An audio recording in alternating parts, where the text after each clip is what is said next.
Can we send Joey Wentz away? Who's we? Yeah, let's do it. Okay. I'm on board. Stoney in for John today. Friday going into 4th of July weekend. That was a Tigers highlight, which is why, well, not a highlight, more of a low light, which is why we're not talking about the Tigers. We're talking about the Lions. 9:35, it's a question. Do you make the move? A pass rusher with Michigan roots, maybe on the move. Is this something the Lions should do? We'll get to it at 9:35.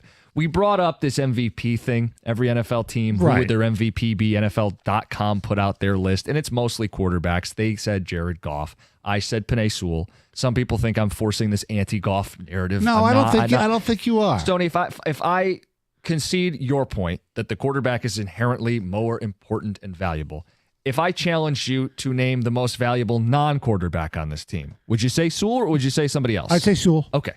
So I'm in the right neighborhood. Yeah. Okay. Yeah. So Ticket Texter brought up another name. Gibbs. He takes a step forward, competes with McCaffrey for the best in the league this season. He is the engine of the offense. He is the MVP. Unless Montgomery gets hurt, I think they're splitting touches again. And I think that's what's best for both of them, by the way. Keep them fresh for a long season. Gibbs has that extra gear, and you saw it second half of the season. He was as efficient as McCaffrey, just didn't have the workload. Yeah, I know. But in a split backfield, I can't say you're the MVP of the game. Because if Gibbs were to go down, it's not like I'm worried about Montgomery getting tough yards and running the ball. They'd survive. Not as dynamic, but they'd survive. I would pick St. Brown ahead of Gibbs. I would too. I picked Laporta ahead of Gibbs. I would too. So if we were to order this, you have Goff 1. If we just cut him off and say everybody else. Yes. Sewell 1, St. Brown 2. St. Brown 2, Hutchinson 3. Yeah, we can't forget about Hutch, especially because they don't have that other pass rusher. He's super important to making that defense go. Then Laporta at 4. Laporta at 4, and pick your cornerback who has to play well. Hard to say today. I know. Hard to say today. Ticket Texter says Sewell is a right tackle. LOL, this isn't serious. This football team, before they built that offensive line, was unserious. Yes. So, Texter says, wouldn't it be the same talk in New England radio in 2001? If Bledsoe goes down, we're screwed. That's before they knew who Brady was, signed Freddie. Are we implying that Hendon Hooker is Tom Brady? Is that what we're doing, Freddie? Well, no, but I understand what he's saying. You never know. Someone can step in. Yeah, but who was the Patriots' Penei Sewell back then? I mean, I don't. Well, I know, Freddie, I like you. Too many people do this. Like, part of what made Tom Brady the greatest of all time is that there's only one Tom Brady. Not everybody's got a Brady waiting in the wings, and just you wait. We're going to have the greatest of all time going to step in at a moment's notice. Part of what made Brady so great is that it doesn't happen ever to anybody but Tom Brady. Cookies hates Goff. He'll never say Goff is as important as he really is. Goff is their most valuable player. Just wait until preseason. Cookies will be hyping up Hendon Hooker. No, with a Super Bowl on the line, I don't want them going to a rookie quarterback or an unproven. I know he's second year, but no, this is Goff's team. I've tried to become a reformed, changed man. You're a Goffaholic? A reformed Goffaholic? Yeah, have you gone to GA? Yeah. Goffaholics Anonymous? Yeah. Yeah. No, guys, I was critical. I can't run from it. I can't hide. I needed to see him deliver in the playoffs. He did not once, but twice with some big throws to help this team win multiple playoff games. Mm-hmm. Do I still have the same eyes and ears to acknowledge that he's not mobile? He doesn't have a cannon for an arm? Yes, but he's accurate. He's resilient. He's a leader. He operates this offense. They can win with him. It was proven. He's perfect for what they have. Yes. The timing of the offense, getting the ball into the playmakers. I'm not griping about Jared Goff going into the season. No. Nor should anybody. Nor should anybody. Now if he, goes back to where he was, in his first year with the Lions, then people will freak out, and I get it. Stoney, you said Joey Chestnut ate 58 hot dogs yesterday, correct? I believe so. So I did not watch, but people have said, yes, he ate 58 hot dogs, but it was in only 5 minutes. Oh, that I did not know. Which multiple people have texted in. I'll take their word for it. Yeah. That's crazy because the Nathan's guys do it in 10 minutes. Yeah. 58 hot dogs and buns in 5 minutes. By the way, did you see that Jared Goff, the headline, attends the wedding of the century? Which wedding? It was in Saint-Tropez for a wedding. Did you see this one, Greg? I didn't see this. So Greg knows. It's a former local quarterback. got married. Former local quarterback. Can you give me a hint? College guy? Mm-hmm. Michigan? Yep. Henny? Nope. I have no idea who is. Wilton Spate. Oh, wow. He started that game where JT was short. Yes. Well, where people think JT was short. Yeah. No, he was short, but yes, Wilton Spate blew the game. Yeah, they had the lead in the fourth quarter. Well, yeah, but even before that, he threw the pick six, and he threw another awful interception. Yes. Fumbled on the goal line, too, which does not get brought up. Yeah, you're right. Wilton Spate married a woman by the name of, where the hell is it here? I'm sure she's a lovely lady. Alexa Ashagian, who works in the fashion and travel industry. And I guess Goff or his wife, his friends, whatever. But you said wedding of the century? that's the headline. How glitzy is this? Actually, you know what? Give me more details, but let's do it in what's trending. Okay. All right, I'll just read from John Macaron's Lions Sports Illustrated deal. Jared Goff and Sports Illustrated swimsuit model Kristen Harper traveled to Saint-Tropez to attend the lavish wedding of former Michigan Wolverine signal caller Wilton Spate. Spate married Alexa Ashagian, who works in the fashion and travel industry. Let's see. Goes about his background. And there's some pictures. Really looks like a cool place. So I wouldn't necessarily call it the wedding of the century, but yes. Well, glad to know. Yeah. Well, people forget, where did Wilton Spate end up his college career? Remember? Oh, man, I should know this, but this is the world of the portal. He transferred. Greg, you know this, don't you? UCLA. That's right. Mm-hmm. Big Ten rival. Chip Kelly, the coach at the time? Yes. Chip Kelly, the offensive coordinator of those Buckeyes. All right, what's trending? Hazardous air quality conditions are back for part of Metro Detroit, according to the Index. This in the Free Press. Air quality in Detroit is unhealthy for Friday, with some areas in southeast Michigan experiencing very unhealthy or hazardous conditions, according to the U.S. Air Quality Index. Is this related to the fireworks from yesterday? No. The way it sounded, you'd think they were still going off, still ringing. No, this is, although Michigan's ozone season generally runs between the warmer months, particle pollution from sources like power plants, vehicle emissions, industries can reach unhealthy levels year-round. Some pollutants so small can be inhaled into your lungs, enter your bloodstream with serious health consequences. Everybody, of course, remembers last year the wildfires in Canada led to those conditions here. Gen Z patriotism is at a record low, Stoney. Damn kids. Here you go. Gallup poll from last year found that 4 in 10 Americans overall say they are extremely proud to be an American, but that percentage is lower among those 18 to 34. A measly 18% say they are extremely proud. 3/4 of Gen Z say that the nation requires significant change. Worst of all, 4 in 10 Zoomers say America's founding fathers are better described as villains than heroes. Well, some of the stuff of the founding fathers is antiquated, obviously. It's been over 200 years. And a lot of things that people still subscribe to is, well, the founding fathers had it, well, it's 200. So I understand why the youngsters are upset about that. But you know what that comes down to? That comes down to bad parenting. Because you know what? If you're a youngster and you're still living at home and you don't think that this place is that good, if I'm mom and dad and say, you know what? You don't like it in the United States? Here, I'll give you some money. Go fly away. Go live somewhere else. See if you like it better. Yeah, I mean, what I would say is our country, even from its founding, had the ability to change and amend and grow. Yeah, that's why we had amendments. An imperfect union, and we have been imperfect in our history. Trust us. We're all aware of the country's problems. Mm-hmm. We don't need to detail them all this morning or on 4th of July weekend. Right. The point is we strive to be a better country. Correct. And I think that is something that you can be proud of. Yeah.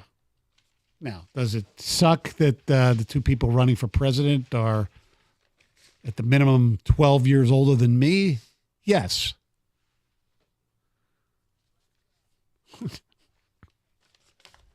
That sounds like me, by the way. I said that to them the other day. The raspiness of it? Yes. When I did the end of it, points. Yeah, exactly. All right, and that's enough of what's trending. Coming up next, that Lions move. Is it time to make the move? A pass rusher with Michigan roots may be available. It's next on 97.1.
All right, this is incredible. We're going to get to the Lions move.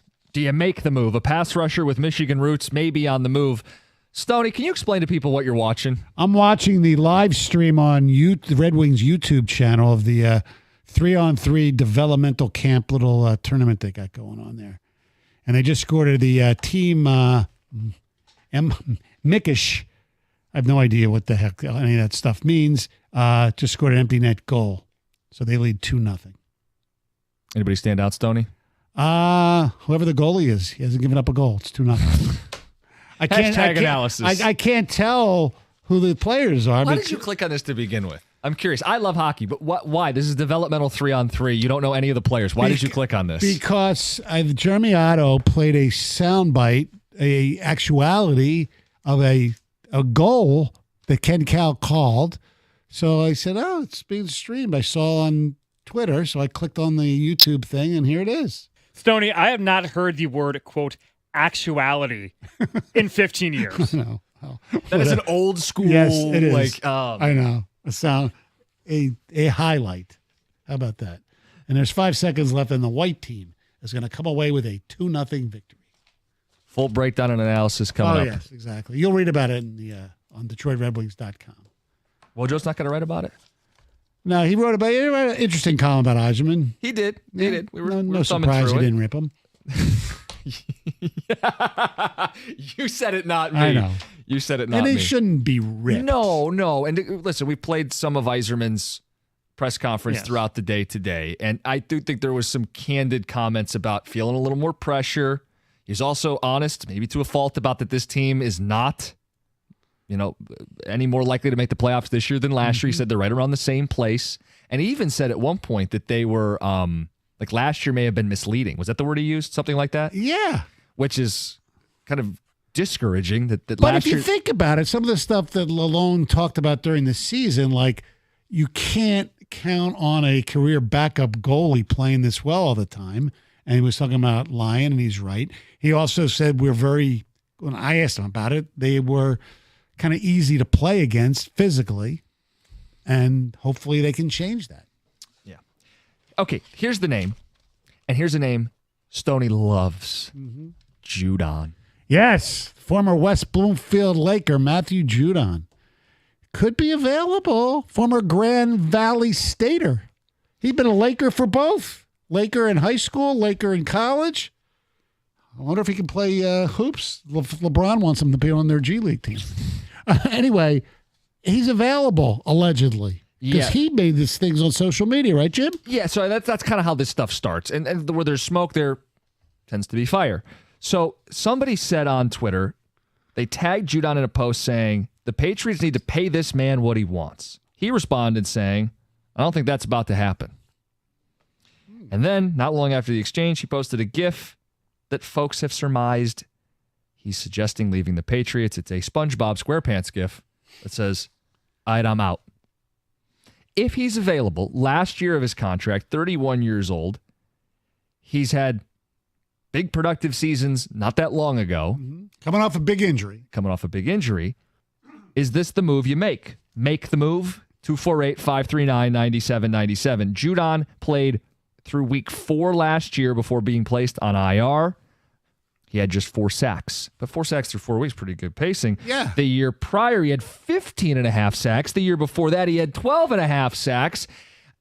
If you're trading for him, I don't know that you have to extend him at 31 years old. You may want to make sure he actually produces. But this is the type of move the Lions should be looking to make. Opposite Aiden Hutchinson, maybe the only glaring need post-free agency and post-draft is the edge spot opposite Aiden. And how much cap money do they have? How much cap room do they have? $30+ million sitting around right now.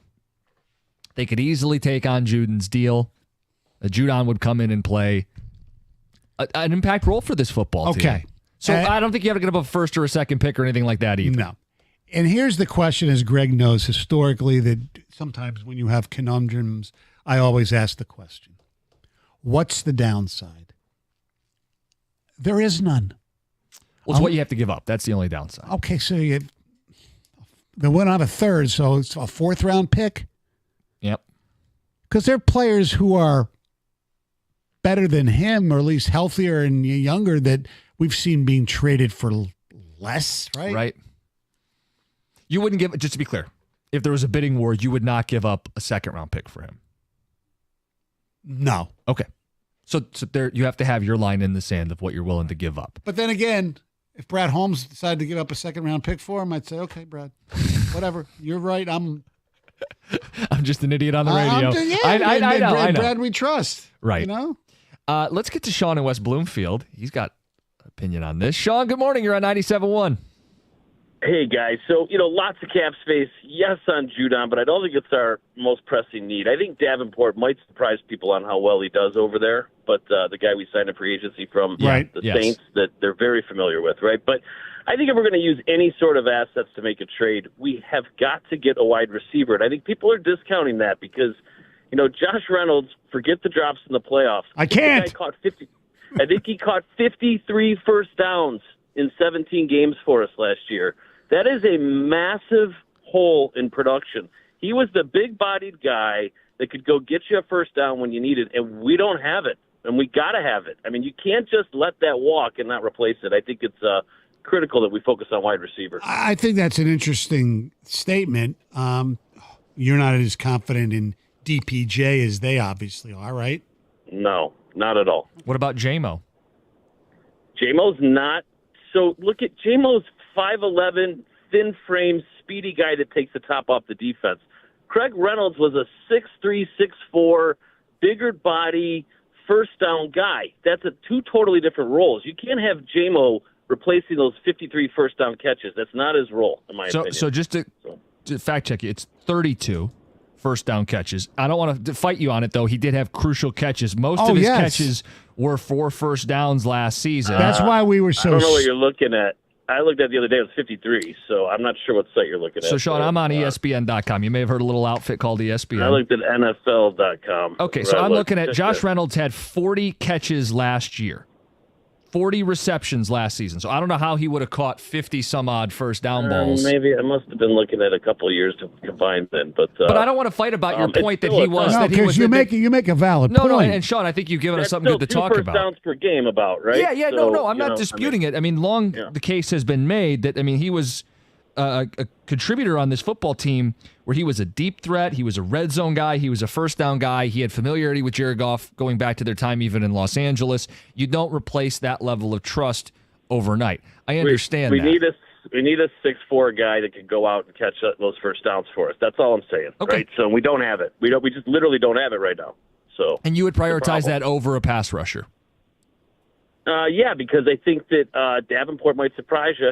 He might be good, but I think we get both with the amount of cap space we have. That's but true I just too. really, really think we got to get that big-bodied receiver. We got to have him, or we're going to be in trouble. I really believe that. So. Well, I appreciate the phone call this morning. So looking at the Lions receiver room, St. Brown's your one. Laporta caught 86 balls last year. And you think you could put more on the tight end's plate in his second season? Could he be a guy that flirts with 100 catches? I don't think that's outrageous or outlandish. So you've got two guys that could catch 100 balls this year in the offense.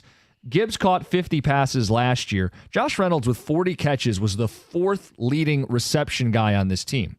Now if we project a bigger year for J-Mo, something out of DPJ who once had an 800-yard receiving season and is not an ancient relic by any stretch. 2 years ago, 2022, he had 61 receptions, 839 yards. Right. So I guess if he says people are sleeping on the need at receiver, I'm sleeping on the need at receiver. I think if you're going to run the ball and you got a couple hundred catch guys on the team, you got to kind of count on Jameson Williams to take a step forward. I know stylistically he's not the same, but you have enough guys to produce in the passing game as is.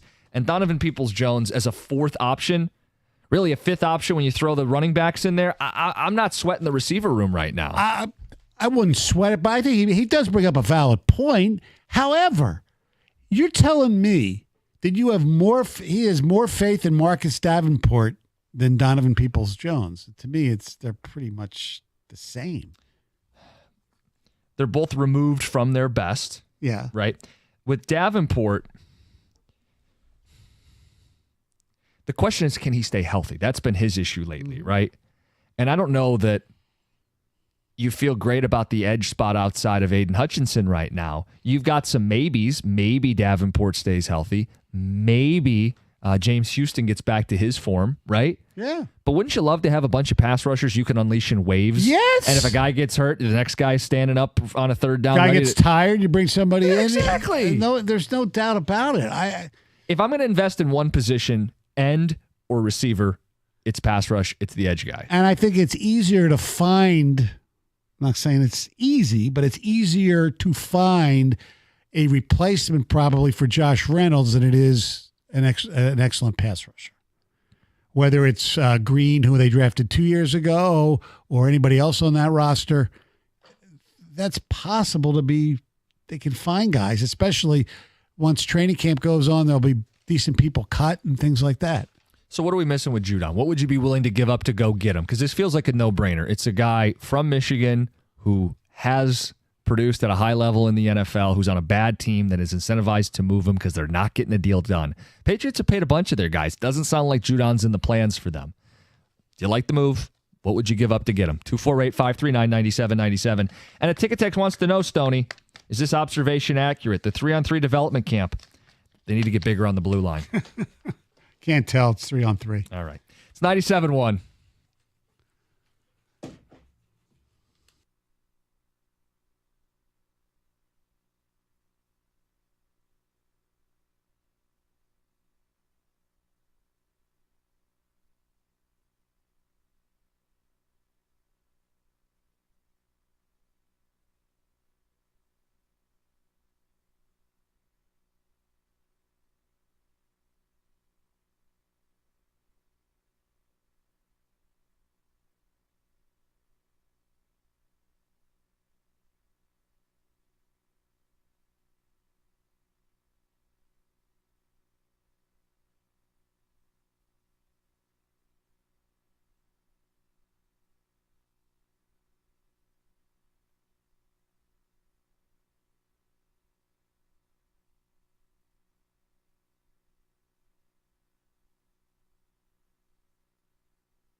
Did you fact check that last caller? Yes, I did.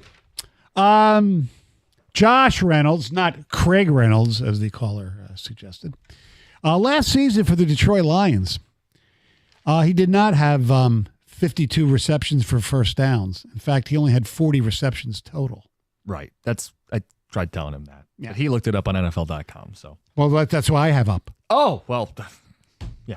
I purposely wanted to go to where he got his information from. And I wasn't trying to gotcha him. It was just. Okay, you ready? Oh, boy. He had 52 receptions with the Rams in 2020. Okay, so you only have to go back 4 years. Yeah. No, I wasn't trying to gotcha him. It's just his point was that Reynolds was maybe underrated and was a key contributor. And he was. He made a lot of key plays until the end when he ruined his chance to go to the Super Bowl. I know. But I would tell you pass rush is a bigger need than receiver. Yeah, we agree. He wanted to disagree, which is fine. That's healthy. Judon is the guy that we're talking about. Matthew Judon, pass rusher for the Patriots, had 15.5 sacks 2 years ago. He got injured last season, had 4 sacks after 4 weeks, bicep injury. Mm-hmm. He didn't play again. His deal has not been reworked. He's on the final year of his contract. He's 31, so there's a bit of a risk coming off an injury in your 30s. But if he's at all available, it's an obvious need for the Lions. Yes. It would be a fit for this football team, so we brought that up. Ticket Texters also confirming your math, Stoney. Reynolds didn't have 50 catches, therefore could not have 53 first downs. That checks out. A couple Ticket Texters. This one says, Cookies, I heard you're finally accepting Stevie's rebuild. Don't forget what you learned, Grasshopper.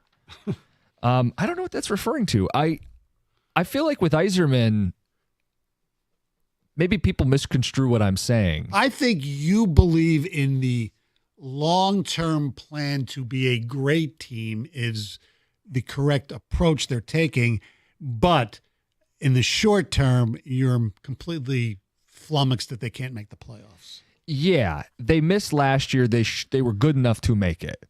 I mean, I think it played out on the final day of the season. Yeah. They were good enough to make it, and they didn't.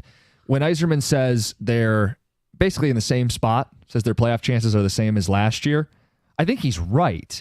My criticism is that he's right. Right. Like the idea is that you're not any further than you were last year. How is that acceptable? There's supposed to be progress, which he would probably say we have shown progress year over year.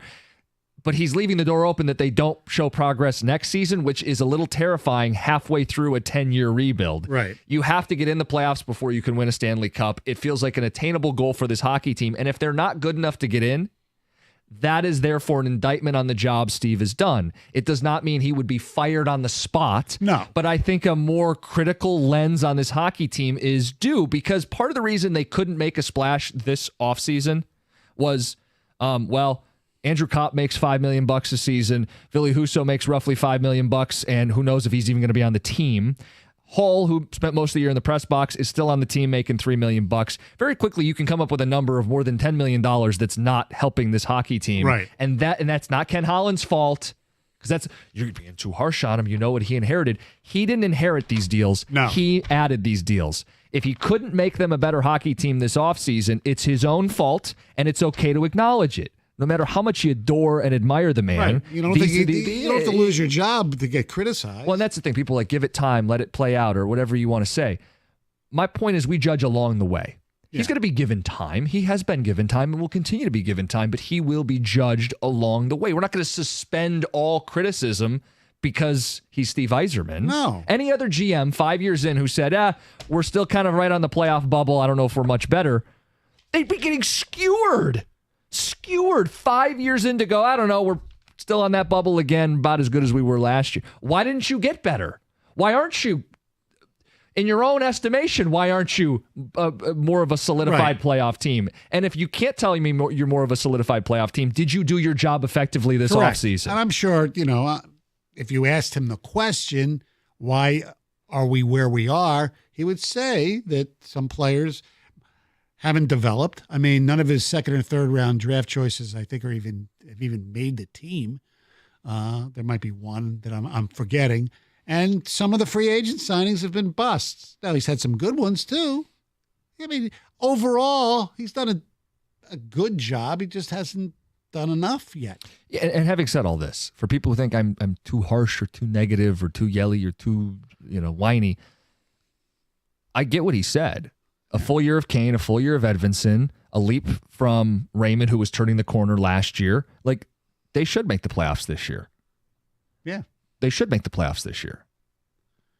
I have no issue saying that. It's going to be harder. Stoney, you're quick to point out New Jersey's going to be more competitive next season. Mm-hmm. Everybody else thinks they got better too. But it's not like I see what he's done as an abject failure. They should make the playoffs next season. It's a question of if they don't, and I know we're a year away from that conversation. I know. That's where we start getting into the murky waters. And then it starts to feel a little bit like Harbaugh at Michigan, where it felt like the fan base turned on him. Mm-hmm. And rightfully so, by the way. I mean, the 2020 COVID season where they're losing record. Right, I mean, most people wanted him fired. I did. And are we a year away from that becoming the prevailing notion within the fan base? Well, if they really, go down and not even contend for a playoff spot. Yeah, you'll welcome those phone calls at that point. Well, yeah, and also you'll have a new coach for the following season. Well, and that may be what kind of staves off any of the.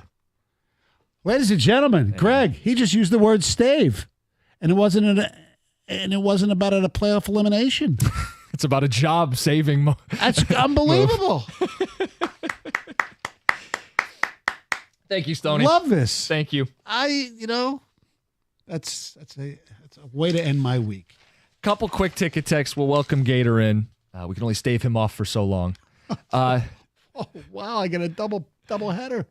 You guys keep saying it's his 6th year, but disagree. This is after 3 years of cleanup, so it's really only year 3. That's not how math works, guys. No.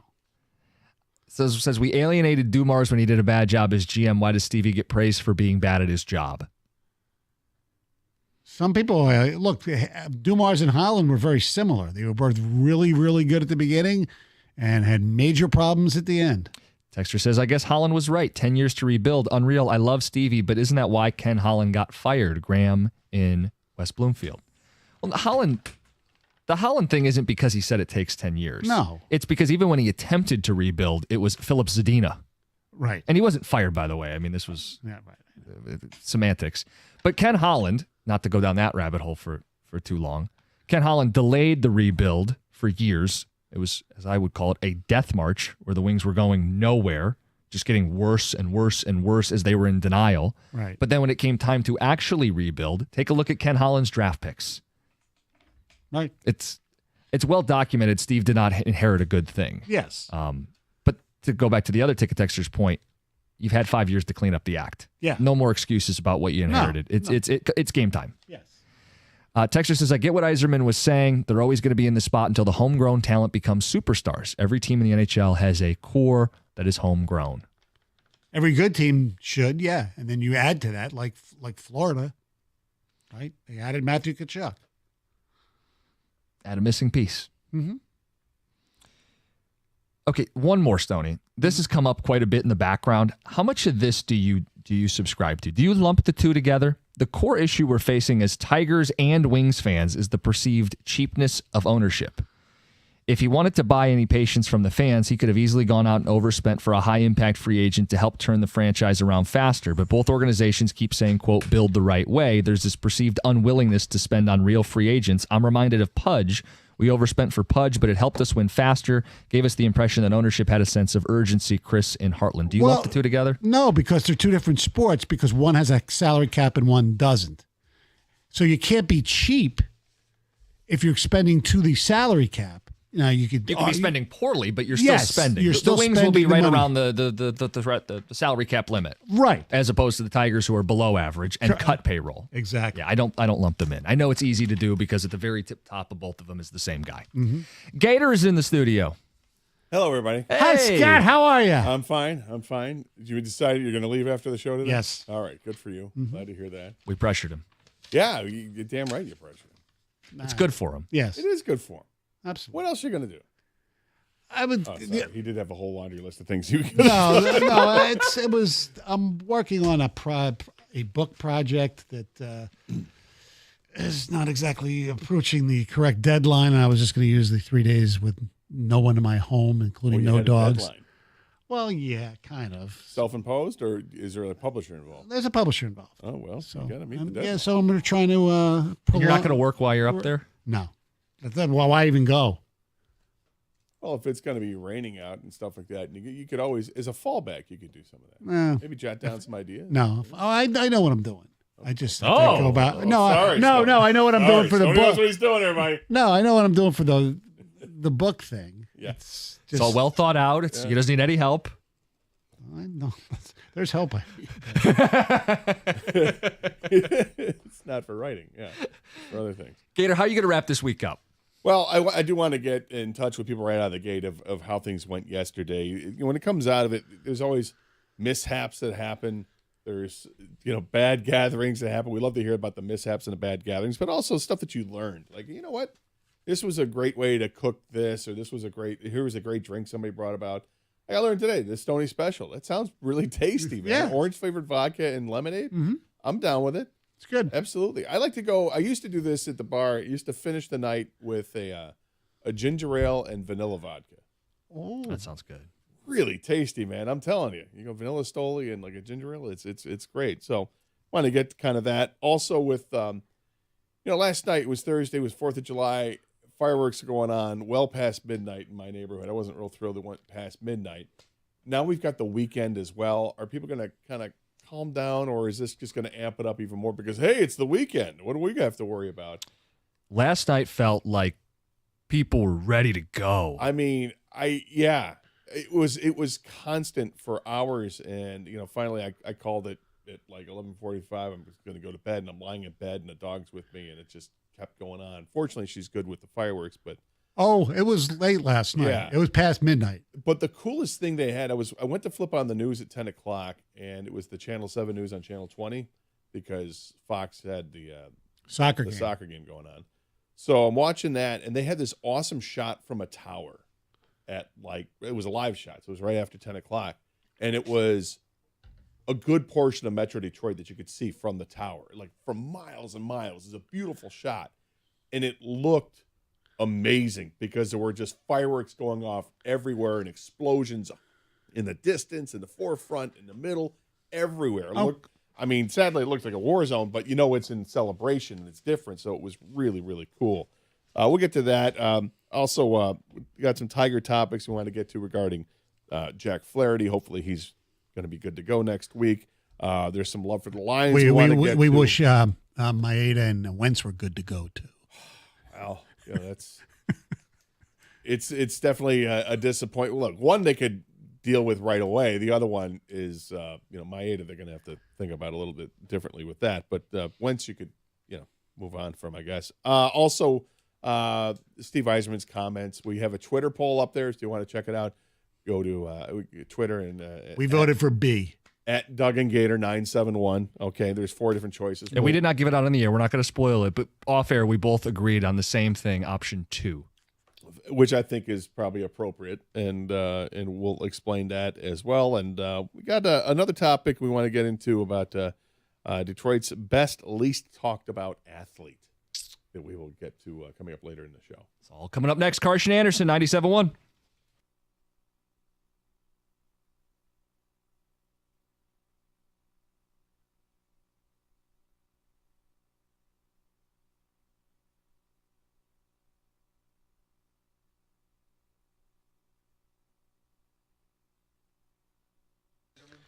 Brought to you by North Bloomfield Properties. Pistons beat writer Amari Sankofa released a list of 3 potential trades that would bring Detroit more draft picks using cap space. He noted that Detroit still has $26.5 million of cap space left. He proposes a deal with the Trailblazers to net Robert Williams III. Quote, when healthy, Williams is among the league's best rim protectors, but the big man has only appeared in 41 games in his previous 2 seasons.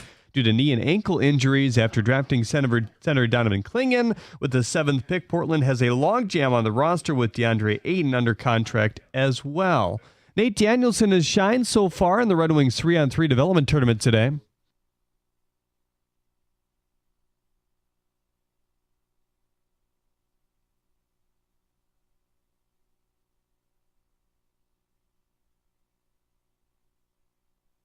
That's Chris Draper, Director of Amateur Scouting, chatting with Daniela Bruce on the live stream on Facebook and YouTube, still going on right now. The Tigers lost to the Twins 12-3 in 7 innings yesterday. The rain washing out the final 2.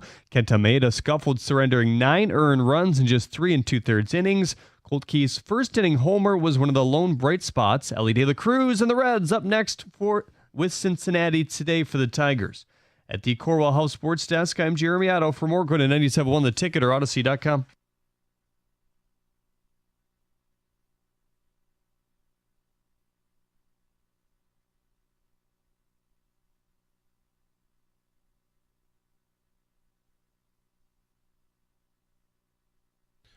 Hi, happy Friday, everybody.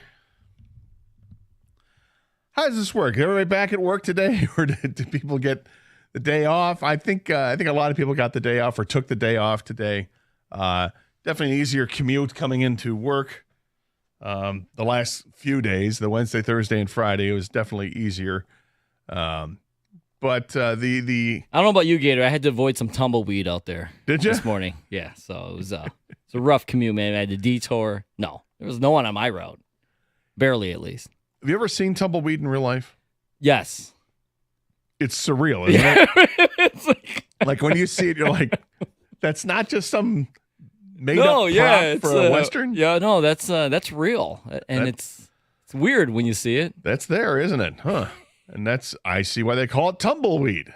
It's this little ballish weed that just kind of tumbles along with the wind. It's like a bald bush or something. Like, did you say a bald bush? Like, you know what I'm talking about? Like a bush. I don't know what you're talking about. A bald bush. Is that even... All right, first of all, when you say it out loud, it sounds way worse. Oh, I'm sorry. You're the one that said it. A bald bush? Like a dying bush, maybe. Is that better? Like that's better to say dying than... Like a bush hasn't been watered in a... I didn't say a dyed bush. That's different, too. I meant like a very dry bush. It's just rolling in the wind, okay? A dry bush? What's wrong with you? It's like a shrub. It's like...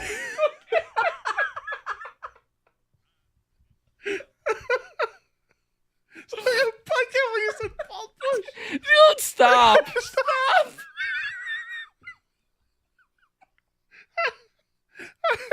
Is that an oxymoron? It is. You can't... Come on, man. Shrubbery could get together. You. Grow up, Gator. Oh, man. Whew.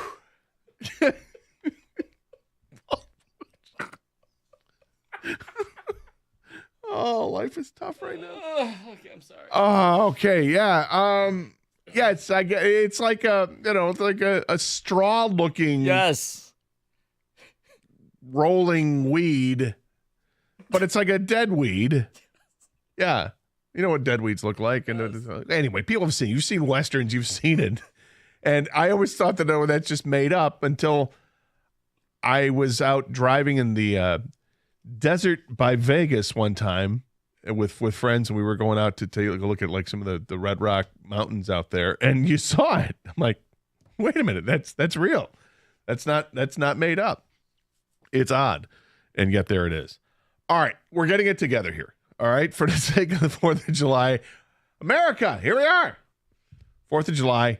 And looking forward to this weekend for sure. But it got started for people on Wednesday, really, because lots of people obviously have the 4th of July off. I did not. And then lots of people have today off. We do not.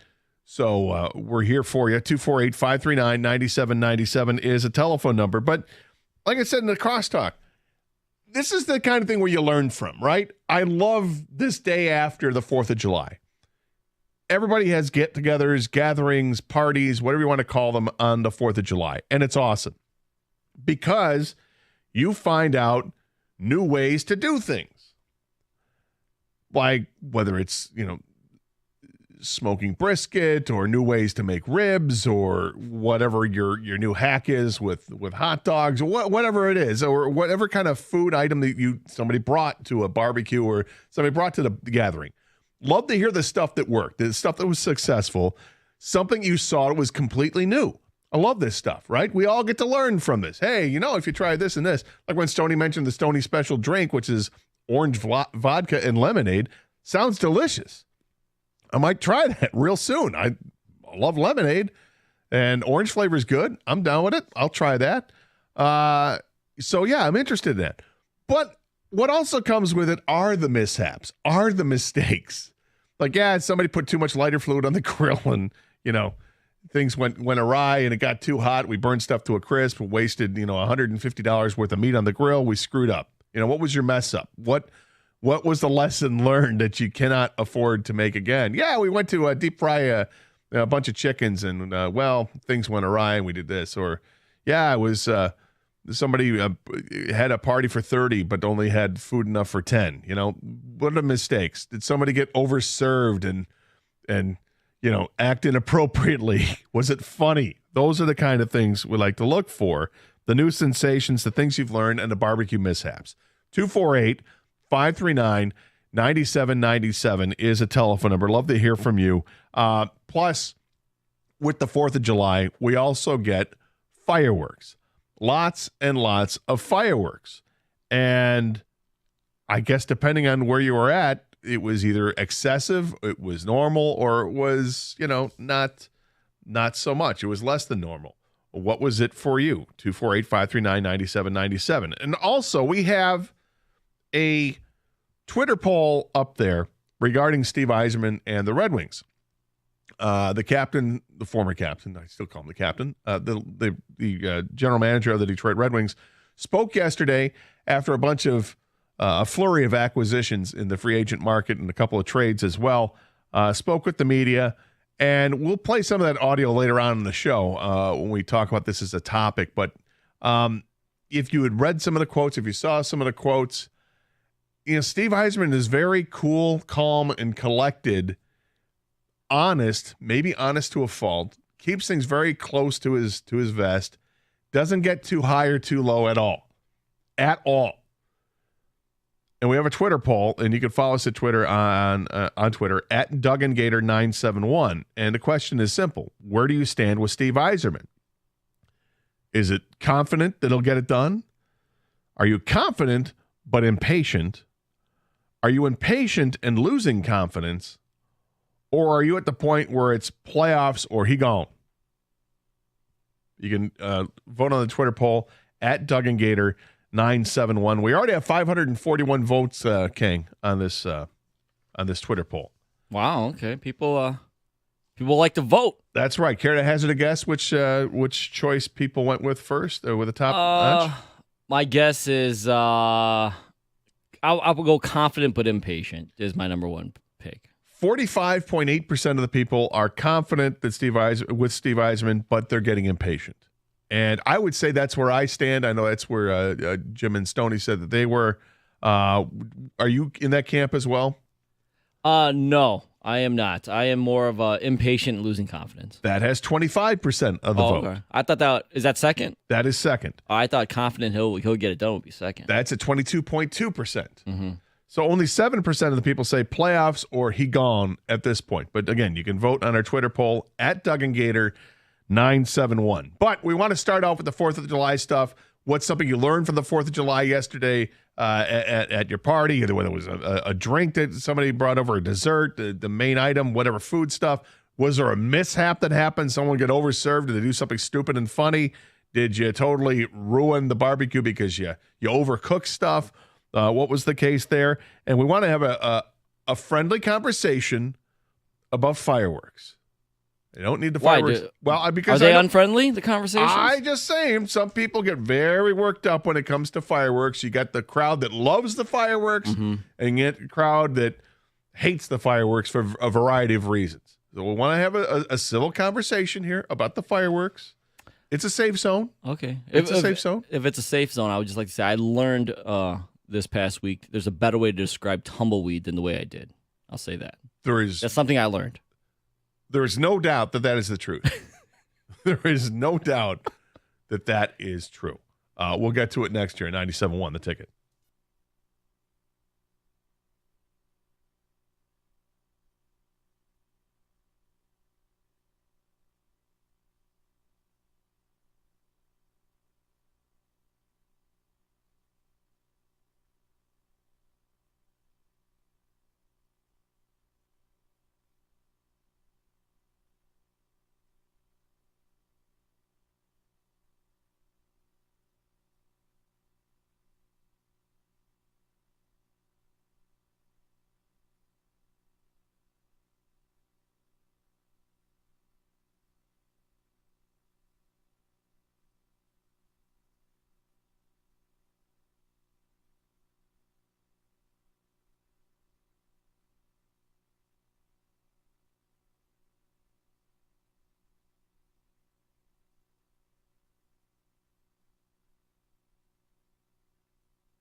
Welcome back to 97.1 The Ticket, the Carson Anderson program. Doug will be back next week. And yep, it's confirmation.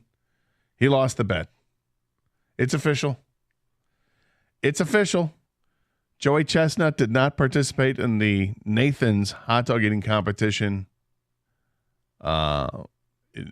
yesterday for the 4th of July. He did participate in a hot dog eating competition. Oh, so that did happen? I was wondering. That happened, but that was out in towards El Paso, Texas. Oh, and he was helping to raise money. It was like a plant-based hot dog, or was it real hot dog? I think it was a real hot dog. Okay. And he threw down, I think, 57 of them. So he would have won. No, I think it wasn't 58 the winner. Oh, I don't know. I think 58. I think 58 won it. I'm like, I don't know what the ratings are. I usually check that stuff for you guys. I honestly don't know, but once Chestnut wasn't involved, I really didn't care. I think a lot of people felt that way. But speaking of mishaps, you saw the mishap with the lemonade drinking competition. Oh God, I did see that. Jesus, man. Wow. So, I mean, they have a bunch of competitions, not just the hot dog eating competition. Yeah. And one was who can drink a gallon of lemonade the fastest. They have these giant gallon clear, jugs, if you will. Yeah. And the guy who won, it was Esper that won. I don't know who the heck the guy was that won, but he's just throwing it down. And he's in rhythm. He's like kind of moving like it's a wave in the ocean.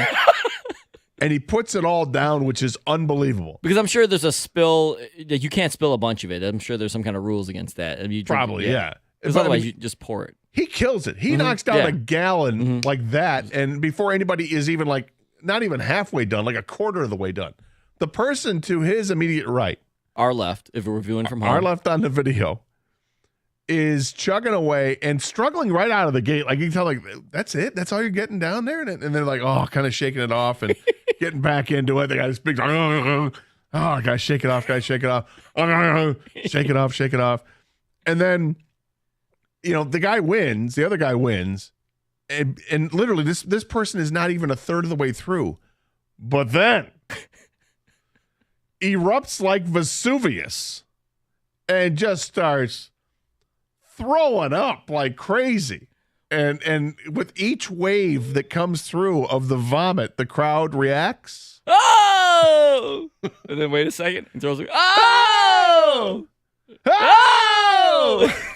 So they finally decided, maybe we should get this guy off stage. Right? I mean, and the funny thing to me, here's the funniest part, is the guy who's vomiting is still holding on to the jug. And he's like, he's losing it to the side. I'm like, dude, you already lost the competition. Now you're losing. You're definitely up because you're throwing up. Put it back in the vessel, right? Just vomit right back into this giant gallon thing. It's got a huge opening in it. You can't miss it. Better that than on the floor of the stage. And then somebody comes over and taps him on the shoulder as if to say, dude, that's enough. And he turns around and he goes to vomit behind him. I'm like, how are you puking that much when you really didn't drink that much? You call yourself a competitive eater? Embarrassing. Embarrassing. And also, this cannot be healthy. You think? I mean, a gallon of lemonade, and it looks like it's mixed lemonade, which has to be 90% sugar. I was watching the news last night when I forget who it was that said it. It was somebody on Channel 4 News last night, I think, that said, it's like liquid diabetes right there. I'm like, yes, it is. The full gallon this guy just threw down. If it's the lemonade they give you at the fair, that's just sugar water. It's all sugar. It's all sugar water. Right, it's not like the zero sugar lemonade that I'm drinking, right? No, and I wouldn't drink a gallon of that either. It's not like Tropicana or Pure Lemonade or whatever. Simply. Right, no, this is a Simply brand. Right? No, it's Paul Newman's. Yeah. No, it's not. This is half sugar. They squeeze a few lemons maybe in there, and this is like Weiler's.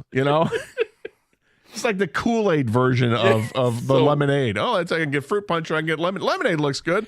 Get the 3 cup scoop of sugar that you throw in there and mix with 32 ounces of water. There's a gallon. And then my man he lost it, could not hang on to it. And I'm just thinking to myself, you could have just puked right back into the vessel and you chose not to. You are a dirty bastard. That's just horrible. He wanted to keep going, man. He did want to keep going. 248-539-9797 is a telephone number. Now, will that be a simple things to come next week with Doug when he has to eat the hot dog? I hope not. Because he lost the bet, because he thought for sure that Joey Chestnut was going to be a late arrival for this, that they were going to try to save the show and bring him, and it didn't happen. So he has to eat that hot dog. Had he won, had Joey shown up, you and I would have to eat plant-based hot dogs, which neither one of us wants to do. Nope. But this is so much better. Yeah, we don't have to do it. We'll talk about the parameters and how Doug has to finish his hot dog when he starts, when he gets in. Yeah, we'll worry about that next week. Some ticket texts coming in. I appreciate that you label these, Kang, as the bald bush texts. I just wanted to be accurate. Yeah. Guys, no one Google bald bush at work ever. Ben from Ann Arbor. Not safe for work. NSFW. You can Google tumbleweed. Tumbleweed, yeah. Although is tumbleweed going to be in the Urban Dictionary now? That's different. It probably already is. We are 8 minutes in and losing all cabin pressure. Thanks, Kang. Steve in a car. Better than a burning bush. Fire. Oh my God, you guys are hilarious. I'm a nurse, and your tumbleweed bush talk is giving me a variety of visuals. My husband and I are driving in a car, and we both have tears in our eyes from laughing so hard. We needed this laugh. My sister has a brain tumor, and we help her every week. Haven't laughed like this in months. Well, our best to your sister, and hopefully she's going to recover and get better from that. And they say laughter is the best medicine, right? We'll try to keep that in mind. Someone put too much lighter fluid on the grill and produced a bald bush. The 4th of July mishap. Yeah, it can happen. You're entirely too close to the grill if that's the case. And what are you wearing? Pants aren't optional. They're, required. You don't know what kind of party this was. I guess I don't. 248-539-9797, the telephone number. So, fireworks. I was talking about earlier that they had this awesome shot on the Channel 7 News that they air on Channel 20 at 10 o'clock last night. It was from a tower and looking down on a good portion of Metro Detroit. I don't know how many miles are featured in it, but it's like miles and miles and miles. And it was a live shot at just after 10 o'clock, and you could see all these fireworks going off in every quadrant of the screen. It was really impressive, really cool. And, I'm sitting there watching, and I'm listening to fireworks go off all around my neighborhood. They started at like 9 o'clock, which I expected them to. No big deal. A little here, a little there. Then 10 o'clock, it intensifies. But by 10:30, it sounded like I was in a war zone. At 11 o'clock, it sounded like the full-on assault was continuing. It didn't stop. 11:30, still going on. There's unrelenting. People have unlimited resources with fireworks, apparently. And finally, 11:45, I'm like, all right, well, I'm going to try to go to bed. Go to bed. Dog jumps in bed. And fortunately, Lois is pretty good with the fireworks. So she's just, lying, trying to sleep. And lying on my back, looking up at the ceiling. And all I can hear are the fireworks still going off. Now it's after midnight. There has to be a cutoff point, right? I get it. It was 4th of July last night. I'm not upset. I wasn't upset. I was just kind of like, okay, it's the celebration. I got it. No problem. But then it strikes me that was Thursday night. Now we got Friday and Saturday night. We got 2 more nights of this. Do we need to have 2 more nights of this? I don't want to be the old guy shouting, at the sky and raising my fist at the clouds and. But is there can we put a time on this where we're enough's enough? Is there a cap? Can we do this? Well, I'm sure there's definitely city ordinances. I mean, that's a real cap. I'm real sure time. there are, but how many people are aware of them? Probably not many. Yeah, I mean that's the thing. Is it okay? It's in 3.4 of your handbook. Yeah, I don't know. I have no idea what the ordinance is. I'm just asking. I bet you if you go on your Nextdoor app, you'll find out real quick. I haven't looked at that yet today. You'll find out real quick. That's a good call. I probably should see if we've got some of those. I mean, they come to my work email, so I can just see. Let's see. Well, not yet. I don't see too many of those headlines just yet, but I'm sure that they are. I know people get really if people have concerns with their dogs, there are veterans that have PTSD, and there's like legitimate stuff why people don't like it. Me, I just want to sleep at some point. Now it's the weekend, and I guess people are going to go to bed later. Well, I that's get it. the thing. But do you give is there any grace? Because, I mean, it is Friday, you know? Not really. How about 11 o'clock? I'm fine if you're... I think that is the still launch them off. I mean, because you want to do it, obviously, when it's dark out so you can see them. That makes sense. But it starts to get dark, 9:30? Yeah. 9:45? I'm giving you over an hour. You don't need that. And you could spread it. You can do some Friday, you can do some Saturday. Lord knows you did them last night. You don't want to hang on to. You want to make sure you use them up. I got it. But maybe 11 o'clock is done. Is that fair or is that unfair? Am I being an old guy? Like, how do you feel? You got 2 young kids. They like it, or are they like disturbed by it? No, they don't like the loud noises. They got to do it. They got to watch from inside the house. We were at a party before on Wednesday, the 3rd of July, and they had a bunch of fireworks. And they're outside for the first part, but right away you could tell this is loud. So at the party I was at, there were a lot of young kids. Some were crying their eyes out. Others, mine were okay. They would just cover their ears. But I was going to say, they come up to you and they put their hands on your ears. Daddy, is it time to go? Yeah, exactly. Like, So time to go. Bring them inside. So, yeah, like you mentioned, the vets, the dogs, young children. At some point, you do definitely have to stop. But I do understand, like, people are celebrating, and it is the weekend, man. This is not like today's Wednesday. It's Friday. I know. That's the thing. Having 4th of July kind of in the middle of the week, but having it on Thursday is worse because it goes right into Friday. Yep, here. and then Saturday. Look, I'm trying to stick up for all the kids out there. I'm worried about the children. Yeah. That's You didn't even mention them the first time through. I was saving it for the big finish. 248-539-9797. This is 97.1, The Ticket.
And we're asking people about the fireworks.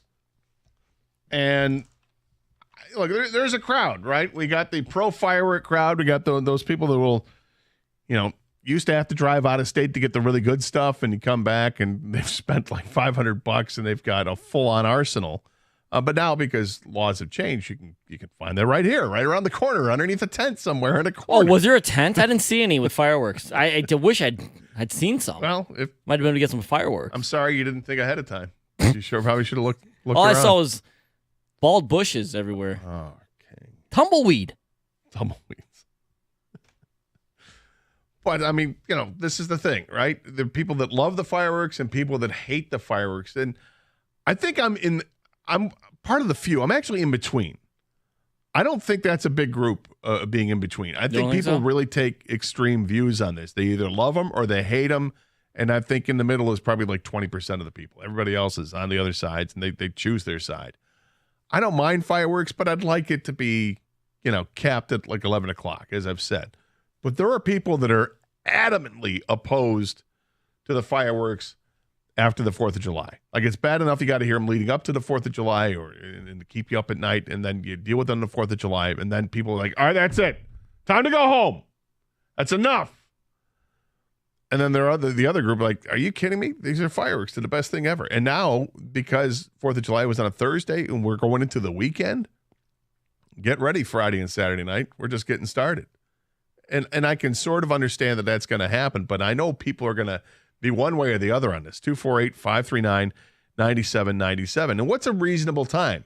Is 11 o'clock not late enough? Is it too early? Is that calling it too early? Because I figure if you've got, it's dark 9:45 and you got an hour and 15 minutes to light the stuff off, isn't that enough? Well, do you want to be the only show in town, or do you want to be with everybody else? Like the whole subdivision is lit up, or do you want to be, you want your own show? Everyone pay attention to me. And if you do, then that means you're waiting until everyone else is done, right? You start yours even later. I guess, but then there's the whole, the other problem with it when you're lighting them off in your neighborhood is that you do have neighbors. And what goes up must come down. It ain't all coming down in your own yard, that's for sure. No, and likely none of it is. Most of it's not. Right, exactly. So then there's that responsibility of picking the stuff up. And are you a responsible neighbor where you go out the next day and you pick up after your mess? I'm guessing most people are not. They're not. I'm guessing most people are not. And then you have the unfortunate accidents that happen because they'll land on someone's rooftop and maybe start a fire. And I hope none of that was going on last night. Hopefully there weren't any accidents. I didn't hear a whole lot about it on the news. Maybe we'll find out more today. But I hope accidents were at a minimum. And then you just have then there's the stuff that's not fireworks, but they're like the firecrackers. Those are actually, I'm annoyed by those. They're just noise makers. Yeah, exactly. And bottle rockets, kind of the same thing. Like, is it still fun? Is it? I don't know. It's better than snakes, I guess. Snakes were the worst. You ever use those? All right, Indiana Jones. Well, why did it have to be snakes? But have you ever seen the snake? You light them, and it's just like this charcoal thing that just emerges. It starts growing and growing and growing, and then falls apart on the ground. Yeah. It's so boring. Like, you think as a kid, this is going to be the greatest thing ever. Well, it's called a snake. It's going to be awesome. And then it's lit, and the first time you see it, like, that's it? Great. And then anytime after that, you just wave your hands at it and say, this sucks. I'm not doing that. 248-539-9797. Olivia is next up here in 97 on the ticket. Hey, Olivia. Hey, how are you? I'm good. How are you? I'm calling on behalf of all the dogs. The fireworks, it's so stressful for all of them. I think 4th of July should be 1-2 nights tops. I think 11 o'clock is late enough. I want people to have fun, but they have to understand so many animals are so stressed from the noise. I know in our neighborhood, some of the neighbors have fireworks like professional, and it sounds like World War III going on. Our dog's slept in the shower for the past 3 nights. Oh. And she's 12 years old, but I just think people should be considerate. Or maybe we can just do drones, have beautiful fireworks without the booms. The light show? Yeah. Yeah. There has to be some kind of, it's too much. 5 nights, it's too much. Someone was lighting them at 1:30 in the morning. That's too late. We can all agree that's too late. But I just think that people don't understand how stressed animals can get. And I know children, so maybe I'm old. I don't want to be that neighbor, but it's too much. Yeah, I hear you. I don't all this. Maybe that was my neighbor. She kept saying it was too much. Is that all this? I think more than one person says that. Yeah. So it might not be your neighbor. Oh, that's funny. I agree. Like, I don't want to now that it's over and done with, 4th of July is over and done with. I got it. We got the weekend. Let's cap it 11 o'clock. Okay. I wonder if we're going to see, look, it's the The drone light shows are fantastic. Those are cool. But you know who doesn't do the drone light show is your neighbor. That's the only problem with it, right? I mean, your neighbor doesn't have access to 600 drones to go and be computerized and do these formations. It's really cool when you get to see them, though. I will tell you, those drone shows are amazing with what they can do. But she's dead on about the animals getting all stressed out. You mentioned children getting stressed out without a doubt. How did Lois handle it, your dog? She's okay with it because, I think in large part because I made it a point as soon as I got her, and I got her in March of 2015. You made sure you blew off fireworks right in front of her so you get used to it? No.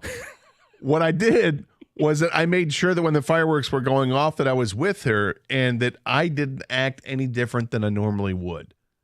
I didn't act like I was concerned how she was going to react. I wanted to, at least that first time, I wanted to see how she was going to feel about it, if she was anxious. As long as I stayed calm, I was hoping that the dog was going to learn to stay calm too. That, hey, it's no big deal. We're just hanging out in the backyard or hanging out in the house on the couch watching TV. And I think that helped a lot. Look, maybe it's just different by breed and different by dog individually. I don't know. And again, I did it from day one. I think that helps. But I think a lot of people already, dog owners, get so concerned about the dog and they're like, "Oh, are you okay? Oh, you okay?" And that's adding more stress. At least watching Caesar Milan, I think that's what happens. Shh, shh. Ever watch Caesar? Shh. Be cool. Be cool. Yeah. So I think that if you're acting like you're stressed because you're worried about the dog's going to even feel it worse. So if you present, I'm sure it a doesn't calm help, atmosphere- but I mean, if some dogs are just going to be dogs. Exactly. You know? Exactly. They're going to react to things they see and things they hear. But I mean, do you jump up and run to the door every time someone rings the doorbell? No, but your dog does, and that's just because that's your dog. But I have to answer the door. And Yeah. the dog's like, "Where are you going? Where are you going?" Well, no, okay. Nobody answers the doorbell anymore. You know this. You can't do that. Wait, someone's ringing my doorbell? Yeah. Something's wrong. Commercials, and there's God help me if there's a doorbell in a commercial. She looks around. Actually, my old dog used to that. This one, not as much, but yeah, I get it. It can be stressful. And they did stories last night with people from different dog shelters in town. There was one in Pontiac, and they had extra volunteers there that were working specifically between the hours of 7 and midnight while the fireworks are going to be going off, so they can help the dogs that were in the shelters, which I thought was a great idea. And actually, they had enough. They were over.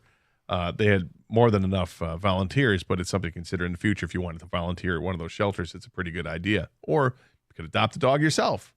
That's great. Dog adoption's awesome. That's how I got Lois. 248-539-9797 is a telephone number. Same number to text. Got a lot of texts. Gator, I woke up at 4:30 with our newborn. Fireworks still going on. I live in the Rochester area. At 4:30 in the morning? That's unacceptable. That's where a call to the police, I think, is necessary. That's too late. And not that I want them ticketed, but I'm just go tell me you can't do this. Yesterday I learned that in Windsor, the 4th of July is the 4th day of July. Nothing's closed. Everything's open. People are at work. John and Lake Orion. Yeah, it's Canada. And Canada does not celebrate our nation's independence. All right. Now, there was Canada Day, which was earlier in the week. What, did we celebrate? We didn't celebrate it, so it's okay. You just learned that, huh? Hey, we landed on the moon! It's John Lake Orion. Are you guys open today? And you're calling a Windsor business? Yeah. Yeah. Yeah. Wow, I can't believe you guys are open. It's 4th of July. Yeah.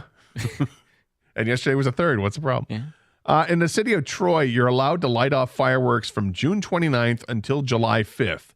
I believe up until 11:30. Every single day, it's been ridiculous. That's from Whitmer. Well, let's see. Tonight's the 5th and 11:30 in Troy. And then that's it. None tomorrow. I guess you can't light them off tomorrow night. Michigan State cutoff is 11:45 p.m. Also, no fireworks are allowed in any streets. They have to be on private property or designated approved property. Well, I distinctly remember a few years ago driving on Losser Road between 11 and 12 mile.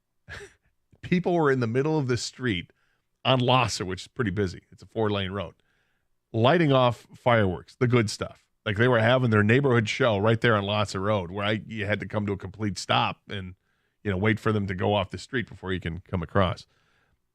People don't abide by all the rules. City can't impose stricter ordinance than state law, so there are no ordinances. Yeah, we got a lot of that text, Gator, that says this is a state law issue. And that's the state law. 1145, I guess. There you go. I live in Vegas, so the 4th of July for me is different than when I lived in Detroit. 113 degrees outside, too hot to barbecue, and bald bushes everywhere.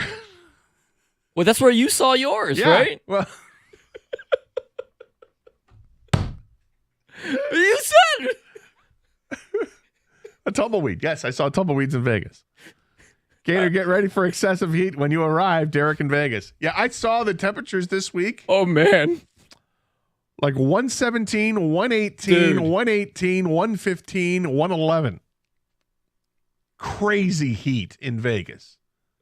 But it's dry, Gator, so it's gonna feel like 116, not 117. Well, it'll feel. It's better than humidity. Although once you get past 110, I'm not Dude. sure if it's better than humidity. It's just freaking hot. I can't wait till you get off that plane. I don't even know what time you land, night, day, afternoon, but you're going to be like, what? It's going to hit you in the face. Oven opening up. The late, great Sonny Elliott. Remember Sonny? Yes. Worked at WWJ. He was awesome. Great meteorologist. Great entertainer. He was amazing. Sonny said one time to me, when he and I were talking about the weather, and we were talking about it in the wintertime, and I said, "Wow, do you see these these wind chill temperatures? I mean, it's 10 degrees, but with the wind chill, it's like 15 below." He goes, "I hate looking at this stuff where it says feels like temperature. You know what? If it's 10 degrees, you know what it is? It's cold. It's effing cold. Who cares what if it feels like it's minus 15? It's cold." Same thing goes the other way. If it's 110 degrees. I don't want to know what it feels like. It's 110 degrees. You know what it is. I mean, it's going to be hot, but I got to imagine. I was just in Vegas. I think the temps were around 108 every day, maybe 110. Is there going to be a significant difference between 110 and 117? I bet you there is. I think there is. I think there is too, It's man. like, the way I'm going to equate it is like a pitcher that throws 95 versus a pitcher that throws 100. Is there a difference? It's only 5 miles per hour. It's a massive difference. When you get in, you're staying on the Strip, right? Yeah. So I don't know how many Ubers or whatever you're going to get into, but Every one of them. When you walk in and out of casino, those are 40-degree like temperature swings. Yeah, exactly. Maybe 50 by the time you get there. I know. Although I think it's supposed to drop a little bit, like under 110, maybe 109. A cold front coming in? Yeah, who knows? 248-539-9797 is the telephone number. Same number to text if you'd like. Want to talk about Jack Flaherty for a minute. Hopefully he's going to come back to the Tiger fold. But I have a question for you, the Tiger fan and the listener, as it relates to Jack Flaherty. Coming up next year, 97.1 The Ticket.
Got a bunch of ticket texts still coming in regarding fireworks. We'll get to those in just a second.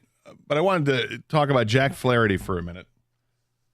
Tigers pitcher who is having some back issues, had a second injection in his back.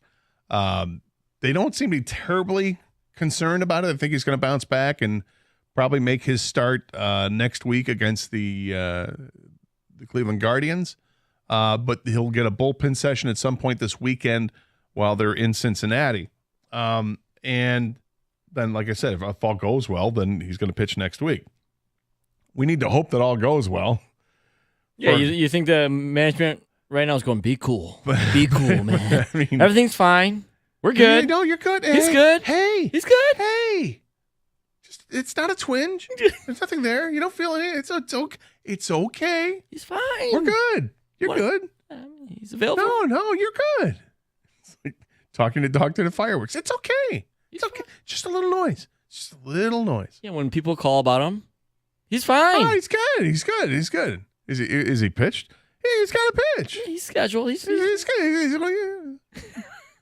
So what are you offering? Yeah. We'd like your number 2 prospect in your organization. Is that good? Oh, well, I can't do that unless we. Oh, he's good. I tell you, he's good.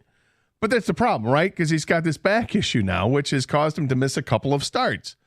Again, if he starts next week, maybe we'll feel better about it, but you're only going to feel better about it if he goes like 5 or 6 innings and gets back to old Jack Flaherty, giving up 1 run or 2 runs in that outing. Looking at his last 5 starts, the last start was the one that said, okay, he's got to go. 5 2/3 innings, gave up 7 hits and 5 earned runs, also a walk. He struck out 7, but he served up 3 home runs in the game, and then had the second injection. He hasn't pitched since June 27th. Prior to that, he had given up 1 earned run in his previous 4 starts. That's how dialed in Jack Flaherty has been. He's been really good this season as a whole with a 3.24 earned run average in the 15 starts that he's made. His walks plus hits per innings pitched is even at 1. So he's pitched 89 innings. He's had 89 base runners. He's been outstanding. He's struck out 115 batters while walking only 14. That's an insane ratio and of strikeouts to walks, let alone that his strikeouts per 9 innings is also insane at 11.6. I believe he's second or third in the league with that category. Jack Flaherty has bounced back and had one hell of a season. Going back to his early days pitching with St. Louis when he had back-to-back years of an ERA of 3.34 and 2.75. Those were seasons where he made a bunch of starts. Started 28 one year, 33 the next. The bad years for Jack Flaherty have been when he hasn't started games, when he's had less than 10 starts, when he's had injury issues. Like after those 2 great years, he only played 9 games and had a 4.91 ERA. The next year, started 15 games, pitched in 17, had a 3.22. Then hurt again, only 9 games pitched, 8 starts, 4.25 ERA. And then last year was kind of a disaster for him, and he was healthy. He pitched in 29 games, had 27 starts, reasonably healthy anyway, but his ERA for the year was 4.99. So that's why he was available in the free agent market and signed a 1-year deal, because it's a prove-it deal. It was 1 year, $14 million. Jack Flaherty had to prove himself. And he has bounced back, and in the 15 starts I mentioned, he's been really, really good. Save for literally like 3 starts on a season where he's been bad, the others have been excellent. Like ace-like. And we're all hoping that that's the case for 2 reasons. Either A, so that you get a ton back in trade value to some team that needs a rental player to get them through the rest of the season, because who couldn't use an extra great starting pitcher? And then the Tigers can get the benefit of that, which would be hopefully a player that is ready to contribute right now to the everyday offense, or it's someone who's knocking on the door and being blocked by someone who's better at the major league level for that respective team. That's what you're hoping for. The other thing you're hoping for is that, okay, if Jack Flaherty's back and he's pitching great, Do the Tigers need to move him? I mean, they got him on a 1 year, $14 million. If you're going to sign him to an extension, which you would have, the opportunity to do so, you can make the Tigers would be able to, if they held on to him for the season and weren't able to trade him, they have the opportunity to make him a qualifying offer and then hang on to him. But you could give him an extension if you really liked him. If you think, okay, this is the Jack Flaherty we're going to see for the next 4 or 5 years, you can give him a 3-year deal, and it's going to cost you because he's earned it. He pitched this season at $14 million. What do you think he's going to get after this season if he proves that he's healthy the rest of the way? I mean, it's going to be north of 20. But that's a going rate for good starting pitching, and he's been really good. So you could do that too. But the question we want to ask the people out there is that, are you a trade Jack Flaherty at all costs kind of guy or gal, kind of person? Do you say right now you've got to trade Jack Flaherty, period? Like, even if he's great, I don't care. Get the most you can, trade him. If you think that he's, let's say he comes back healthy, but he's not pitching great, and somebody offers you well below the value you expected, are you still like, I don't care, got to trade him? Just something's better than nothing. Exactly. Are you a trade him at all cost? Because it doesn't seem like playoffs are in the cards for the Tigers this year. So. No, it does not. I think they're outside that group. I think they're literally 8 or 9 games behind the wild card at this point, and they're 9 games below 500, whatever it is. It's not good. This came from Jim Bowden, the former GM, who writes for The Athletic. This was earlier this week. He answered a mailbag with like 20 questions about trades. And number 18 was, what is the maximum return the Tigers could receive for Jack Flaherty and Mark Canha? That's from Baron E. And his response was, from a team with an average farm system, I think they could get a top 5 prospect and 2 top 30 prospects. Flaherty is dealing with a back issue and will miss a scheduled start on Wednesday. His health status will obviously impact his ultimate trade value. So he is saying, from a team that has an average farm system, he thinks you can get a top 5 prospect from that team. I wonder what the case is if it's a team that has a really good farm system. Could you get more? If it's a team that's, let's say, like the Dodgers, for instance. I don't know where the Dodgers rank in terms of their farm system, but it typically has been a team that's always been ranked near the top. But it's also a really good baseball team. So if they came calling for a starting pitcher and they wanted to, could you get, maybe a top 3 prospect from the organization? Don't know. But the fact that he said from an average farm system, you can get a top 5 and 2 top 30s, that sounds like a pretty good return for Jack Flaherty. But Jack Flaherty has to be healthy.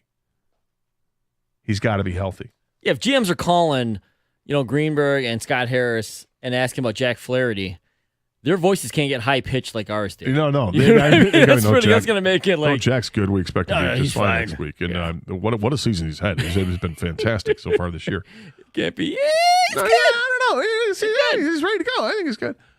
Chris McCoskey of the Detroit News had this on Jack Flaherty the other day. He said the team now is for Flaherty to meet the team in Cincinnati, throw a bullpen. If all goes well, he'd pitch against the Guardians at Comerica Park, presumably on Monday. If that happens and this injection clears up the back issues once and for all, Flaherty could make 2 starts before the All-Star break and 2, possibly 3, before the trade deadline, and that would be ample time for teams to assess his value for the final 2+ months of the season. So again, it all hinges on Jack having a nice bullpen over the weekend and being able to pitch Monday and showing that he's fine. These are some really tense days, I would imagine, for Scott Harris and company, because they know that they've got this big bargaining chip and they don't want to blow it a second year in a row like they did last year with Eduardo Rodriguez. I mean, I put more of that blame on Rodriguez. However, Scott Harris shoulders a lot of that blame too. 248-539-9797 is a telephone number. Are you a trade Jack Flaherty at all costs kind of guy, or person, I should say? 248-539-9797. This is 97.1 The Ticket.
Brought to you by Northville Lumber. This just in, Evan Petzold reporting that Parker Meadows is heading back to the big leagues. He was sent down to Toledo on May 7th after carrying a .096 average in 73 ABs. Good news is his performance on fastballs got a lot better in Toledo, something he really struggled with in the big leagues his first time around. .396 batting average on fastballs, just a 15% whiff rate. He did scuffle a bit on the breaking balls. The next step on this long road trip for the Tigers is Cincinnati. The Reds check in at 42 and 45 and stand 3.5 games back of the NL wild card. They're coming off a 3-game sweep of the Yankees on the road. Reese Olson starts for the Tigers as he faces Carson Spears. Spears has started just 3 games this season, plus 5 appearances out of the pen in the bigs, holding a solid .313 ERA. In case you were busy barbecuing yesterday, Steve Eiserman spoke with the media and addressed what he plans to do with all the goalies they have now.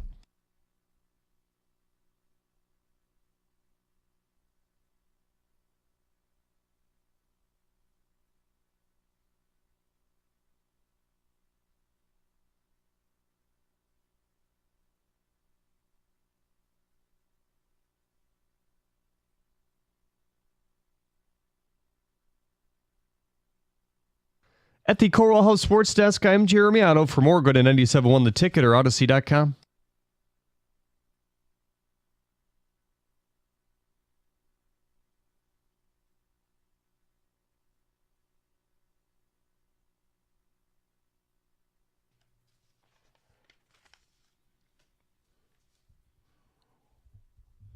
All right, welcome back to 97.1 The Ticket, Carson Anderson program. Gator and Kang with you today. Doug will be back next week on the show, enjoying a hot dog. Well, he won't be enjoying a hot dog. Maybe he will. Yeah, let's think positive. Yeah, he used to like dogs. He said as a kid he used to eat them. Probably used to eat a lot of things as a kid. He no longer eats. This is true. Like a lot. like everything. Do you think there's absolutely no chance that he'll go, it's not bad? Yeah, I think there's zero chance. There's zero chance. Yeah. But I think for Doug, a lot of it's mental. So if you were just to actually have that open thought, like, hey, I may enjoy this. I may like this. I may not want to eat it all the time, but that doesn't mean I can't enjoy it this one time. Right. And so I think we're allowing him relish, right? Is that what he wants? Yeah, he can put anything he wants on Yeah. it. Yeah. And you and I both know Doug. If Doug says he's going to put tons of relish on it, it's going to be like average relish because Doug would never go overboard with anything. That's true. Like I'd have that. Look, I love hot dogs. I love mustard. I'd slather a thing of mustard, a little bit of ketchup on there. If I got onions, if the onions are nearby, sure, I'll throw onions on there. Mm-hmm. Chili. Love chili on there. Yeah, I got that. Relish, sure. I'll throw almost anything on a dog. Not all at once. I don't like all that stuff together. You don't want the like Chicago dog. I don't mind a Chicago dog. It's a nice change of pace, but the Chicago dog doesn't throw chili on it. So, no, but they have like spears of pickles. Yeah, they got the pickle spear. Then they have the tomatoes, the sport pepper they call it, or something like that. I don't like the Chicago dog. It's okay. I'd rather just have a normal dog and throw a bunch of mustard on it with a little ketchup and onion. But we'll talk to Doug over the weekend and ask him how and when he wants to do this. He's just got to basically eat an entire dog before the show's over, right? Yeah, I think so. We're gonna force it. We're gonna force him to eat the whole dog. Well, he's not just going to take a bite. That's not. We always say you have to eat a hot dog. So my thing is, no, this is true. If you want to start at 10:05 and take one bite at every segment till you finally get through, fine. But you just got to finish this hot dog before the show's over. What if he gets sick halfway through it? Oh, God, don't put that in his mind, man. Well, I'm asking you. I know. Then take a segment off. Have a Verner's. I don't know. And then. I mean, take a segment off from eating the hot dog. Don't take a segment off from being on the air. He's got a job to do. Yeah, right. You know that. You're not taking any time off. But then just gather yourself and then take another bite, 20 minutes later. We'll discuss more of the parameters as we maybe on Monday's show what we're going to go through, and then we'll spring it on Doug. Say, okay, here's what we've come up with, and can't wait to hear what you decide you're going to do, how you're going to handle this. 248-539-9797 is a telephone number. We're talking about Jack Flaherty and what Tiger fans want to happen with Jack Flaherty. Like, are you hell-bent on trading him no matter what? But at this point, I feel like Tiger fans are like, just trade anybody you can trade. Whatever you're going to get is what you get. People are fed up. They're really at their wits' end with this team, with ownership, with the GM. And, I think that there's an opportunity here. Perhaps it's opportunity missed, but that would be maybe hindsight. Although technically I brought it up right before he got hurt. I did bring it up. Do you want the Tigers to trade Jack Flaherty now as opposed to waiting another 5 or 6 weeks? This was a couple weeks ago.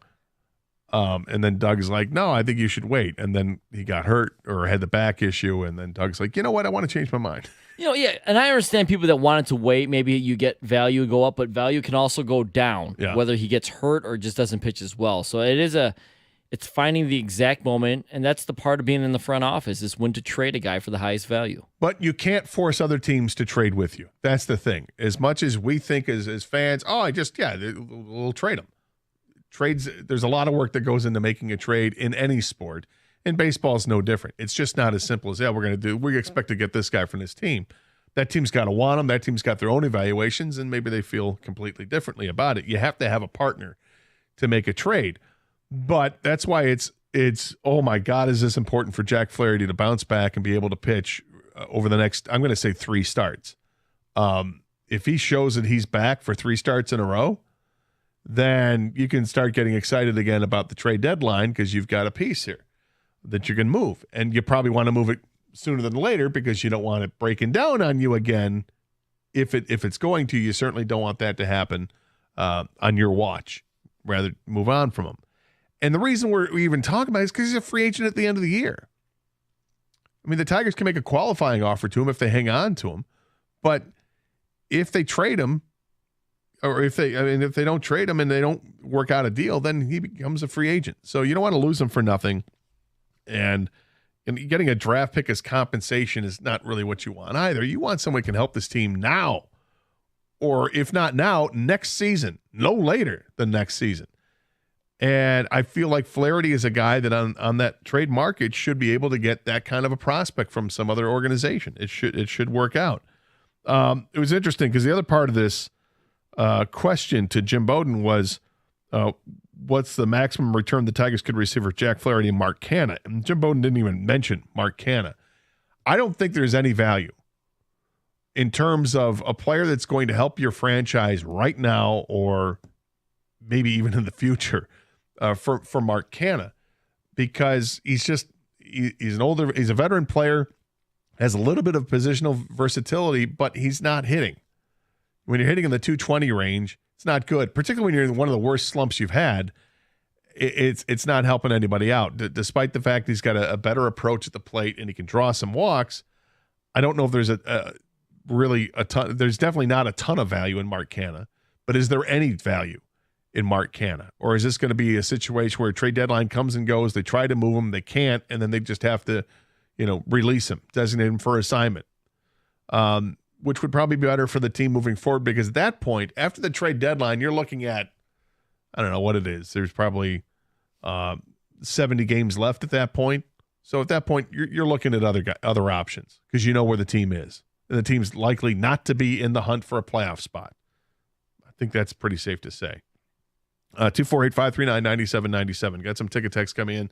Variety of topics.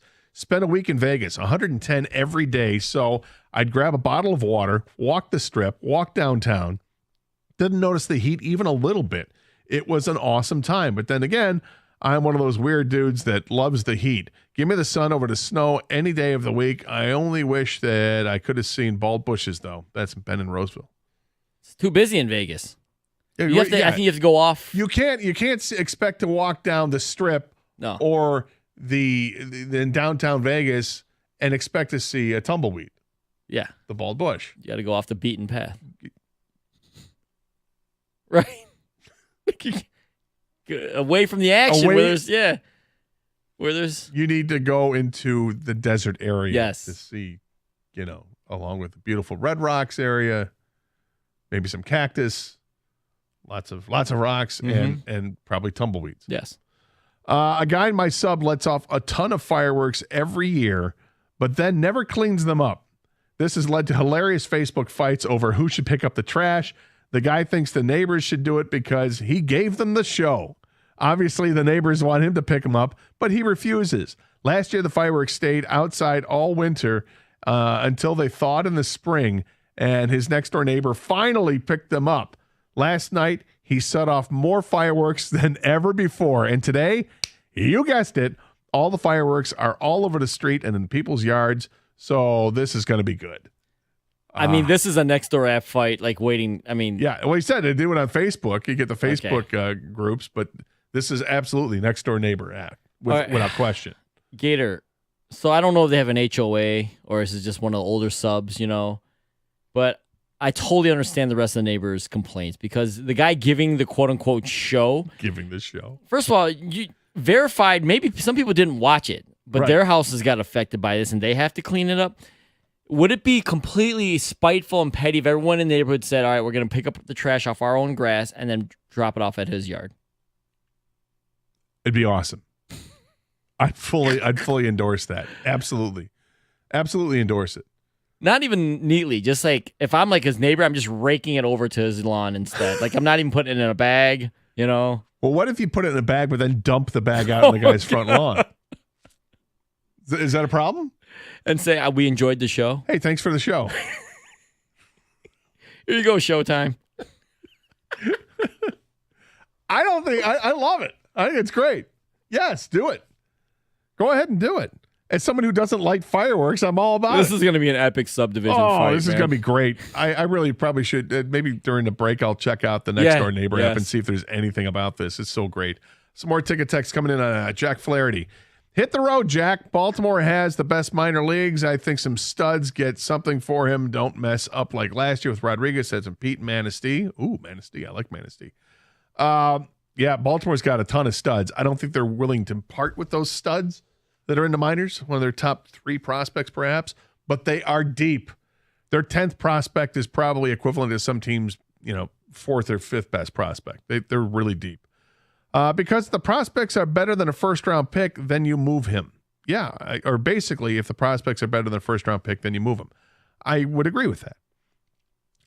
And then they have this. You have it backwards for an average system. I think you get a top 5 from their organization if dealing with, say, the Orioles or the Dodgers. Then you'd get a 10 to 15 top prospect because that'd be the equivalent to top 5 elsewhere. The prospect doesn't change the value in the organization is what does.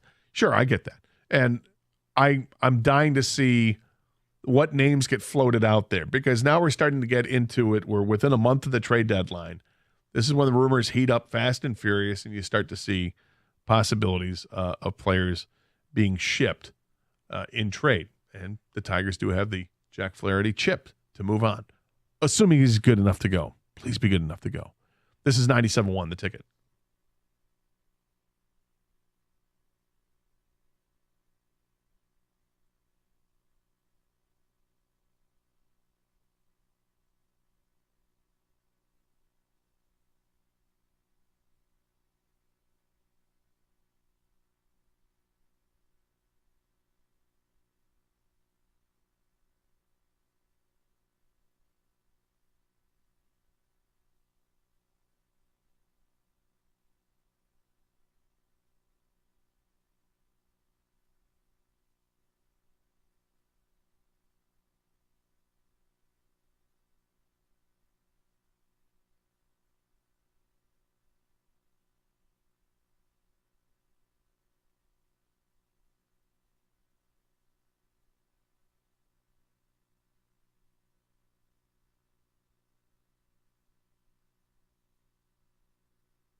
So I was going through the app. Let's see if I could find some interesting fireworks posts. The Nextdoor app? Yeah. I'm sure there's some this has got to be like, there's got to be peak season right now for like the Nextdoor app, you know, like everything else has a peak time. After the 4th of July, it's got to be like the usage has got to be through the roof. It's amazing. The comment section. Yeah, it's always great. I mean, there's some people, the stuff that people want to post about and get other people's opinions on are just, it's hysterical to me. And 90% of them, it revolves around dog poop. People not cleaning up after the dogs. People. There should be a whole other section for that. Then. Really, hey, listen, if you if you have a dog poop complaint, go over here. I mean, watch your step. The one it inevitably comes down to the one where somebody is complaining that somebody cleaned up after the dog and using a poop bag, but then they put that poop bag in somebody else's garbage can. And they get offended by it. I'm like, yeah, the question is, should you be able to do that? Yeah. Yeah. Like, if it's resting, as long as it's still in the bag, it's I think. The bag. Yeah, you can't just dump like. Right, you're not just like yeah. picking up with leaves and jumping it in somebody's. That you can't do. But I mean, if you've got an actual doggy bag, you've cleaned up after your dog, you're still on your walk. It happens to be like trash day. You see your neighbor, one of your neighbors has, garbage cans at the edge of the street, or with like, let's say, yard refuse, branches and leaves and stuff. What's wrong with setting the bag there? Some people are very particular about their garbage. Like, they clean them out with power washers. I'm serious. I know. Well, if you're cleaning out with power washers, then what are you concerned about with this if you're already going to clean it? Well, maybe they don't want to clean it again. So somebody posted this, it's hysterical.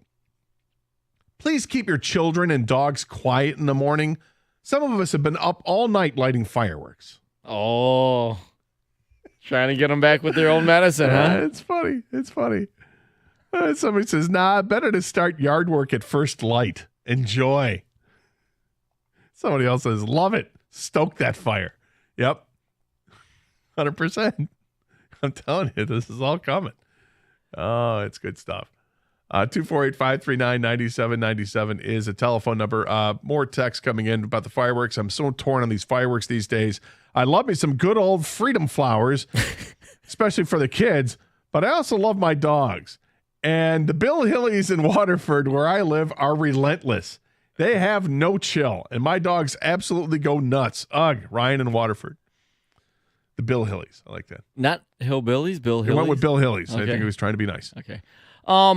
Yeah, I think all this depends on where you are in life. Like if you start having children, they're not as cool as they once. The fireworks aren't as cool as you once thought they were. You get a pet, things like that. I mean, we're all voicing our opinion selfishly on how we feel.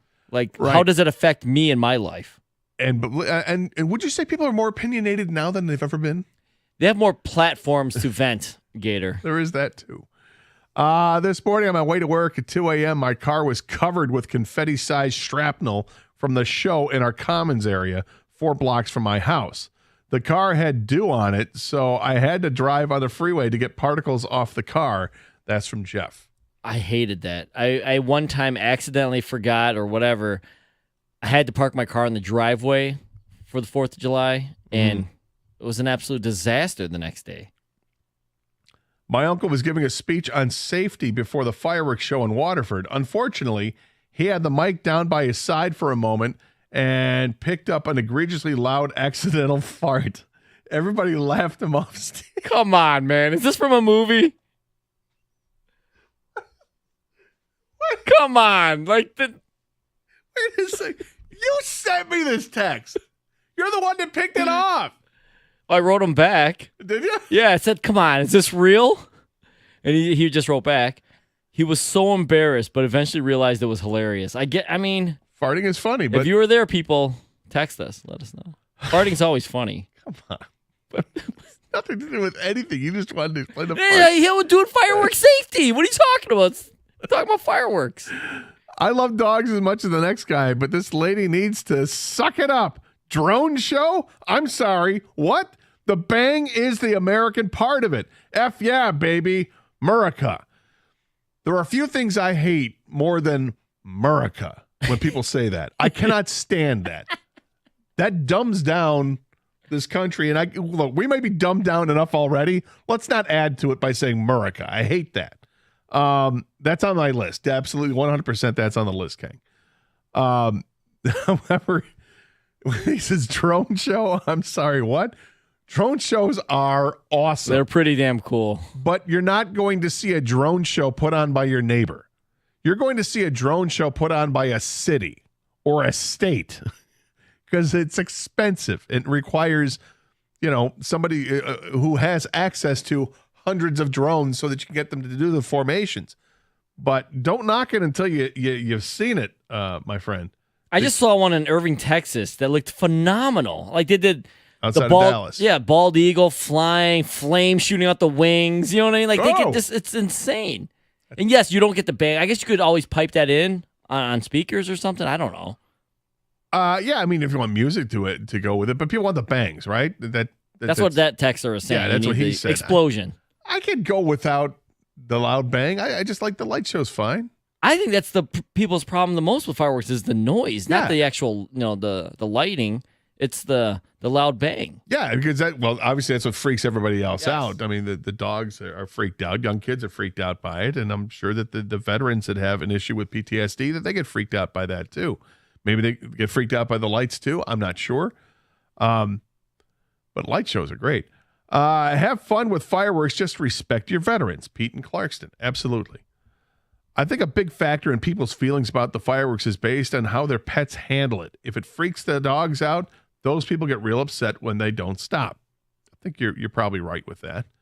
And maybe that's why I'm in the middle on this, because I do have a dog, but she's not that worked up about it.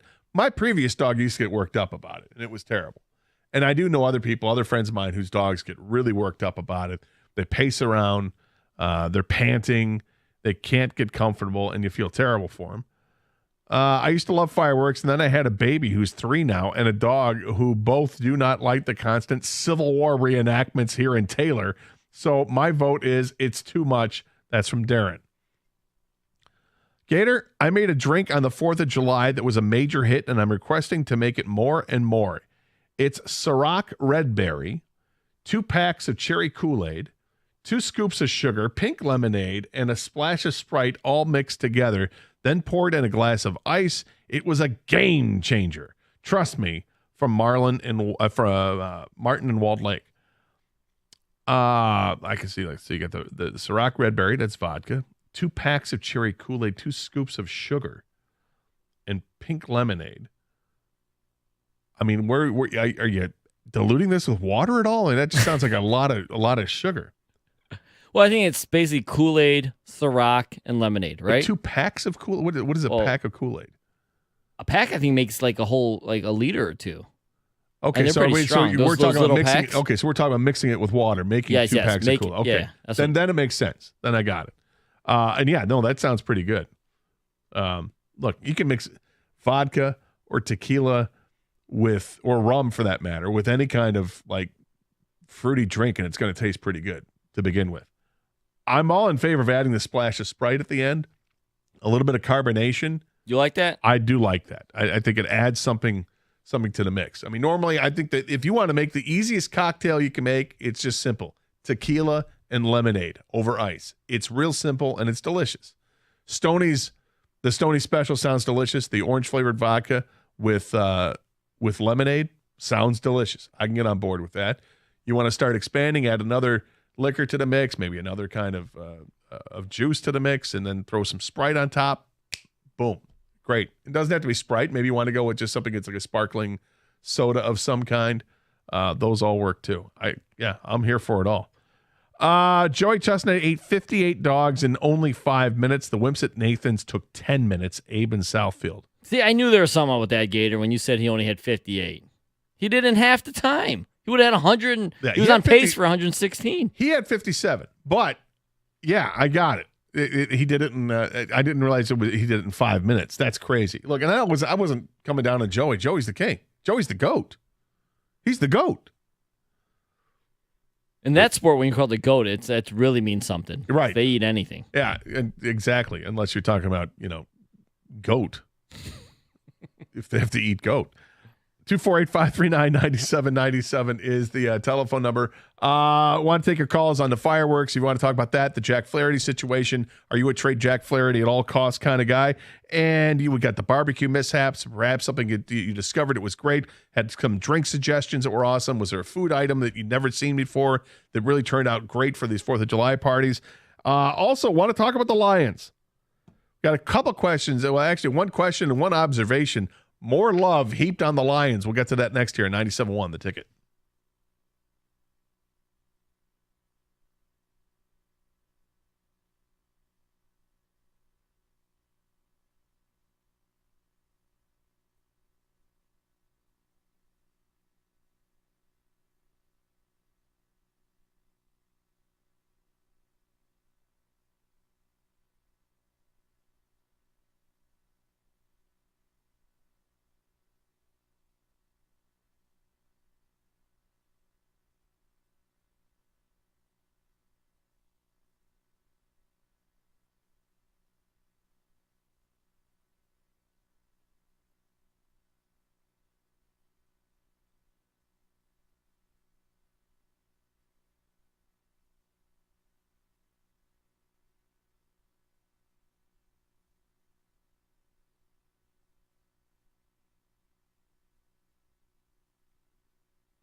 Welcome back to Carson Anderson here on 97.1 The Ticket. Gator with you, along with Kang, our producer. Got Kenny working the phones. Evan's lurking around. Doug will be back in next week's show. We'll have a hot dog. Whether he'll enjoy it or not, that's up to him. We'll see. Been talking about a lot today on the show. Obviously, picking up where we left off yesterday with the 4th of July. Now that the parties have kind of come and gone with the 4th of July celebrations, did you learn anything? Something cool that the people were cooking on the grill, or somebody brought food-wise? Was there a drink that you'd never had before that was awesome? Was there a mishap on the grill? Did someone just totally ruin it? Someone get out of hand, a little inappropriate? Was it something funny we could talk about on the air? Because those are always fun. The fireworks debate always rages on. Is it right to light fireworks after a certain time? I guess there's a state law that says like 11:45 you have to be done by, I believe. This is people have been tweeting us, so I'm going to put it on the people. But can you do it past tonight? We're going to allow it just for the rest of the weekend. That's it, Friday and Saturday night, and then no more. And where do you stand with the fireworks? The situation with Jack Flaherty, we're really hoping Jack Flaherty has no discomfort at all this weekend when he throws his bullpen. Then he's likely to pitch in a game next week against Cleveland, and then hopefully he's good to go. And if he is, are you a trade Jack Flaherty at all costs kind of person? 248-539-9797 is the telephone number. Getting some line stuff in just a second. Let's get back to the phones. And Mark is next up here in 97.1 The Ticket. Hey, Mark. Hey, I just wanted to say my dog doesn't like fireworks, but we just play action movies all night and don't really care about the loud noises. She doesn't really care. Really? Watch Rambo today, and we'll just listen to it. Which Rambo? We're going to watch them all today. Oh, there you go. Yesterday it was RoboCop. We just blast them all. What kind of You dog? don't even acknowledge it. What kind of dog do you have? She's a pit boxer mix. So And she was a shelter dog, so she doesn't like that stuff. But, if you don't acknowledge it, they don't care. Yeah, that's the way I've approached it with my dog too. I don't show any change of emotion at all. I keep calm and I don't sit there and try to reassure her because I think that just amps up the anxiety. But so the action movies work for you, huh? Exactly, and I live in Taylor, so it's like a war zone in Taylor. So exactly, you act like it's normal, and What's the dog's name? Leia. Leia. So, Leia Pitbull Princess boxer Leia. mix, and you got to name Princess Leia. That's sweet. That's awesome. exactly. Thanks, Mark. I Yeah. appreciate it. Yeah. Take care. 248-539-9797. All right. So the Detroit Lions.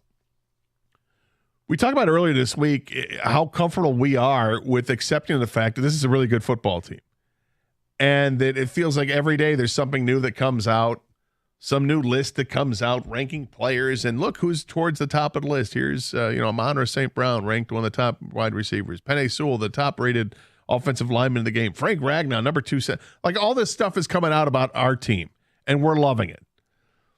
But are we starting were we feeling a little uncomfortable because now everybody is catching up with the Lions, and we haven't really been here as Lions fans to enjoy a team that's been this good and projected to be this good. We're hopeful that this isn't a one and done situation, and I don't think it is. I think they've built this thing to last. They built it the right way through the trenches to start off with an offensive line, and now we're reaping the benefits of this. Got to the NFC Championship game, and they've signed their own free agents long term, so they're trying to keep this window of opportunity to win a Super Bowl open for years. Really like it. But here's another one, another list that I'm curious how you feel about this, because I think this is probably a pretty good predictor of things to come. This is a ranking of NFL teams under 25 talent. This comes to us from ESPN. It says a big part of determining which NFL teams are set up for future success is looking at how much young talent is on each roster. It's important for a couple of reasons. Young players are still developing and could become even better, more productive players as they hit their peak years, and they also come on cheap rookie contracts that help teams stay under the salary cap and give them room to sign older free agents. So you look at this list, and with the talent level on the roster under the age of 25. And you start at the back of the list. And according to this list, the Miami Dolphins have no blue chip players. They have players that just graduated from being 25. Jalen Waddle, Jalen Phillips, among others. But they rank at 32. Moving up the list, the Raiders are at 31. The Philadelphia Eagles are at 29.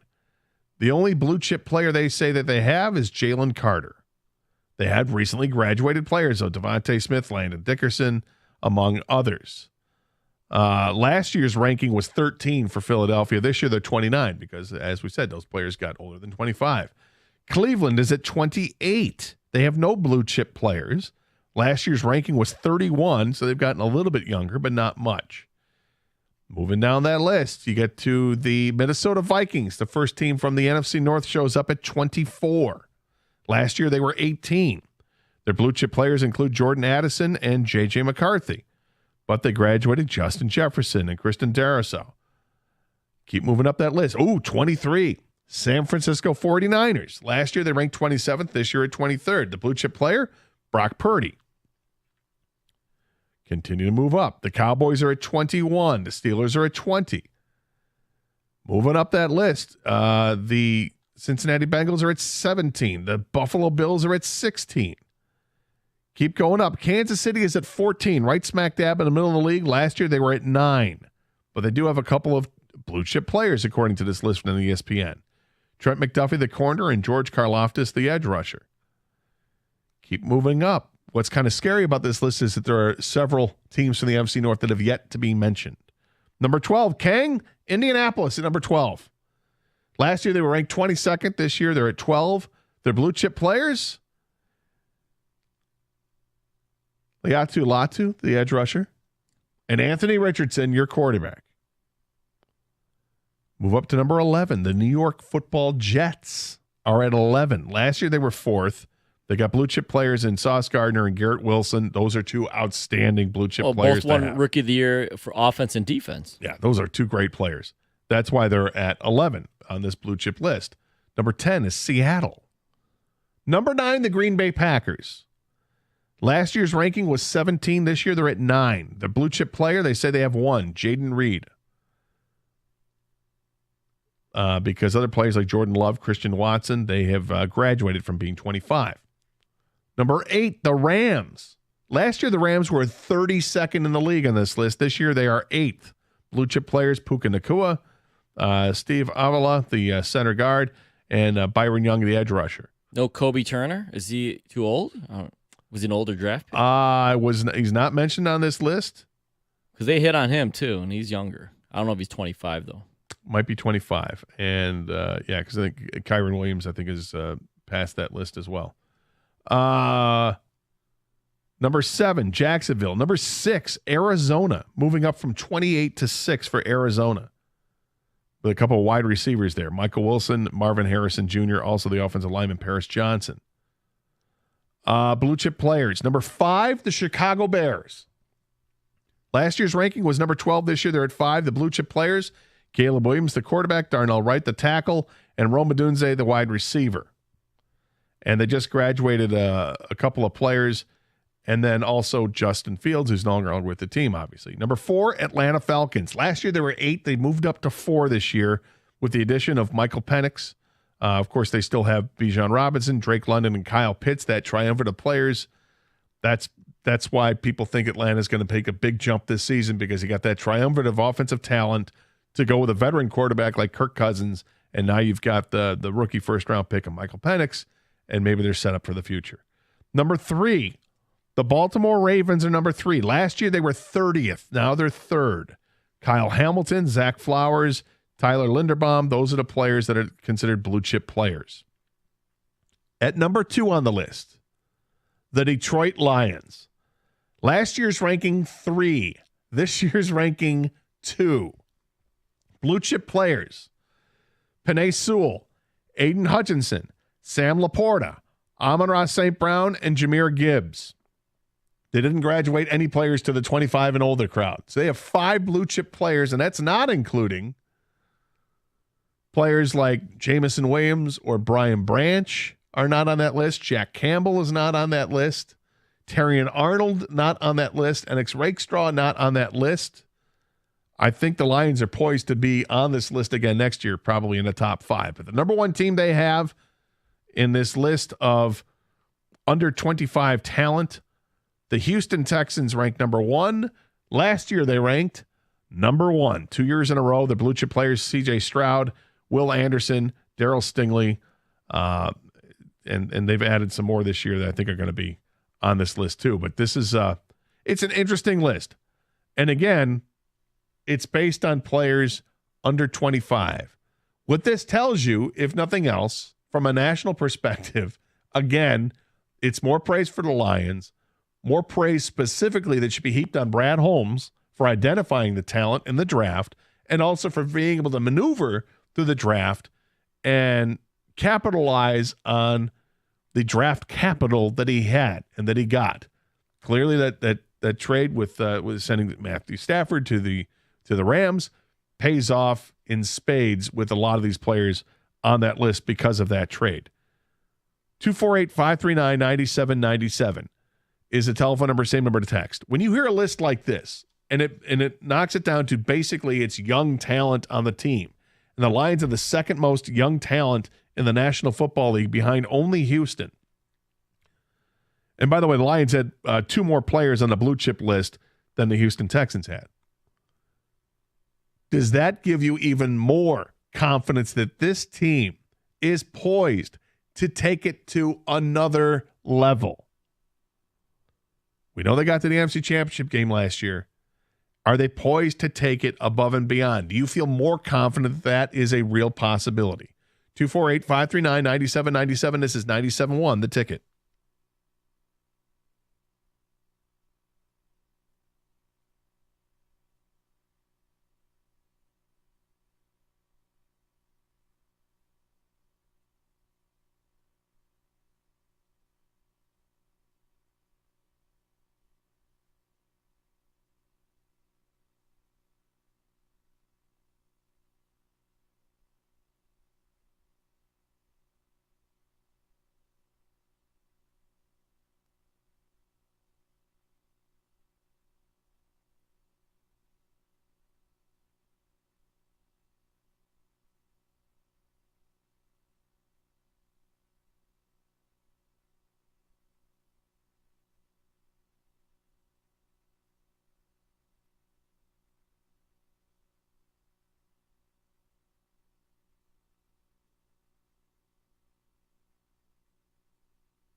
248-539-9797 is the telephone number. Just went through ESPN article talking about the top teams ranked by their young talent, players under 25. The Lions are number 2 on the list behind Houston.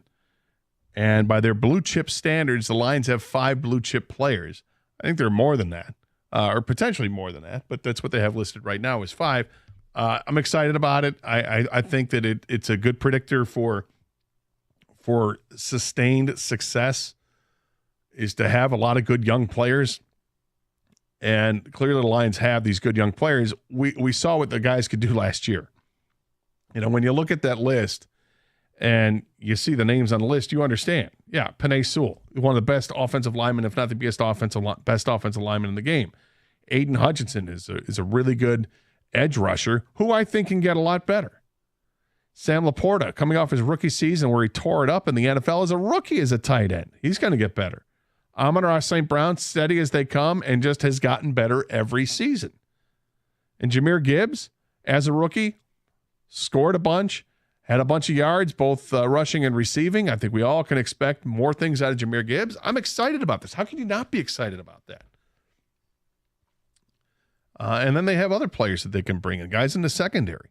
When you look at Terrion Arnold and Ennis Rakestraw, we're really excited about what they can do from the corner position. And got Jack Campbell and Brian Branch, and it's a young football team. It's a very young football team, and they're starting to have to pay some of those players for sure. They got some big contracts to Sewell and St. Brown and Jared Goff. We know this, and what's to come with Aleem McNeil, and there's a ton to look at with this team. But I think what it tells you is that there is a window of opportunity that'll be open for a while. It's not going to be a flash in the pan, this Lions team. I do not believe that at all. I think that something like this is an indicator of how you can sustain success. And it's at the NFL level. And football's king. This is what I think Steve Eiserman would die to have this, right? To be on this list. Well, not just Steve Eiserman. Yeah, right. I'm talking about the Red Wing fan base. Red Wing fan base, sure. The Pistons fan. I mean, the Pistons have a ton of players under the age of 25 for sure, but we just don't know if they're good enough to play together in the NBA, if it's the right mix. Tigers, the Tigers have a bunch of guys under 25. I think if they had a list like this, their list would they'd probably be higher on the list, but people are becoming impatient because it's taken a long time and we want to see these guys. But how do you feel as a Lions fan when this is where they're at on this list? 248-539-9797. Keith is next up here, 97 on the ticket. Hey, Keith. Hey, good morning to you guys. Hey. Yeah, it's exciting when you see that for under 25 and ranked second. And you didn't even mention James Houston, which last year he was injured. But based on what we saw 2 years ago, this guy could be a star if he continues in that path with his rushing ability and more good players around him. My only concern for the Lions is it's exciting. Been a fan for 50 years now, and not seen something like this in my lifetime. But the part that I'm most curious about is if we were to get to the Super Bowl is the extending of plays with Goff. Last year, I felt that we were right there to do it with a couple of plays that could have been extended and not been put in that fourth down situation. And the long ball. It's not the play between 0 and 25 yards. I feel like he's a master at it. It's the weakness of not being able to throw with accuracy the deep ball and the extending of plays when he feels pressure, he seems to collapse. Curious your guys' thoughts. Well, I don't think there's any question that he's not mobile. So, I mean, as far as extending plays, that's a problem for him. He's not a perfect quarterback. He's not among the top 5. I don't think he's in that. When you look at elite quarterbacks, there may only be one elite quarterback in the league, and that's Patrick Mahomes. Then there's the next tier of guys, and Jared Goff's not part of that next tier. But I think Jared Goff's a top 10 quarterback. He's got his flaws, as most quarterbacks will have their flaws, and you've laid them out. You know, there's questions about how he throws the deep ball and can he extend plays. I don't think he can extend plays, and that's unfortunate. That's never going to get better because you either have speed God-given or you don't. You can't really work on it too much. I think he can trust his offensive line a little bit more, and maybe he can maneuver within the pocket. But as far as bouncing outside the pocket and scrambling, and then throwing, that's never going to be part of his game. And I think you have to accept that because everything else he does is at an above average level. It's at a very high level. He's a cerebral quarterback who can be very accurate inside of 25 yards. And if that's what makes this engine go, then I'm all for it. It got him to the championship game. They didn't lose the championship game because of Jared Goff. Well, yeah, I would say that's true because he's played well. He played well the whole year. The only part is at the end of the year when you get into these special games, championships, there's usually one or two times during that game that quarterback's needed to extend plays. And that's the part where I'm saying we get into those situations. And I don't think the Rams, when they traded him away, they understood his weaknesses. He's a different quarterback than he was with the Rams, but there is those one or two plays that you need in those championship games that quarterback makes a difference with extending a play. We saw Purdy do that against the Lions, and he's not a mobile quarterback. Well, he is a mobile quarterback. He's not a running quarterback. Brock Purdy is mobile. Yeah. There's a difference. Yeah, that's true. Yeah, and thanks for the call. Look, San Francisco has a ton of talent on their roster. I'm not going to argue are they the better team? They were. They were a better team overall the entire season. Do I think the Lions could have beaten them in that championship game? Absolutely. Had the receivers held on to a couple of passes that Jared Goff would have been extending plays? Yes. It wasn't Jared Goff's fault that passes were dropped. Jahmyr Gibbs doesn't fumble in the very next possession. There's a lot of stuff that happened. They ended up losing the game, but they gifted a bunch of opportunities to the Niners that the Niners took advantage of, okay? I almost want to embargo the Goff mobility thing. We'll talk, as the season gets closer and Doug gets back, but he's just never going to be as mobile as people probably want him to be. He's really good at everything else, though. And by the way, you do have an elite offensive line. It's not like this is like the worst offensive line in the league, and Goff is not. He can't move. I get it. That would be a recipe for disaster. You're not going to win any games. They went to the NFC Championship game last year up 17 at halftime. Pretty damn good. How many other mobile quarterbacks didn't make it that far in this league? So, yes, he's not mobile. Can he, increase his pocket presence a little bit, maybe get the ball off? But he's really good at reading defenses, getting the ball out to who they need to get out to, being accurate. All that stuff matters too. Throwing the deep ball, I understand that being a concern for Lions fans because you've got a burner like Jamison Williams and you want to see him just cut him loose and let it go. I think we're going to find out this year whether or not that is truly a weakness for Goff or not. I think it's a perceived weakness, and I'm not going to fight people on it. Fair enough. You're going to have that opinion. I get it. But I think this season we're going to find out for sure whether or not it is a weakness because we're going to see J-Mo in the lineup all the time. Almost every offensive play. I would imagine he's going to see like 70% of the snaps on offense, and he's going to get plenty of opportunities to catch the deep ball. And the work he's put in the offseason, Jamison Williams, is getting himself ready for this upcoming season to the point where all the coaches are raving about him. Maybe this is the opportunity we're seeing now because Jared Goff is working with him more. And they build that chemistry. Yeah, exactly. They haven't had before. So now they got the chance to build that chemistry. Let's see it. Now, it may end up that Jamison Williams is 5 yards open, 45 yards down the field, and Goff can't get it to him. Then we're like, all right, then we can say that is an issue. I do have my concerns about Goff's arm strength compared to Jamison's speed, but that might be partly due to timing issues as well. So if they get on the same page, chemistry like we just mentioned, this may be a lot better than we've seen so far. But they have connected a couple times, and it looked maybe awkward a couple times, but I think the more they work together, the fact that J-Mo's been in the league a couple years now, that's a huge difference. And timing is big. I think the other thing that we have to look at is if this team let's say they average 30 points a game on offense, that should be plenty. Absolutely. All right? So I don't care if he's throwing the ball deep or not. If they're scoring 30 points a game, however they do it, they do it. The real question is, has the defense stepped up enough for the Lions to shut teams down so none of that even matters? Like, are we talking about, oh my God, we got to throw the ball deep? I mean, does it matter if you're winning by 10 points? Who cares? You're winning the games. But I think this season is going to go a long way to determining exactly what Jared Goff is. And I think Jared Goff's really good. He's a quarterback that has some flaws, has some holes, but so does everybody other than Patrick Mahomes. Just have to deal with it. There's another list of players that perhaps teams should be considering moving because they're rebuilding. Do these players make sense for the Lions? I think there's a couple that definitely make sense for the Lions. The question is, would the Lions consider acquiring any of these players? They still have a bunch of cap space, right? We'll see. 248-539-9797. This is 97.1, The Ticket.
Brought to you by CGC Water Treatment. Tigers outfielder Parker Meadows is reportedly heading back to the big leagues. Lynn Henning thinks that Dylan Dingler will come up soon as well, saying in a post on X, quote, as soon as a likely deadline deal happens and the Tigers part with a catcher, Carson Kelly, most obviously, end quote.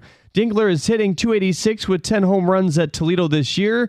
He's the 12th ranked Tigers prospect according to MLB Pipeline.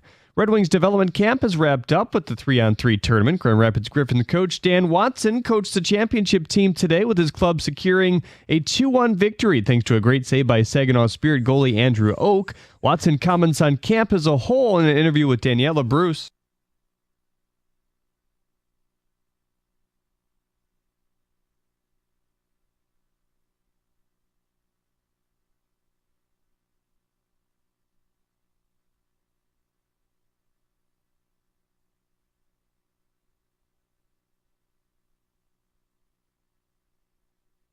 Wings GM Steve Eiserman met with the media yesterday and said it's possible the team could add another piece, but nothing concrete is on the horizon at this point. At the Coral House Sports Desk, I'm Jeremy Otto. For more, go to 97.1 The Ticket or Odyssey.com.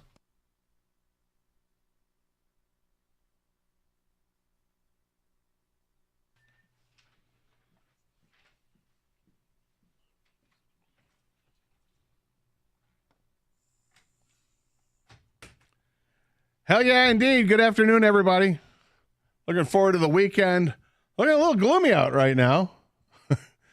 There is potential for some rain and some storms today and tonight, I guess. And then for the weekend, it should be, I guess, 30% chance of rain tomorrow. But then if it doesn't rain, it's going to be 80 and beautiful. And then Sunday should be a little warmer and no chance of rain. So really nice. We'll take that. That looks good. And we'll see if people continue to light the fireworks and annoy everybody in the neighborhood or not. Although not everybody's annoyed. Some people love it. Are people cleaning up after the fireworks? Because I got to tell you, that's annoying when you see stuff strewn about your lawn and you had nothing to do with it. But some guy, 4 houses down, they were having a party and lighting this stuff off. That's no good. You got to be responsible, right? Well, I mean, if it's going to be harder to clean this wet, shrapnel and all these pieces of fireworks than it is dry. I mean, it helps, hopefully, with any possible fires, right? Yeah, you're right. Exactly. I mean, it's nobody wants to have to clean it up, but I mean, if you lighten them off, yeah, you should probably clean them up. 248-539-9797 is a telephone number. Word is that Parker Meadows is coming back to the Tigers tonight. That was quick. Was it? Well, not terribly quick, but it was quick after, I guess, because yesterday I was saying on the show. Was it really? Time to bring him up. Let's go. Bring him back up because he's killing it down there. If you want him to work on hitting the fastball, he's hitting the fastball just fine. I think Jeremy said he was hitting 396 against the fastball down at Toledo. That's great. Still has trouble with the curve.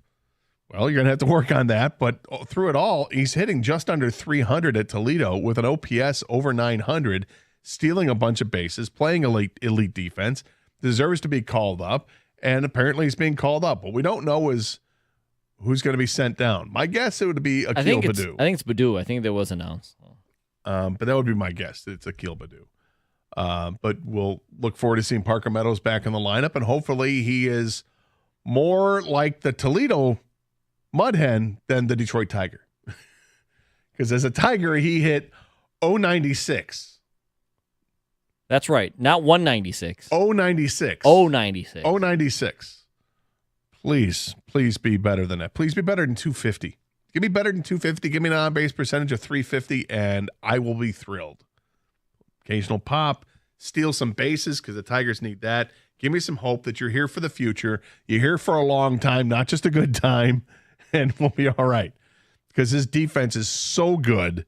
It is elite defense he plays as a center fielder that I could see him being the center fielder for the next 8 years if he can hit, which has always been the question with him. But he's actually been a better hitter than I think people want to give him credit for. But we were talking about the Lions. We had this article from ESPN talking about all the ranking the teams in the NFL 1 to 32 based on their under 25 talent that they have. And the Lions rank number 2 on that list. They have a bunch of blue chip players, Penei Sewell, Aiden Hutchinson, Amon-Ra St. Brown, among others. There were 5 of the blue chips they had, and plus players they didn't mention, like the secondary players, Brian Branch and Terrion Arnold, and this Rakestraw, I think Jack Campbell, a lot of young talent on this team. Jack Campbell was second on the team in tackles as a rookie last year. So I think he's someone that's kind of going under the radar a little bit there. As I can almost hear Doug in my headset saying, "What about Jack Campbell?" I got it, Jack Campbell.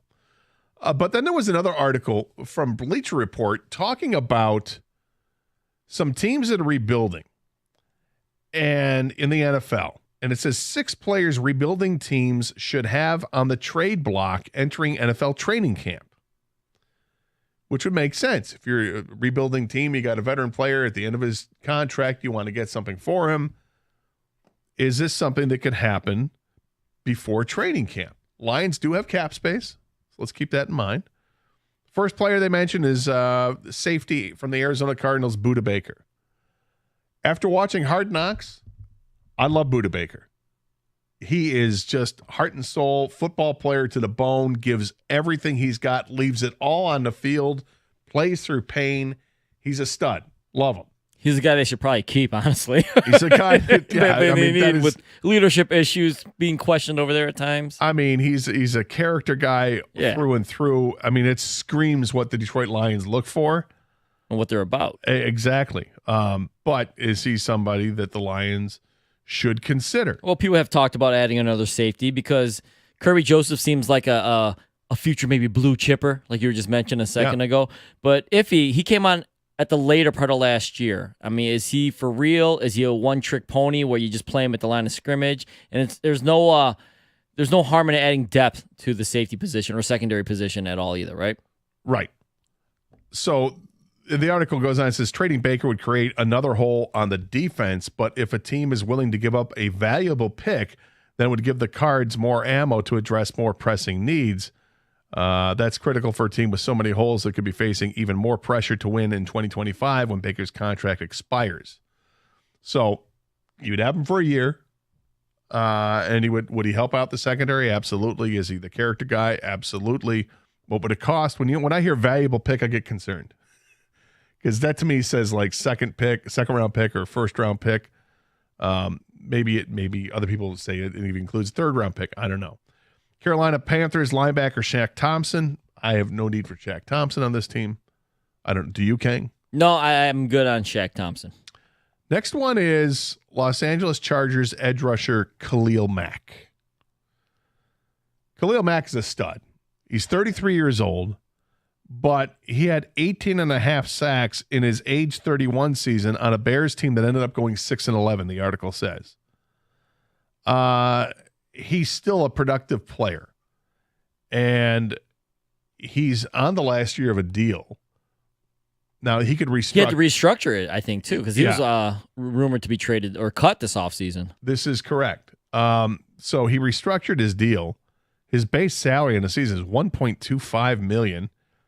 He's got almost $9 million in signing bonus that was prorated. The restructured proration was $15 million. He's a $25 million cap hit for the Cardinals. So that's a tough hit to take if you're the Cardinals and letting them go. But if you're rebuilding, it doesn't matter. Chargers. I was thinking Buda Baker at the time. Wrong guy in my head. Big hit to take if you're the Chargers, but if you get something in return, it's just for this season that you have that cap hit. So can you work through that? Although I think there's actually an $8 million cap hit next year to it because of the restructuring and the proration of it. But if you could, would you give up a third round pick for Khalil Mack? I mean, third round picks are pretty valuable, and I think Brad Holmes treats them as very valuable, because I think he does so well in the draft that, I mean, last year there was talks about Chase Young, a third round pick, and things and that seems to be the area where people would be, they don't want to give up first or second round, but third round is still valuable, but can get you a player to help put you over the top. I right now would wait.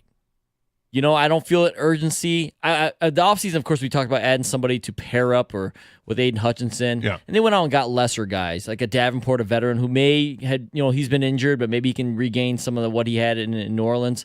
And they're counting on James Houston bouncing back. Betts from the CFL. So they went and addressed it, but in a lighter way than maybe what people wanted them to. Yeah, it wasn't Brian Burns. No. And Khalil Mack would be that would be a big name. That would be a big name. That would be clearly addressing it.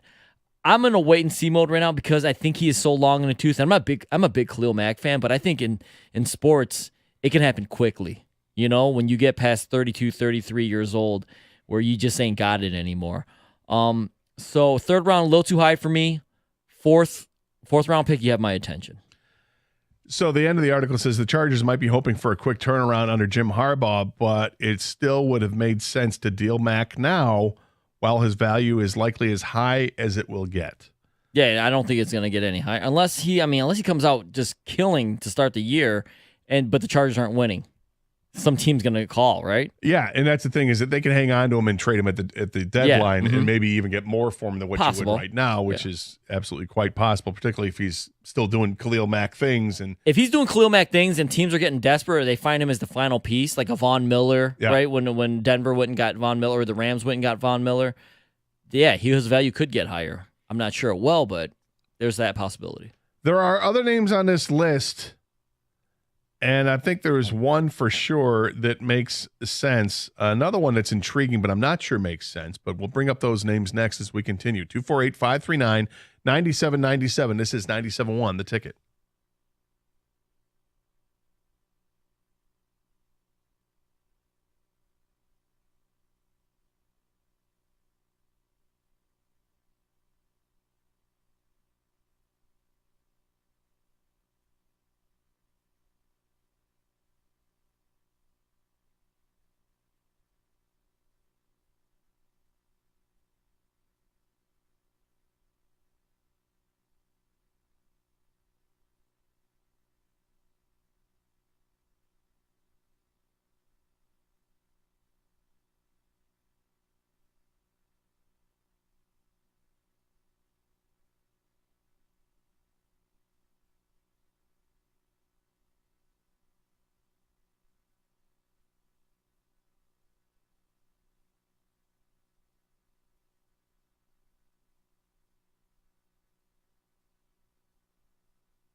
Look, we're less than 3 weeks away from the start of training camp with the Lions and getting kind of excited about football again and seeing different lists come out, so many lists that have lots of Lions players towards the top of these lists. And we know the team was 12-5 and, lost in the NFC Championship game. This list I read earlier today about the ranking the 32 teams in the NFL based on the under 25 talent that they have. And the Lions were second on that list. They were third on the list a year ago. I mean, this thing is set up. The way Brad Holmes is drafted, the way they found players for this team, they are set up for success for years. This is not just going to be a flash in the pan, make the playoffs 1 year, and then we don't see the playoffs for the next several years, have to rebuild, find a new quarterback, and do all. No, none of that. This team is set up. And kudos to Brad Holmes for setting things up. Now, there are high expectations, and we're in unfamiliar territory as Lions fans, expecting nothing but the best from here on forth. But there's always ways to improve the team. And this team does have cap space still, and a lot of it. And when you start looking at how do you spend it? Well, you can spend it on 1 year contracts. You can on players that are in the last year of a contract. And find teams that are willing to trade players. So Bleacher Report has this story about 6 potential players that teams should consider moving because they're rebuilding. If they're rebuilding, they need to get resources for those players back, which usually comes in the form of draft pick compensation, and that's what we're looking at. So Khalil Mack was a name I thought was really interesting that was on this list. And here's another one that's really interesting on this list. It's edge rusher Matthew Judon from the New England Patriots. Now, he didn't play much last year. He was hurt, missed all but 4 games last season with an injured bicep. But the previous year, he had 15.5 sacks in 22. And even though he only played in 4 games last year, he had 4 sacks in those 4 games. Now, it talks about, this one actually has a comp. And it says the Eagles were able to turn Hassan Reddick into a conditional 3rd-round pick from the New York Jets.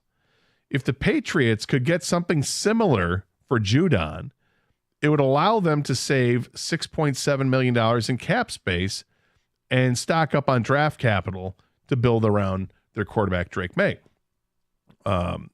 So that is a name that's very interesting.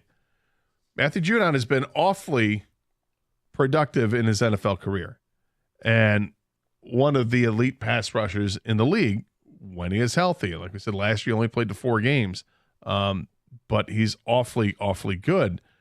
Kang, this is one where I look at and you see that, okay, we're talking about a guy who's coming off injury. It's an edge rusher.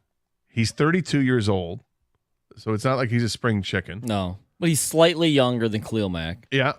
I mean, played his college ball at Grand Valley. Yeah, it's from the area. But I mean, like here, I like Matthew Judon. I like the conditional part of these picks because that means they have to perform. They have to hit some kind of benchmarks for those for that pick to be a 3rd-round pick, to validate the trade.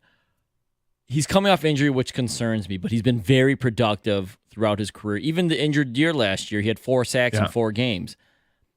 I actually don't mind this. Maybe it's because he's slightly younger than Khalil Mack, but I would be willing to put some kind of conditional 3rd, 4th-round pick and kick the tires on Judon. I don't think Brad Holmes is going to do this. I don't think that's I think they're just kind of going to roll with what they have and see how it goes. If there's a move, it'd probably be during the year. I think they're going to roll with, let's see if James Houston is healthy or not. See if Davenport can his veteran leadership can help the other guys play better. Bats, like I mentioned. There's other guys on this team. They might not be big name guys like Judon and Mack, but I think the Lions are also counting on Hutchinson to get better, Jack Campbell to get better. The secondary as a whole and defense as a whole to get better with Aaron Glenn maybe playing the defense he's always wanted to play. But I think when you're as close as the Lions are, you never rule out these type of moves because you can do both, people. You can be sustainable and have these young blue chip players that you draft and develop, and you can also add that 1 or 2 pieces to put you over the top. Now, especially if they're just like 1-year deals. You're not going out and signing someone, breaking the bank for. I wanted L'Jarius Sneed. Okay, I'll be the first to admit it, but that is a big contract you have to take on. If the Lions don't want to do that, these other moves like Judon and other guys with 1-2 year deals is the way to go. Yeah, so I'm looking at and comparing Judon to Khalil Mack, and I don't know, would they both get the same kind of compensation in return? If you're talking a third-round pick, if that's what it is, I'd do it. Particularly for Khalil Mack. I like Khalil Mack more than Judon because Khalil Mack has more of a track record of being the guy who's done that. But is his contract heavier? It is heavier, but again, if you can if you have the afford space and it's just a 1 year deal. Yeah, if you got the space, you can afford it, go ahead and do it because it is just 1 year. And it's the year you go for it because you think you're that close to getting there. Now, is it something that can get done before training camp begins? I know that's the article is about getting these things done in training camp. I doubt that happens. I think if unless an injury teams, or something, knock on wood. Maybe, yeah. And exactly, knock on wood there. But I mean, if you're the Chargers and you've got Khalil Mack and he's coming off a 17 sack season like he did last year, you're probably thinking, I can maximize his value by waiting until the trade deadline to trade. I mean, remember Brian Burns, the offer was, the rumor was there were 2 first-round picks that that Carolina was turning down.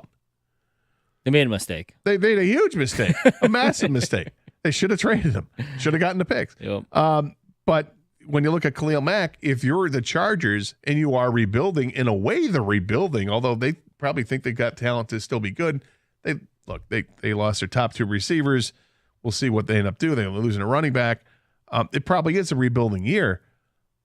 If I'm the Chargers and I've got this asset who's an aging player but it's still productive, I'm going to wait to the trade deadline to move him because I think you're going to get more than a third-round pick if you wait until October, whenever it is. That's me. Judon is interesting, but I'm concerned about him because he doesn't have this long track record of being great. Now, in 2022, he had 15.5 sacks. The year prior to that was 12.5. But before that, his career high was 9.5. Still solid. 9. Solid, but not, solid. he's not Khalil Mack as far as a career. Yeah, exactly. You know? Of course. It's solid. Look, it's like saying Houston was solid in his rookie season when he had 8 sacks in 7 games. But it's 8 and 7. You're thinking, can he get double digits if he's healthy? I'm looking at that. Looking at these 2 names, I think it's really interesting to see that there are edge rushers that might be available because they're on teams that are considered in rebuilds. Certainly the Patriots are. But where do the people stand? If you have any opinion on this, 248-539-9797 is the telephone number. Curious your thoughts on the Lions here and you're just getting excited about this. There's another name on this list as well that I don't think fits the Lions' needs anymore, but was one to consider, absolutely. And if there's a setback with DJ Reader, would you consider this? And that's Washington Commanders defensive tackle Jonathan Allen, who will be a free agent at the end of the season.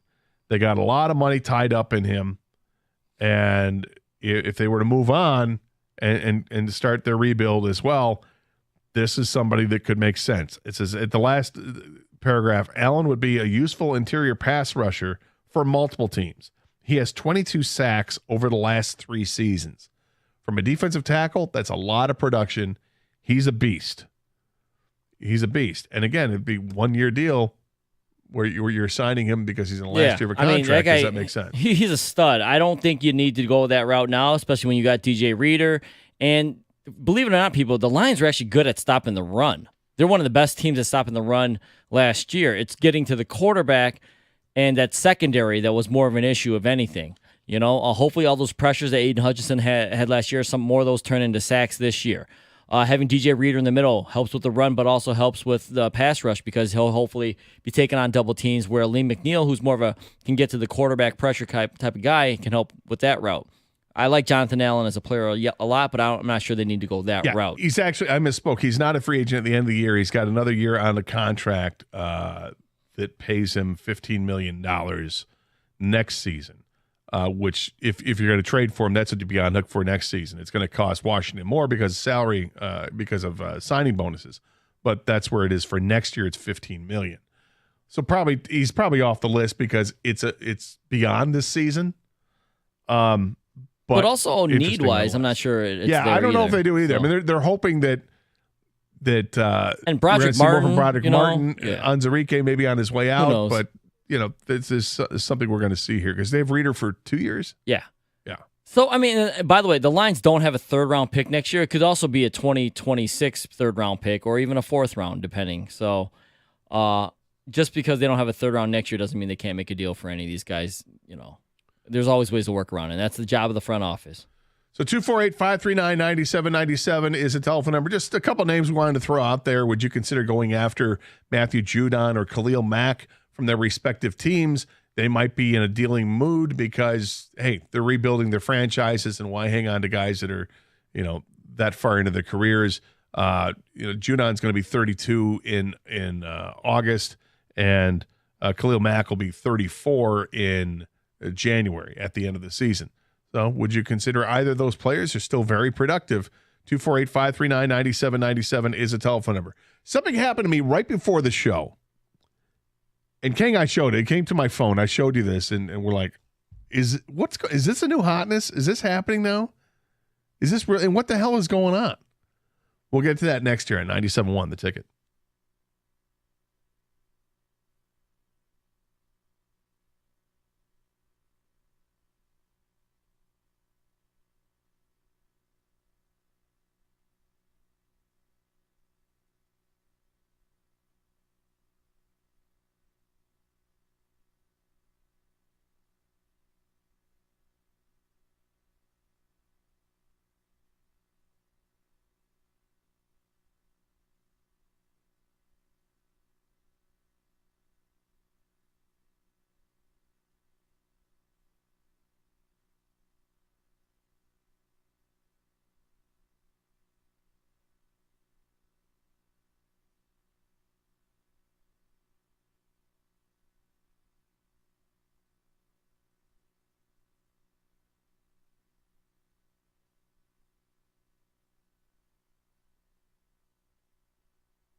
Welcome back. 97.1 The Ticket. Carson Anderson program. Gator and Kang with it today. Doug will be back next week.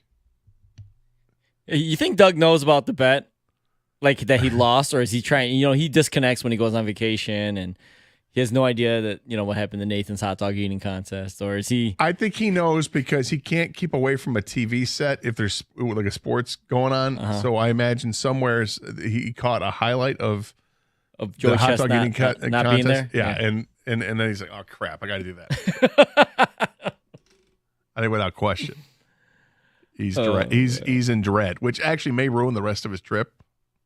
I hope it doesn't ruin the rest of his trip, but I got a feeling he's got a heavy stomach right now going, oh, no. No good. No. Could be. Oh, God. Speaking of which, I got to read this headline to you before you get to the next topic. Okay. This is just a headline, okay?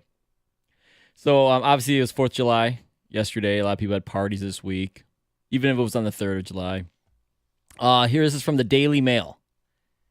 Daily Mail says, headline, meet Derek Blasberg, Hollywood socialite accused of fleeing Gwyneth Paltrow's Hamptons home after catastrophic diarrhea.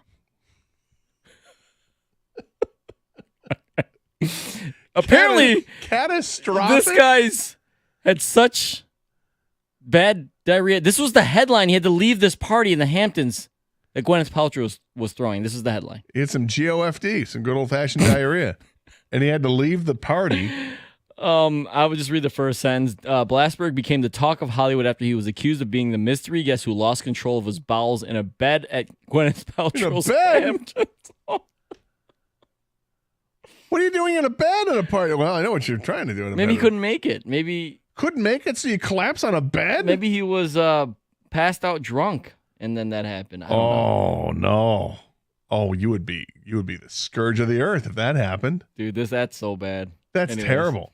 Anyways, so you think you had a bad party? Oh, man. I'd clean up fireworks any day of the week over that. 100%. I'll clean up vomit over that. Right? Would you clean up the Nathan's hot dog eating contest stage over that? Yes, I think I would. Unless somebody did the same thing. I mean, that could happen up there too, right? That's true. That's true. Awful. Just awful. All right, so this came to a text to me this morning at 9:00, and it says the following, and it's from a number I don't recognize, area code 844. I don't know. It says, "Hello, Scott. Looking forward to boarding overnight at July 6, 2024 at 8:00 a.m. Thank you for the pre-check-in confirmation, which you can view with this link." And then it has a link that, no, I'm not going to click on the link. But it's like a bunch of letters that make no sense together. It's not a .com or anything like that. It's just strange. And I pointed this out to you. I showed this to you. What the hell is this? Is this the new world of scams? So when you read that to me this morning, I thought, oh my God, I've been getting these every now and then. Not the exact one you got, but they're like daily life text spams, right? Where it's hey, haven't talked to you in a while. Let's meet up for lunch. And it's a number I don't know. It's not a Michigan area code. But there was no links on all the ones I get. I don't know if they just want you to respond or what it is. I just end up, deleting, junking it, whatever. But yeah, I've gotten a few of those. I don't know what is this the new hotness in spam? There's always they're always finding new ways to rip people off, and I'm sure there's people that are naive, unsuspecting, the elderly that are clicking on these links or replying back. Unfortunately, because it must be working. Yeah, I mean it's got to work. Otherwise, this wouldn't be happening. But I just don't understand this. Have you gotten other ones besides this one, the boarding one? Not like this, where it says, "Hey, for the boarding." And I mean, obviously, I do have a trip plan. We've talked about this, and these damn smartphones pick up everything you say. So somehow there's some algorithm that shoots it out, and somebody's, paid somebody in the dark web for address lists and all that, and it comes in this form, and clearly wants me to click on this link. That no way in hell am I clicking on that link. I've gotten some stuff to my email. It's getting tougher and tougher every day to discern what is real and what is not. I got an Evite to a party. You get Evite spams? I got an Evite spam to a party, and it was from Dan Wetzel. And I'm like, Wetzel's having a party. Sweet, what's going on? I went and go ahead and clicked on a link, and it wanted you to register. So I'm like, oh, okay. Well, I don't know why I got to do that. And I sent Dan a text. I'm like, hey man, what's up with this party? He goes, yeah, it's a scam. I'm like, damn it. And I wish I knew, so I didn't, go and click on a link and do something stupid. But yeah, that's happening. I got something from Amazon the other day, and it might be legit, but I'm not sure it is. Is it email? It's an email. Well, you got to check the email address. Yeah, I did. And it was legitimately like Amazon.com, but I'm like, okay, I'm a little nervous about this. Call. Yeah, I guess that's the next route you go. But these things happen, and they're getting more and more sophisticated, or they're getting more and more, obvious that they can still be scam. Like, this is an absolute scam here, right? There's no question. I gotta tell you right now, if you think it's a scam, just chalk up the scam. Yeah, exactly. But I'm terrified that this stuff gets to my parents, who aren't as technically savvy, and I'm not the savviest guy. But You're basically Bezos, right? You're basically a bomber, right? That's me compared to them. Yes, 100%. But I don't want them to get caught with any of this. I tell them all the time, don't click on anything that you don't recognize. And even if it's something that you think it just, you need to look and see where it comes from. And now it's coming to the phones in text form. Now, fortunately, they don't really use their phone as like a mini computer like everybody else does. I've told them don't do that. Just stay away from that. Yeah. Just use it for them. They should just use it for calling. Exactly. And, receiving calls. And Wordle. Do they crush candy or no? Yes. Oh, they do crush the candy. Well, huh? my mom crushes some candy. Yeah. I don't know. I'm sure she still does. But yeah, that's, beyond that, it's don't do anything. Does your mom crush? Yeah, she crushes the candy. Yeah, she does. Yeah, she prefers the more challenging stuff like Wordle. And okay. She's more of a wordsmith. Okay. Would get like spelling bees and stuff like that, but no. Anyway, just wondering, is this a new thing, and what do you do to protect yourself, and what have you been burned by this? Do you know somebody? I'd like to hear other the text that people are getting too, like the weird ways they're trying to get you. Yeah, exactly. What are they texting? What's the new way that they're trying to scam you? Chuck, you're next up here. 97 on the ticket. Hey, Chuck. Hi guys, how you doing? Good. How are you? This was good. This was in the way of a phone call. On my cell phone, and they would say that there's a warrant out for my arrest, that there's nothing I can do about it. So I'd play along, and I'd say, well, I don't want to go to jail. Can I send you a money order or what have you? They don't want any money. So I'm trying to figure out the scam.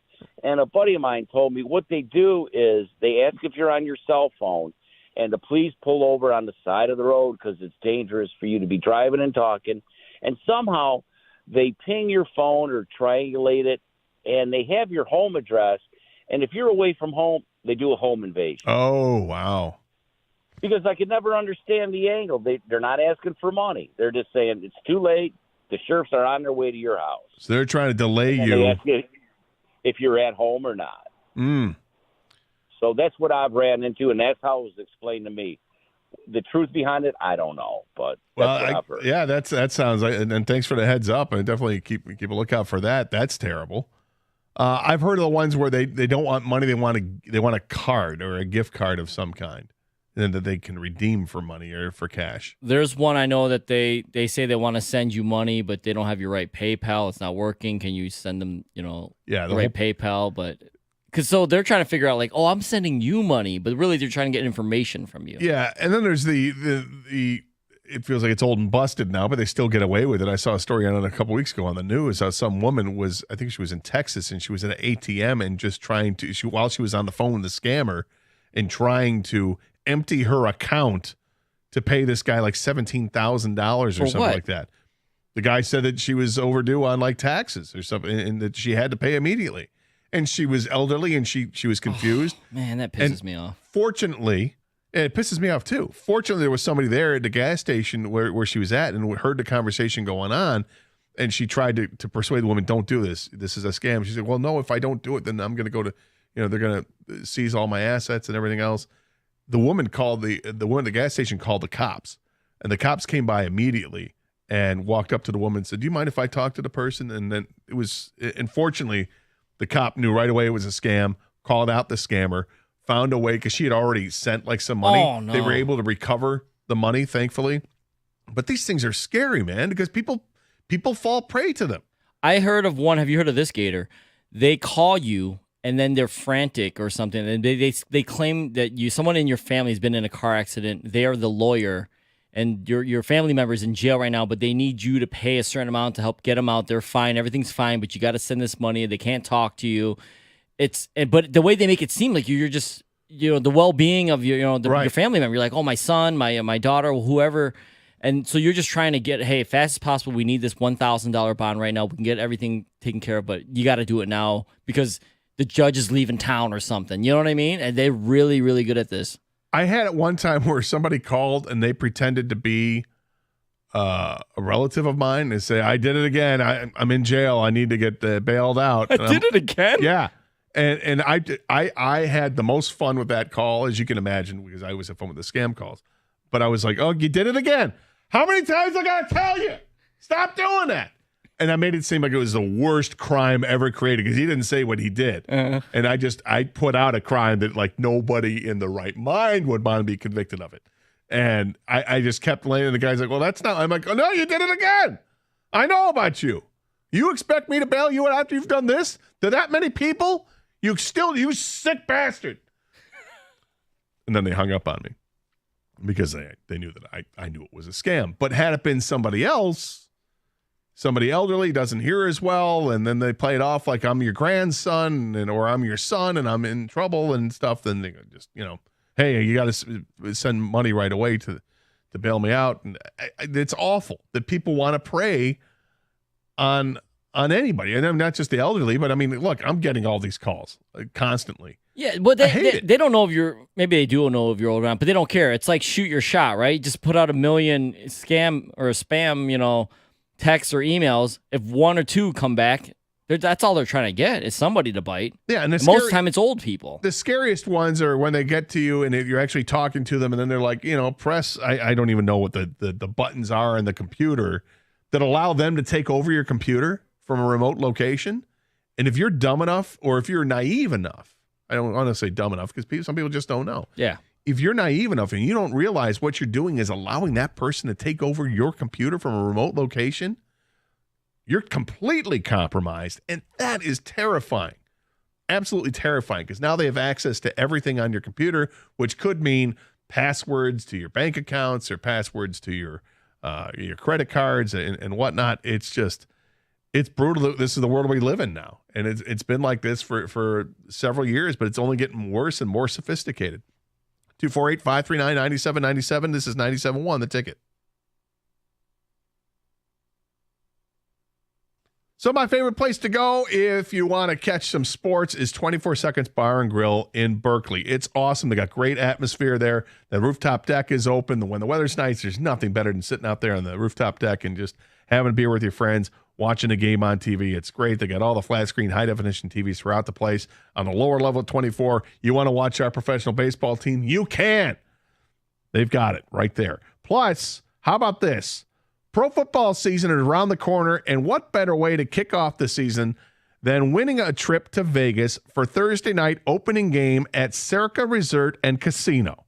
Go to 24 Seconds to enter for your chance for a 3-night stay at Circa, limo transportation to and from the airport, Legacy Club welcome party, stadium swim cabana party, and an NFL season kickoff watch party, I should say, at Underhang with the owner, Derek Stevens. The trip is September 3rd through the 6th, and drawing for winners is going to be on August 15th. And if you're having a party, hey, book yours right now at 24 Seconds. Again, the rooftop deck is open. It's great. Great specials for Detroit baseball. You get $4 bottles of Miller Lite and Coors Light. And the specials are all day, every day. Thursday night trivia, and they're open for lunch on Thursdays and Fridays as well. Go to 24 Seconds Bar on Twitter, Facebook, and Instagram for all the great contests they have, where every seat's a great seat.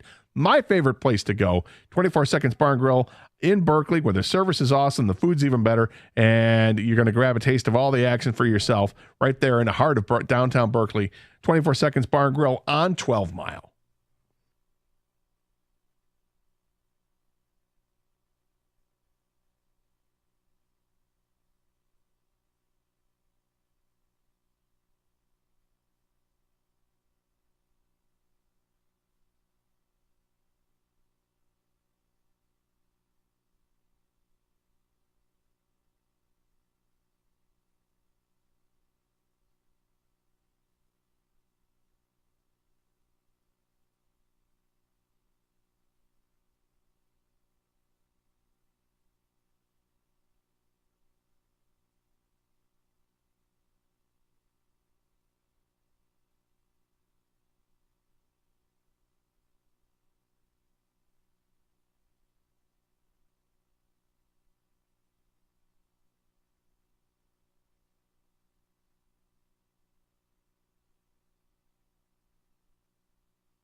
Got some ticket texts coming in on a variety of topics. When it comes to those players, possibly additions to the Lions, if they were to go out and explore the option of trading for some of these players. You mentioned Matthew Judon and Khalil Mack. I'll take Judon over Mack. I think it's silly to be so high on James Houston when he's never put a full season together. I'm not so high on James Houston. I'm confident that he's a good pass rusher. I don't know how good he is. I mean, that's where I guess people would be so high on it. I mean, he had 8 sacks in 7 games as a rookie and didn't play until the second half of the season, of his rookie season, and obviously got hurt last year. Assuming he's completely healthy and healed up from the ankle issues that he had, I'm excited to see what he can do now that he is healthy and now that he is counted on to being a pass rusher. That being said, if I could get Khalil Mack for a 3rd-round pick, I'd do it. I'd do it easily. It's malware, Gator. Just delete it and block the sender. I will do that. I was just asking the question. Like, is this new? Is this what's going on now? Now they're attacking the cell phones through text messages with these scams, and people just want to, get hacking into your phone. It's a PSA for other people too, by the way. Yeah, I mean, that's what we try to do here. The standard for the community. I actually get these emails from Porter Airlines when I fly, and they're just a cash grab to upgrade to first class or add more baggage. That's from John in Lake Orion. Well, that's a different thing. If you've got a trip planned and they're trying to get you to upgrade, I get that. Back in the day at a previous place I managed at, I had a scammer call and have my cashier activate 5 $500 gift cards for them. They tried calling back again the next time, but I answered the phone, and it was a different outcome for them. That's from Derek. Well, if you get a young employee or a worker, that doesn't know any better, that's what they're trying to take advantage of too. Not just the elderly, but someone who's inexperienced. Exactly. I remember the old days of scamming people when you had to do it in person, not like these AI or whatever over the phone, over the internet. Going up to register and finding us like a 16-year-old, right? And trying to, confuse them with $100 bill and ask you for change back and then saying, oh, wait, can I change this back? And just, you're doing it so often, like the cashier is like, I have no idea and they what get confused. What am I giving you and what am I getting back? But the person doing it, they know exactly how they're walking out of there with an extra $20-$40 or whatever. Scams have been all over my Xbox lately, asking for your info because they claim to have a $50 Xbox card or a discount on subscriptions. I'm sure they get lots of kids to fall for that. That's from Colin in Belleville. There you go, young and inexperienced. Exactly, yeah. This is what they're preying on. I've heard these ones now where they'll call and they'll say a random name because they want you to say no along with, are you there? So they say yes. That way they can record your voice and use it for voice authorization purposes. Not sure what to do or how this seems credible. That's from Ryan in Waterford. God, that's awful. I screen my calls. I don't answer any phone calls that I don't have saved in my phone. And to me, my fallback is if it's that important, they will leave a message. I agree with you 100%. I don't answer the scam calls anymore. I mean, if it says spam alert on my phone, I'm not answering it. I still have a landline at home, and I get calls all the time, and I'm like not answering it because I know who's going to be calling me, and I also have the ability to block the phone call as it's coming in on my landline, which is awesome. And it'll also say it assumes it's a spam or a scam call. So boom, able to get rid of those. Fellas, I recently started a new job and I get emails and texts saying it's the CEO of the company and I need to click the link to fix my direct deposit. The IT department came out saying it's a scam and not to click the link. Another reason not to like the direct deposit. Stop. That's full stop for me. All right. I was on board until you said that part. What? Just know where your emails are coming from, people. 100%. And check with your IT department if it's absolutely. at work. Yeah, for sure. 100%. That's an easy one right there. Go check your IT department. Yeah, if you get emails to your work email, like we've had enough of these webinars to know that you do not click on the links if you don't know what you're doing. Because if you infect your whole company's email. Oh, my God. This is worse than hitting reply all to something, okay? You will not hear the end of it. You do not want to do that. Yeah, you might not have a job. Yeah, you may not. You may be out of work. 248-539-9797. Greg is in Dearborn. Greg, welcome. 97 on the ticket. Hey, Greg. Hey, what's up? Hey, yo. I think for about the last month, I've been getting calls constantly asking me to complete my application for a loan. And it's been nonstop, and it's from the whole country, all these weird numbers that come, and I block every single one, and it just won't stop. So I don't know. I think my information got out there, but that's kind of besides the point of why I was calling. As far as that list of all the free agents, free agents, not the free agents, but the players. Last year contracts. Whatever. Right. I wouldn't sign any of them. I think the Lions got a wagon, and it kind of goes into what you guys were talking about earlier this week. Like, there's legitimate and full reasons why this team is going to be good. And there's going to be a glaring need, I think, at the trade deadline, and that's when you make your hay kind of thing to make this team, take it to the next level, all in kind of stuff. Yeah, I kind of agree with you, and thanks for the call, Greg. The reason I would do it now is maybe the price is cheaper now than what it would be in October or whenever the trade deadline is. That's the reason that you would do something now. But I tend to agree. You're going to find out exactly what your weaknesses are by the trade deadline. Maybe there isn't a weakness. Maybe the combination of Davenport, Houston, Betts, and others on the other side of Hutchinson, maybe it's great. Maybe it is. Maybe DJ Reader hits the ground running right away from game one, and he doesn't need any help. He's ready to go. Maybe Broderick Martin is developing. I mean, there's lots of positive to think, but at some point there could be some negatives, but you'll know about those negatives prior to the trade deadline. So I'm kind of that feeling too. I'm going to hold off.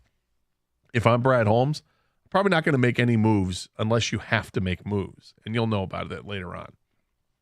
248-539-9797. Al's in Bloomfield. Al, welcome. 97 on the ticket. Hey, Al. Hey, good afternoon, gentlemen. How are you guys doing? Doing all right, Al. So I wanted to call in regard to these phone scam, email scams, or whatever. So I'm Indian, for full disclosure here. And so these guys would call for the taxes and all this nonsense. Yeah. And they're Indian. You can tell they're barely speaking English and stuff. And so I just like to talk in the language that they know. So I'll start cursing them out pretty good. I can teach you guys if you like. No. And so what I would do, man, I do some really bad stuff. I mean, some really nasty stuff. I talk to them. And my parents are sitting in front of me like, what the hell? Who the hell? And I'll be like, no, you got to treat others with the respect that they're giving you.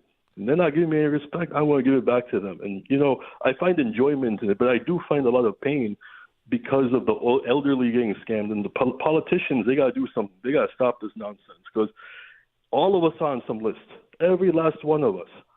And it affects all of us, Republican, Democrat, black, brown, purple, whatever. So it really is unfortunate that people are going through this. Yeah, and thanks for calling, Al. I appreciate it, and I love the way that you handled that situation. That's great. His parents are probably like, you got to get some new friends. Why do you talk to them like, yeah? That is some nasty stuff you are saying. You can't say that to another human being. Nasty. When I used to talk to the scammers a couple years ago, it would be my goal to try to get them to swear at me. It would be my goal to just play them along as I could and frustrate them to the point where they finally figure out that I'm on to them, and then they lose their mind and they say some terrible stuff. And they would, and it was so worth it for me. And then I would get like literally 60 calls a day, and I said, all right, I got to stop answering the phone. And it's calmed down significantly, but I still get, I would guess, probably 10 to 15 spam calls a day that just I don't answer anymore. Which is smart. I think it's smart. Yeah, you got to stop. Yeah. I mean, it was fun for a little bit. Although I did answer one a few weeks ago. You got the urge? What had itch? I was in the car with my friend, and the number comes up, and I said, "You want to have some fun?" She's like, "Yeah." I said, "All right." So I answer the phone, and it's. Did you get nasty in an Indian with the Indian language or anything? I did not. Okay. But it was a woman on the phone, and it's a clear scam call, and my friend starts going, "Is that bitch you've been seeing behind my back?" Did you tell her to, or did she do that on her She own? just starts doing it. It's the funniest stuff. It was great. And I'm like trying not to laugh, and the person's like, sir. I'm like, no. And eventually they hang up. It was great. It was fun. I mean, it's just fun. But that's it, though. That's it. That's it. No more. No more for months. We'll see how long. Not fun when you lose your bank account. Well, I don't give them information. I know. I just mess with them. Anyway, 248-539-9797 is the telephone number if you want to talk to us about your fear. I have real fear of these scams because AI has gotten out of hand, I think. I'm terrified of AI, of how good they can make things sound. It's definitely scary when it comes to that. We want to get in some Red Wings talk as well, and maybe a little bit of Tigers talk with Parker Meadows coming back up to the team. That's kind of cool to see him. Who's going to be next? Who's going to be next on the way out? And what Steve Eiserman had to say. Not sure if it instilled a bunch of confidence. In fact, we have to update the poll, which we will. We have a Twitter poll at Doug and Gator 971. You want to check that out regarding Steve Eiserman. Please do, and please vote. And we will give an update on that coming up in 5 minutes here at 97.1 The Ticket.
After hitting .298 in AAA, Tigers outfielder Parker Meadows is on his way back to the big leagues. Meadows also swiped 19 bases in 24 opportunities. He struggled hitting the fastball in the big leagues this season, but was leaps and bounds better at Toledo. Reese Olson takes the mound tonight against the Reds on the road. First pitch is set for 7:10 right here on 97.1 The Ticket. The Tigers have lost 7 of their last 8 series. Former Michigan QB Shea Patterson made his first CFL start yesterday for the Saskatchewan Roughriders. He's completed 15 of 21 passes for 192 yards and a touchdown. SB voting is underway on ESPN.com. The Michigan football team is up for the best team category. Former Spartan volleyball player and current Wisconsin star Sarah Franklin listed as a candidate for the top women's college athlete of the year as well.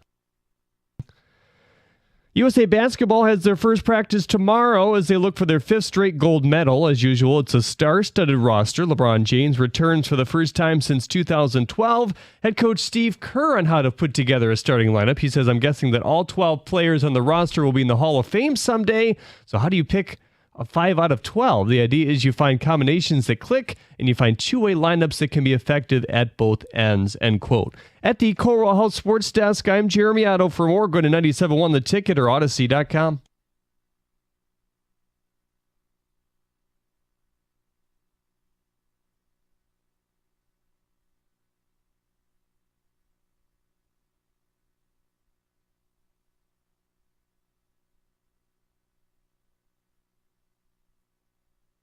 All right, we're still waiting for a confirmation on who the player is that's going to go down to Toledo with Parker Meadows coming back up. I think we can speculate it would be Akil Badu, but don't know for sure.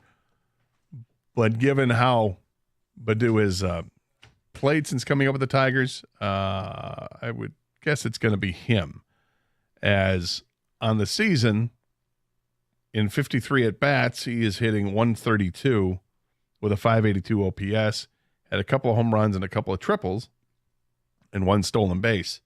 But the 132, that's not going to help. The 242 on base percentage, that's not going to help.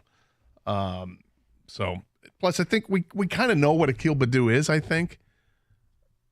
I think he's maybe AAA, maybe 4A talent. I don't think he's a guy who's going to be on a starting major league roster. He's a part-time major leaguer at best. But, I mean, this year it's in limited opportunity. I want to stress that because it's limited. When you're only getting 53 at-bats, it's really not much of a sample size. But it didn't look good. Just like Parker Meadows had a 73 at-bat sample size. He had 096.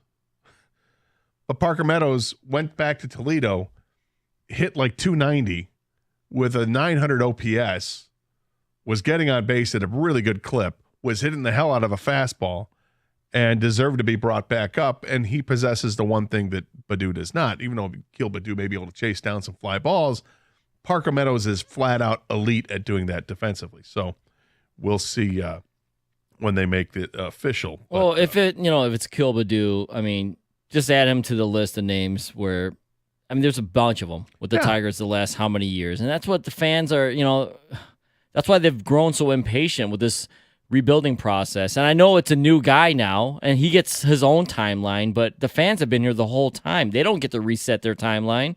And so Akil Badu is another one of those names that just, that's all the players that they've seen, right? And so when do they get that player that helps push them over time? When do they get some real building blocks? Now, we might have one in Riley Green and Scooble, but there's just not enough for this team to be in contention for anything. And people are just, they're impatient. I totally get it. Yeah, I totally understand being impatient on this. And, the one player that would be like a surprise player like a Badu was, or like Brendan Bosch was, or Chris Shelton, which are those players of that ilk, that has a chance to be better than that, got hurt, and it's Kerry Carpenter. And it sucks. Because Kerry Carpenter literally was that guy, but he had done it for a longer period and had an OPS of over 900, and then unfortunately gets hurt. And then he's had a setback too. Yeah, and which he's back to square one now, according to this team. Square one. What does that mean? Like he's just originally right when they put him on the IL in the first place? That's the way I take it. God. It's brutal. You look at this team, and Riley Green is 19th in Major League Baseball, all positions.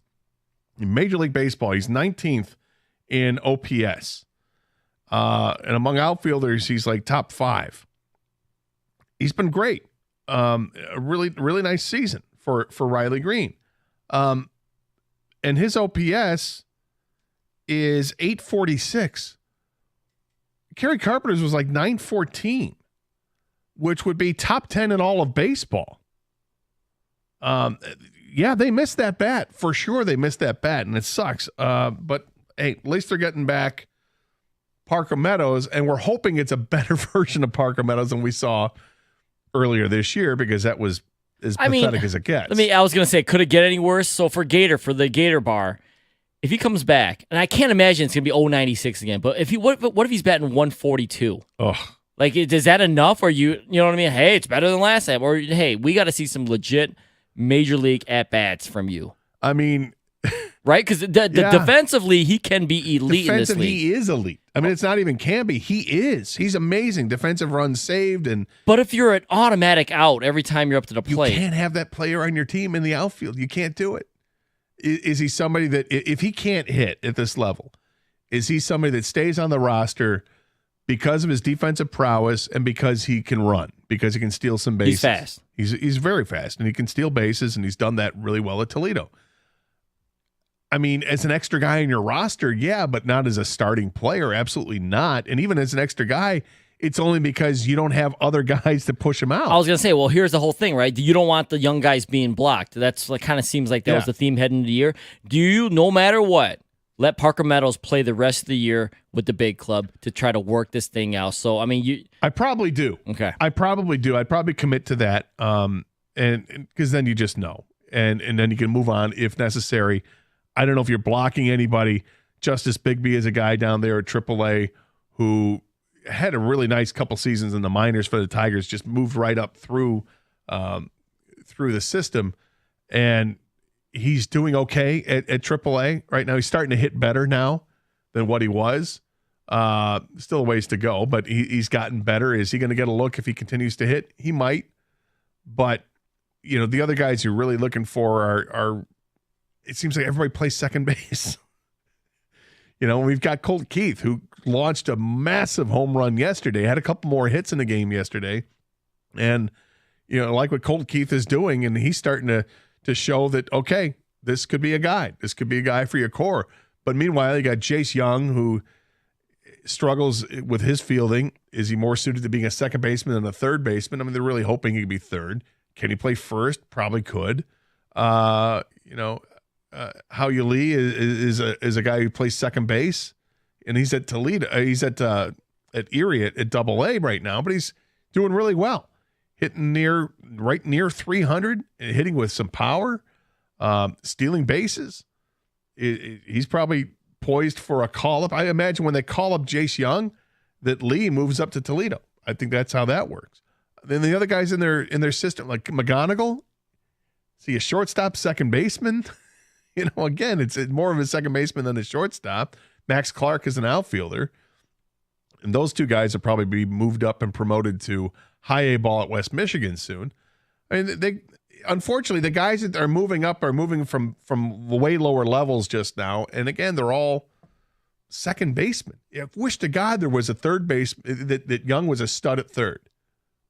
But he's not. Are they going to try to play him a little bit in the outfield? I don't know. I mean, you look at the future of this team, Kerry Carpenter, you hope he can bounce back and be part of this team in the future. Then you got Kerry Carpenter, Riley Green, and what? And that's why you're hoping Parker Meadows, and that's why you give him the rest of the season to work it. And then that's also why some fans want you to open up the pocketbook a little bit and go get somebody. Then 100%. And if you look at we'll take a look at the free agent market at the end of the year and see if somebody's there. This is why you're looking when the possibility to trade Jack Flaherty. Can you find somebody's outfielder that is being squeezed out? They don't have an option to play because some teams' outfield is so good, or they've got this really good prospect. Can you find that from somebody else's program for somebody else's organization and bring them here? You're hoping that's the case because but again, everything has a hitch to it. Jack Flaherty has to be healthy in order to get value for him, which means Jack Flaherty has to have this bullpen session this weekend over against Cincinnati, or while the Tigers are in Cincinnati. He's got to have a bullpen session where he's pain-free and so he can start one of the games against Cleveland next week. And then he's got to play well in that start. And then he's got to play well in the next start and the next start in order to get that value back up. Because if you're an opposing team right now and you were hot on Jack Flaherty because he bounced back and here he was, you're very trepidatious about this because of an injury. Because he went through a similar thing last year and was terrible last year. So you're not going to trade. You're not going to give up a whole lot of value for something like that unless he can prove that he's healthy, and not just healthy, but pitching the way that he has pitched this season, which has been pretty spectacularly. You know, to have 115 strikeouts versus 14 walks is insane. He strikes out nearly 12 batters per 9 innings. That's insane. These are great numbers. So everything seems to hinge on something else with the Tigers, which is unfortunate. But yes, absolutely. Do they need to spend money in the offseason and find better free agents that are going to be for the everyday lineup? 100% yes, they have to. The thing that scares me about moving forward this year, there's more Baez drama. Well, it's done after this year, right? Well, you'd hope it is. But this was it, wasn't it? But that's eating what is going to be $60 million you'd have to eat in salary. People are already pissed about Kenta Maeda. Sure, I get that, but you have one owner in another sport with a salary cap who just ate, and I know Monty Williams' contract doesn't go towards a salary cap, but he just ate 65 plus $70 million. Yep. Would Illich do that with Baez? I mean, he is, I think, statistically like the worst player in the majors. We talk about Parker Meadows not bringing anything to the table. Exactly. Listen, I think that Tom Gore is buying out that contract of Monty Williams might be the best thing to happen to the Tigers because it does show everybody in town. It's not like this happened in San Francisco. This happened here in Detroit where the owner did that. He said, we're going to buy him out. We're moving on. So everybody in town knows that one of the owners has done that. And now you've got an owner that's going to be up against it. What are you going to do with Javy? Now, they're giving Javy every opportunity, right? And this is the part that scares me is that they sent him to Toledo to rehab, and he's played 2 games. And the first game, I think he went 1 for 2. The second game, I think he was 0 for 3 with a couple of strikeouts. And they say they're not going to bring him back up until he plays back-to-back games. And they suspect over the weekend that he's going to play back-to-back games. If it's me, I'm not bringing him back up unless he can show that he can actually hit AAA pitching. And do it more than back-to-back games, play 5 in a row, and, go like 12 for 20, and then I can entertain that thought. But what are we doing? I think they're just using this as to get his body healthy. He's coming up no matter what, clearly. Because if you're waiting for him to hit, don't hold your breath. Exactly. But that's the thing. Like there's that sliver of hope that I hold on. It's a sliver, and that's it. That, maybe it was just a back issue. Maybe he just needed to get a cortisone shot and he's fine. I'm not holding my breath on that. I just said it's a sliver. 248-539-9797 is the telephone number. More of your calls and texts as we continue here at 97.1 The Ticket.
All right, got a little bit of the Tigers discussion there.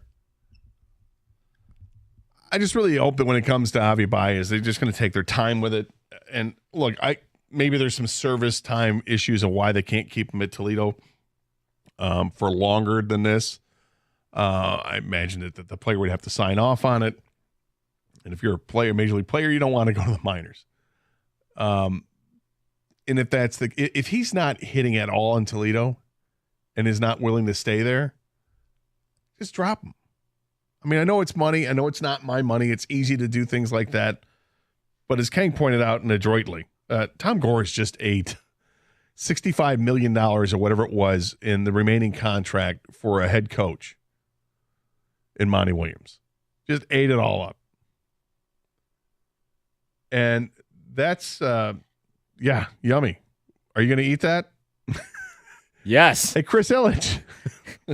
I imagine it went as well as Doug's hot dog eating going to be next week. You going to eat that? I don't want to. Right, but are you going to? Yeah, I'd try it, Are you going to eat that contract? Because it's awful. It's absolutely pathetic. It kills him. I've said forever that in baseball, people's skills erode like that. Like once you get past 30, it feels like once you get past 30 that things can drop quickly. And if they do, it's a sign and get out. Like particularly with catchers. Catchers, when they hit the age of like 32, are completely non-productive. Dude, they're human battering rams. Yeah. Right. There have been very few instances where you can say, well, that catcher was still productive after 32. Very few. But with Javy. But in baseball, I think in general, my personal opinion is it's just so hard to. That's why it's the hardest sport to be good for so long. It just changes every year. It's really hard to be consistently just good, not even great, And so when I think you guys, people are like, well, he'll get back to what he was. No, there is no. I think there's a less guarantee in baseball than any other sport that a guy can get it back, quote unquote, back. Well, in today's game, it's changed. The game has changed so much now that. I mean, when you're looking at the league average of OPS is like 700 now compared to where it was a couple of years ago or 4 years ago when it was like, 730, 740, it's so much harder to hit now. And then you look at Javy Baez, who statistically is like the worst player in baseball when it comes to his numbers. And it's been like that for a couple of years. It's been a steady downturn for all 3 seasons with the Tigers. It's not good. So, here it is. If it's not working for him at Toledo,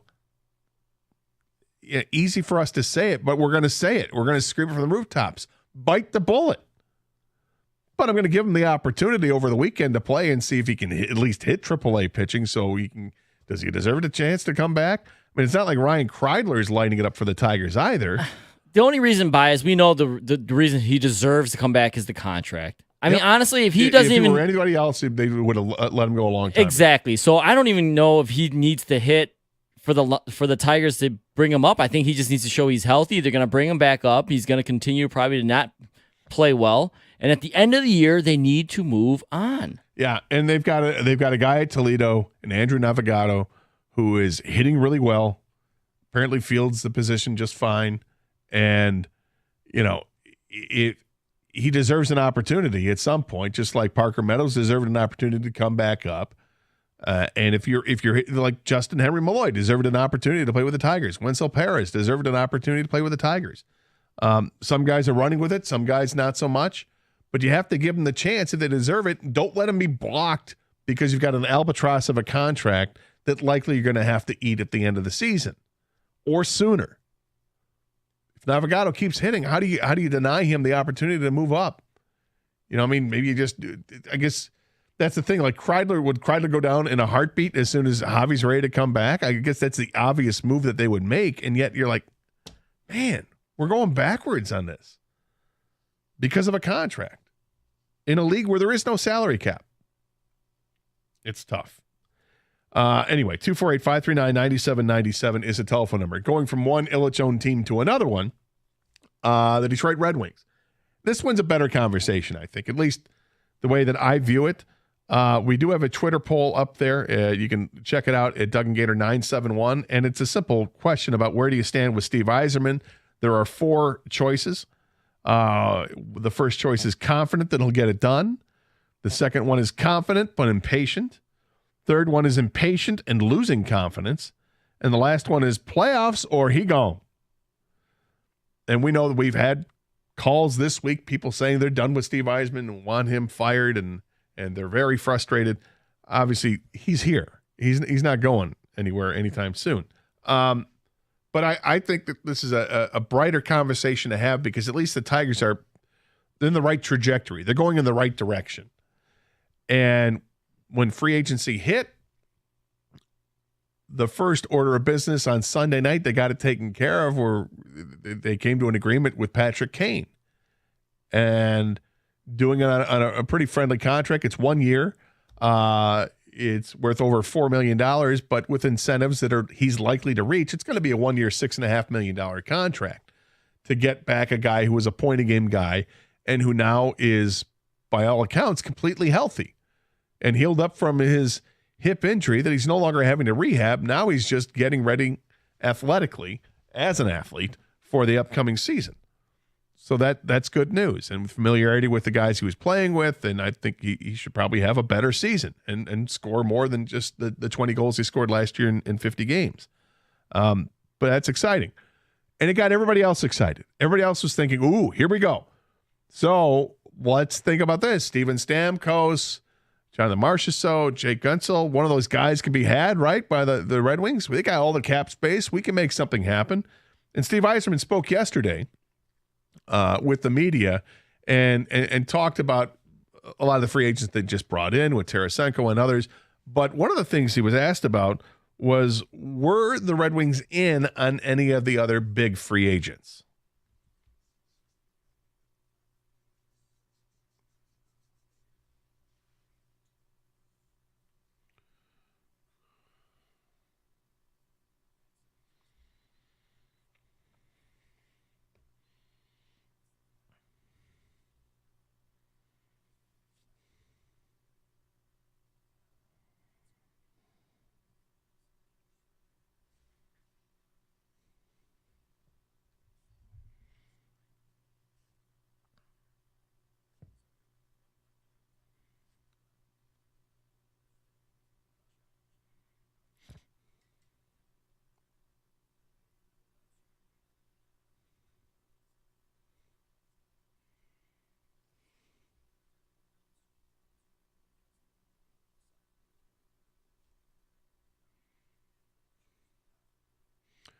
So everybody's assuming that's Steven Stamkos that they were looking at, and in order to make room for him, that he's talking about major surgery, you have to do your roster, meaning he'd have to find a bunch of other deals to move some other pieces out of the way. I'm assuming this is what it is, to free up. That's some what more I money. think it is. Do you think it's anybody else, or could be anybody else? No, I think it would be Stamkos. I mean, could it have been Marchessault? Maybe it could have been Marchessault, because he signed for far less than Stamkos did.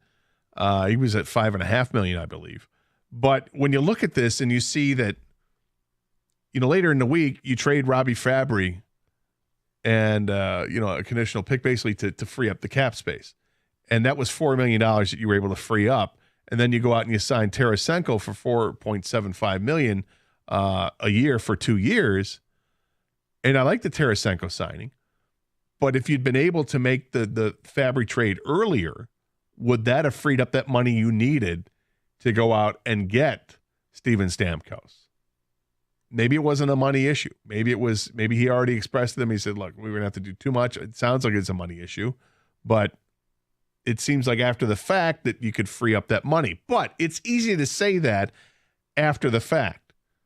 Were you only able to find a trade partner for Robbie Fabry because 3 days into free agency, all these forwards are gone, and, the team's like, well, what are we going to do? Well, Red Wings are calling. I guess we could add Fabry. Okay, well, we'll do this now because you thought maybe your plans changed because of the way free agency went on.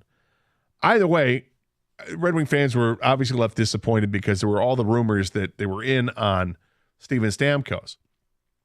But as this is going on, Eiserman was asked the question about pressure. Is he feeling pressure in his job to turn things around quicker?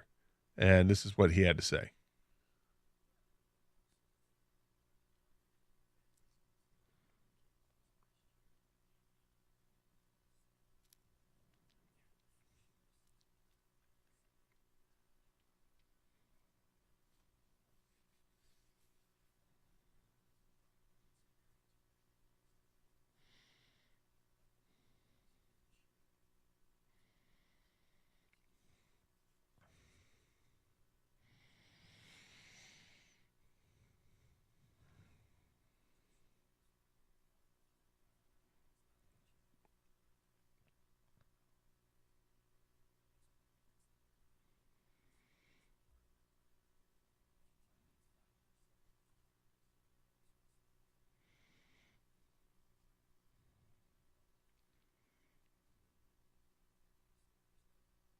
So that's Captain Steve, former Captain Steve Eiserman. He's the GM of the team. We'll talk about what else he had to say. There's one more cut that we want to play for you about this team moving forward. I think that last cut's interesting.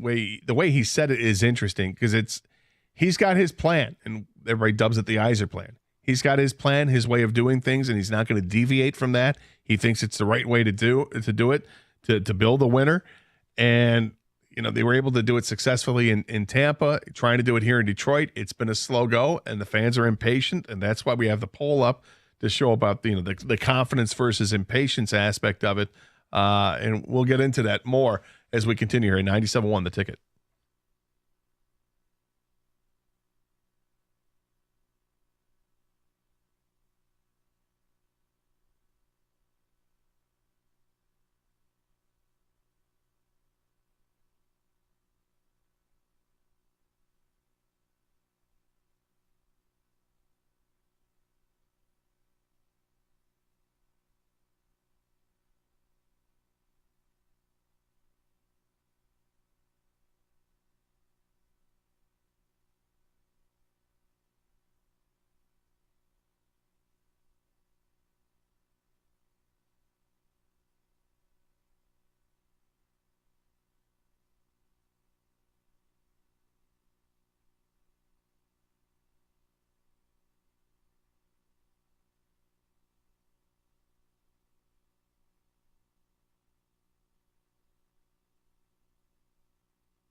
Some feedback to the poll question we have. We're basically asking people where they stand with Steve Eiserman. Mike responds with, I know Mickey Redmond has said many times the playoffs are a brand new season, meaning often the cup winner is not a favorite to win. Just get us in the playoffs. It's inexcusable. No playoffs in 2025. Eiserman needs to be gone.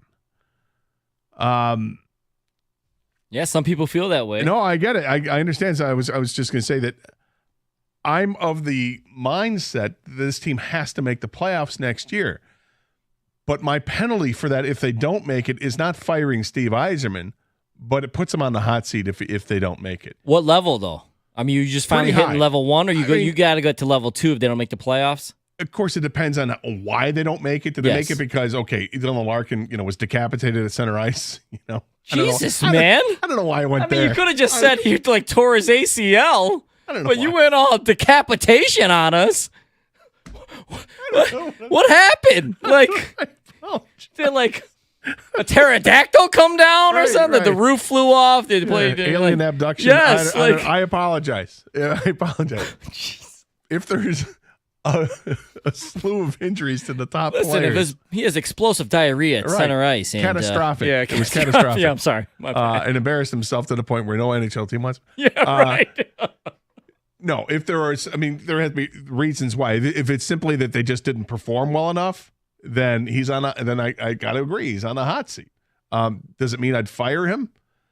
Not necessarily. I mean, after you're putting, it's a lot of hypotheticals here. But if they don't make the playoffs this upcoming season, if it's because the team just didn't perform well enough, it's not because somebody got hurt. And in my exit interview on the season with Eiserman, if he's like, oh, we're still we're staying on the same path, then I have real questions. I'm like, well, this hasn't worked. So what are we talking about? I think this is a playoff team. I thought it was a playoff team this past season, and we've talked about that. They made some massive mistakes down the stretch where they didn't play well enough. Some massive mistakes. Not getting a win against Arizona is clearly the biggest mistake that they made. Worst team in the league, and they couldn't. One of the worst teams in the league, and they couldn't get a win. When it mattered, the last couple of weeks, they had games against the teams where it mattered, and they didn't get the win there. So they had to rely on math to get them in, and never rely on math. We'll burn you, right? Gator, you know every that. Time. So Steve Eiserman was asked about the playoffs and the chances of making the playoffs for this upcoming season.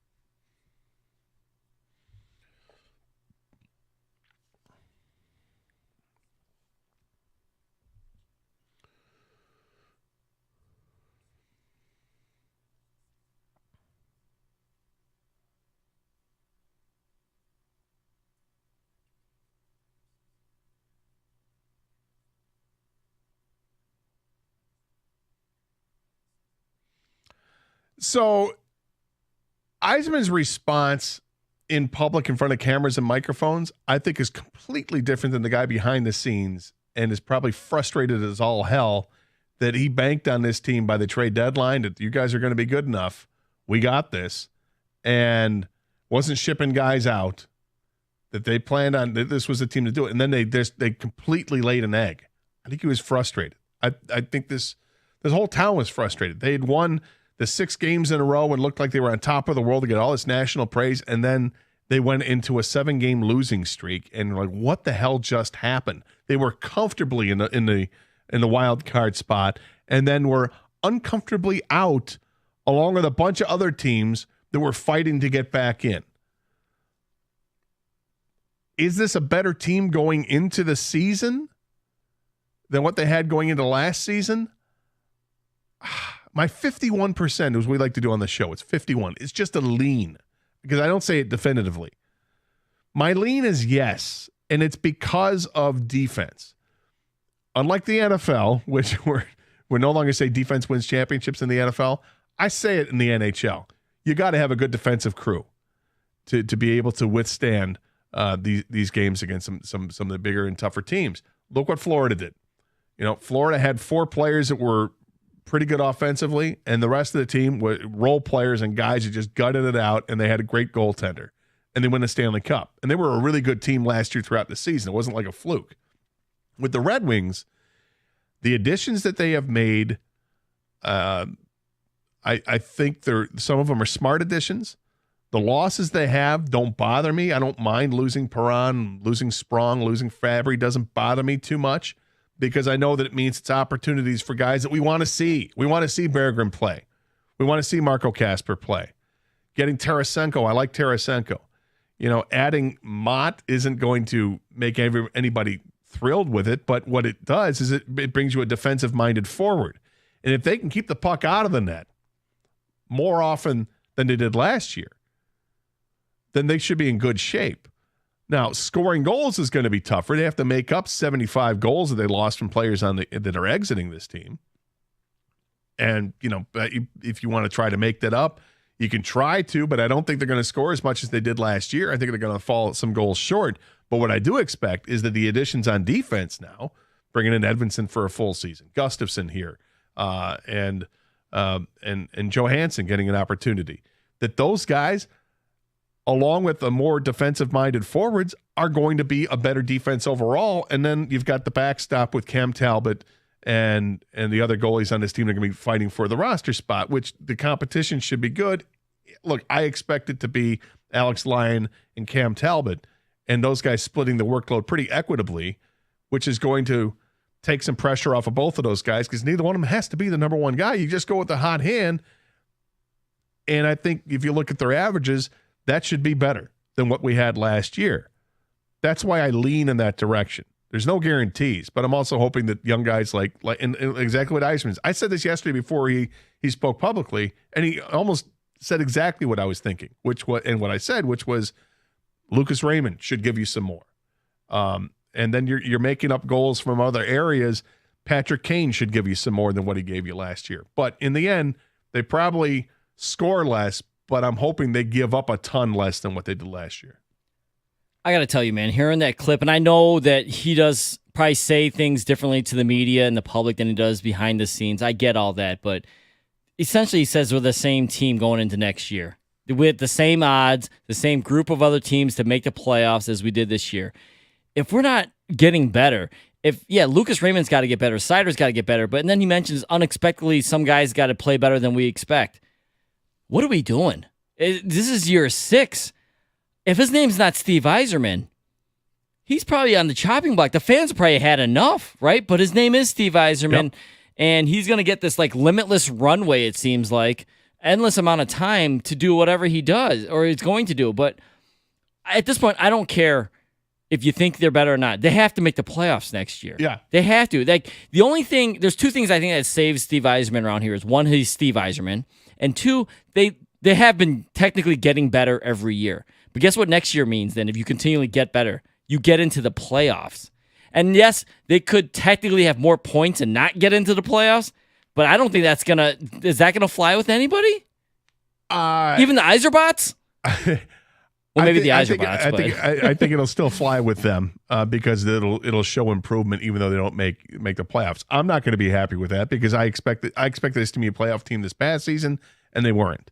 And it's nobody's fault but their own. And they have to learn from those mistakes.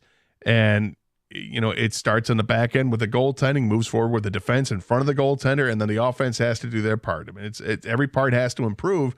And I think it's going to be tougher to score the more goals.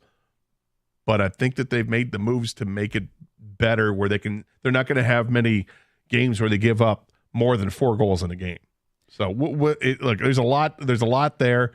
There's a lot of unknowns because you might be counting on some players that you haven't seen yet, in like Marco Kasper or Berggren playing a big role in this team. We haven't seen Johansson play. We don't know about Gustafsson unless you're a diehard NHL fan. We're going to get a full season of Edvinsson. I mean, we have. I feel confident Edvinsson's good. I feel confident. You need to be confident, because I don't this hope or prayer thing. Like I said, it's just it's not hope. I know that's why I'm saying you should be confident in him. Yeah. I think, but what Eiserman said didn't instill that much confidence in me. And I get it, and because it didn't instill a whole lot of confidence in me either. Okay, but I think that's in part. I think that's his speech pattern. And I think it's what he does when he gets in front of the cameras and microphones. I don't think he wants to give anybody anything. And I understand you don't want to give yourself a timeline because then people will go back to and go, well, you said this, Right. we're going to fire you then. I get that wordplay of it, but also I know he wants a way to do things, a certain way to how to build a team. But in the end, in sports, all that matters is results. Exactly. And that's what you're going to be judged on. And at some point, even the great Steve Eiserman is going to be judged and moved out of town because that's just what happens in sports. Happened to Joe Dumars. Built a championship team in the most unconventional way. And then what happened? Things fell apart and he had to go. I'm hoping that's not the case for Eiserman, that it's someday he gets to ride off in the sunset on his own accord, but he is going to feel some pressure. And he admitted it. You going to feel any pressure? Yeah, I kind of do. Okay, good. Everybody's getting to work here. Let's, we'll see where they're at and what they can do. And it's going to be a long season upcoming for sure. We got some calls on hold. I know some people want to talk about the Scott Harris and the Tigers as well. We continue to take your calls and texts 248-539-9797. This is 97.1, The Ticket.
All right, we're winding down the poll.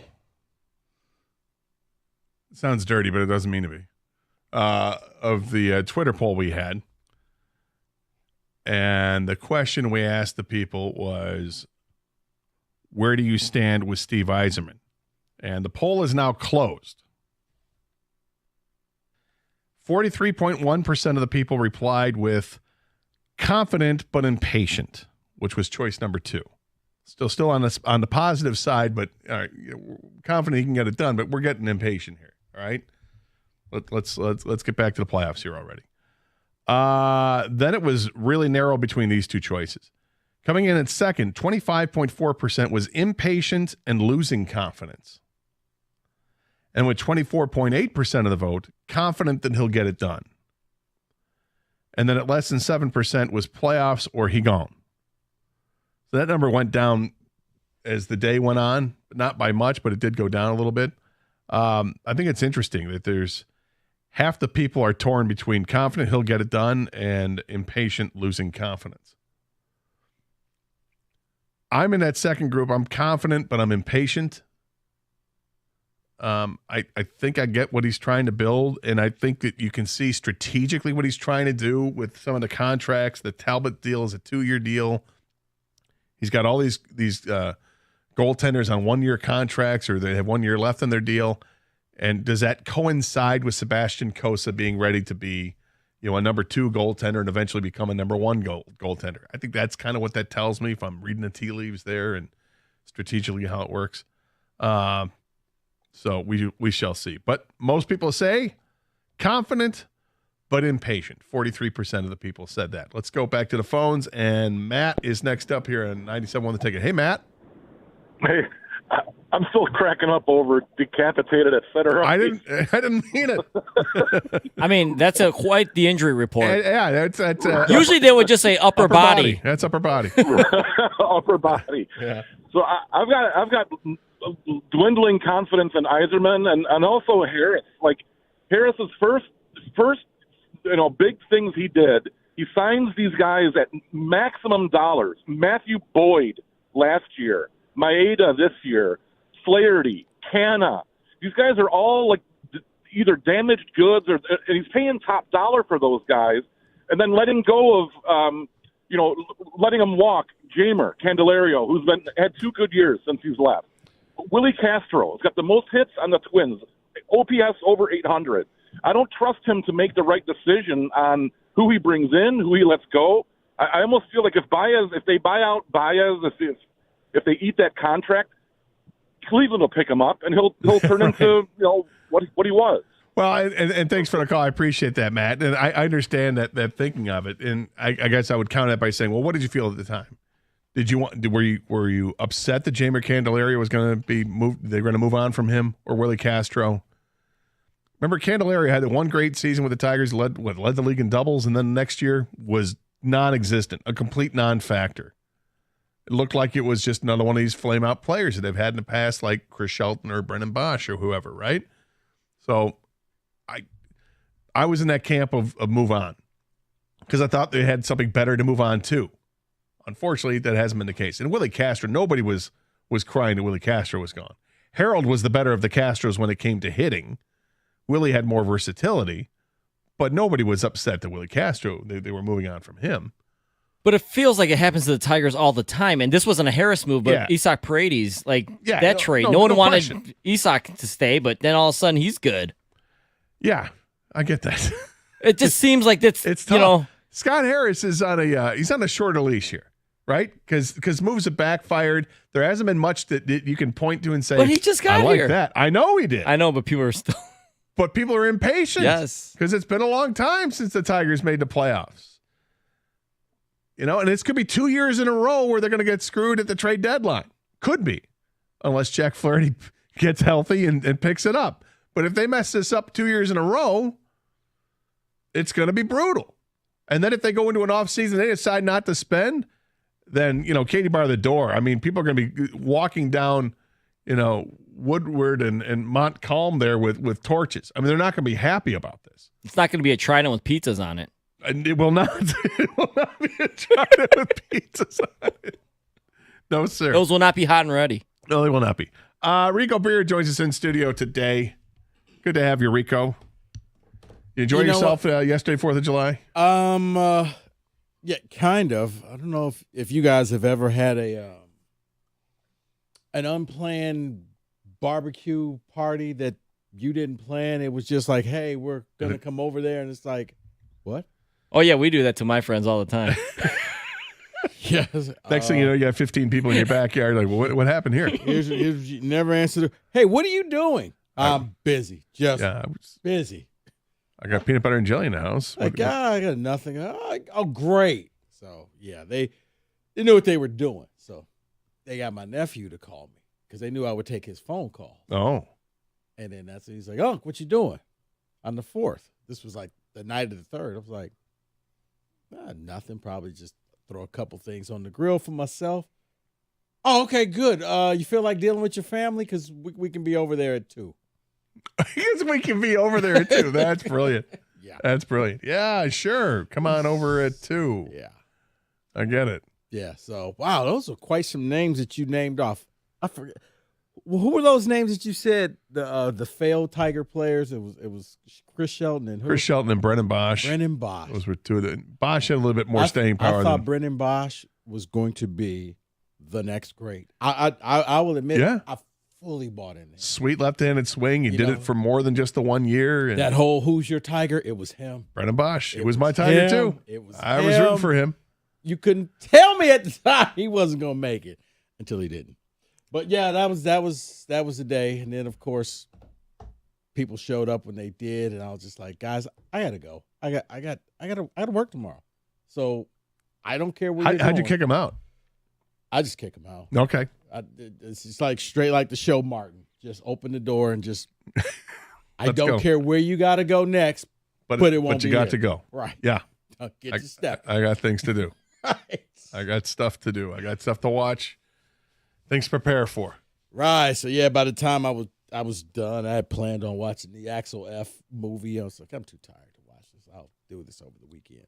But holiday weekend coming up because did that just get released now? Is it Netflix? Yeah, Netflix. Yeah, it came out on the 3rd. Okay. So like, okay. I hear there's a lot of Detroit imagery in there. Yeah, I mean, I don't really count the 3rd movie. That didn't count. First two. Yeah. First two had a lot of Detroit in it as well. And it's like, let's see how you can kind of wrap this up because everybody's old. Right. Yeah, I was going to say Judge Reinhold is not exactly young anymore, and neither is the other guy. Taggart.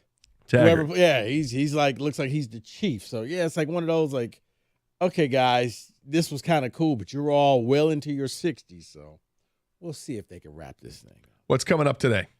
Got a couple things. One, with just a holiday weekend.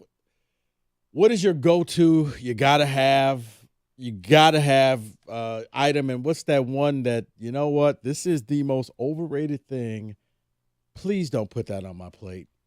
Also, we also got some sports stuff. How long until we get a parade? How long? I want a parade. I hate parades, but I love the sports parade. Yeah, so I'm gonna give it to you in categories of 1 to 3, 4 to 6. 6 to 9 or 10 plus years from now. I want to give you 2 overrateds for me when it comes to desserts. Mm-hmm. One might be sacrilege because we're here in Detroit, and the other one because it's a Southern staple, but I never liked it. Let me guess, bumpy pie or bumpy cake. Bumpy cake is the one that I think is way overrated. It's Sanders, and everybody goes nuts about it. Right here, Gator. All right, thank you. And the other is red velvet cake. Okay, give it back. Oh, what? What? You love red velvet? Yes. Though I had an argument. I literally had an argument with a millennial. A millennial. Like, yeah, I like red velvet cake, but it tastes so much like chocolate. Because it is chocolate. No, it's not. It's red. It's dyed chocolate. Yeah. This was a real argument. Like, am I being punked? Like, you really didn't? No, it's not. She had to look it up on her phone. It was like, oh. Oh, look at that. Look at that. Yeah, I'm just, I think it's just overrated. Everybody raves about it, and it's just cake. And I like cake. I like cake. I mean, I'll eat it. I just think it's overrated. Well, I like chocolate, but it's the icing. If it's not the right icing, then you're right. Then it's just like, well. How about this? Maybe I can get you back here. Sweet potato pie? Yeah, it's Come on. overrated. What? No, I love sweet potato pie. You know what? Oh, we got Jaws. Rico's Oh, we next. gotta go? All right. Bye.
Brought to you by 24 Seconds Bar and Grill. Parker Meadows is expected to be back in the big club as they begin the series with Cincinnati tonight on the road. One interesting and probably not by accident stat that there's 87 days remaining in the 24 season for the Tigers, and Meadows would need an additional 3 days to reach a 1 year of service time. If that all works out for him, free agency won't hit until 2030. Meadows hit .298 at Toledo since his demotion May 7th. Reese Olson takes him on against the Reds tonight. Cincinnati fresh off a sweep of the Yankees. Hear the game right here on 97.1 The Ticket at 7:10. Red Wings development camp wrapped up this morning. Assistant Director of Player Development Dan Cleary said it's the best yet that he's been a part of. He also offered his thoughts on first-round pick Michael Brandsegg-Nygaard.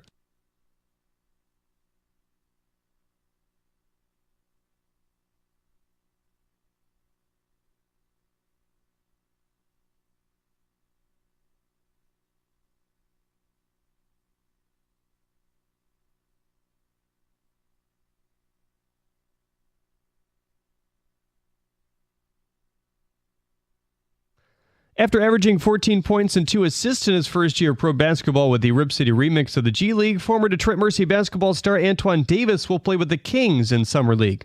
At the Corwell House Sports Desk, I'm Jeremy Otto. For more, go to 97.1 The Ticket or Odyssey.com.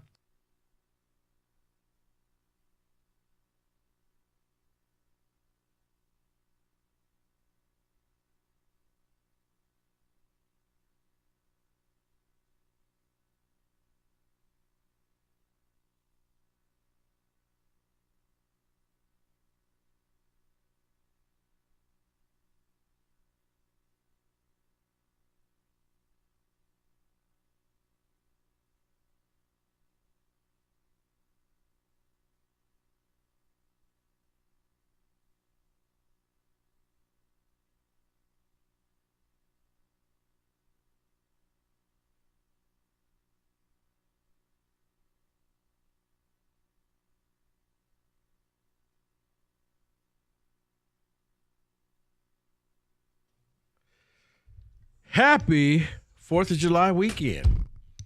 For some, you're already there. You're on the boat.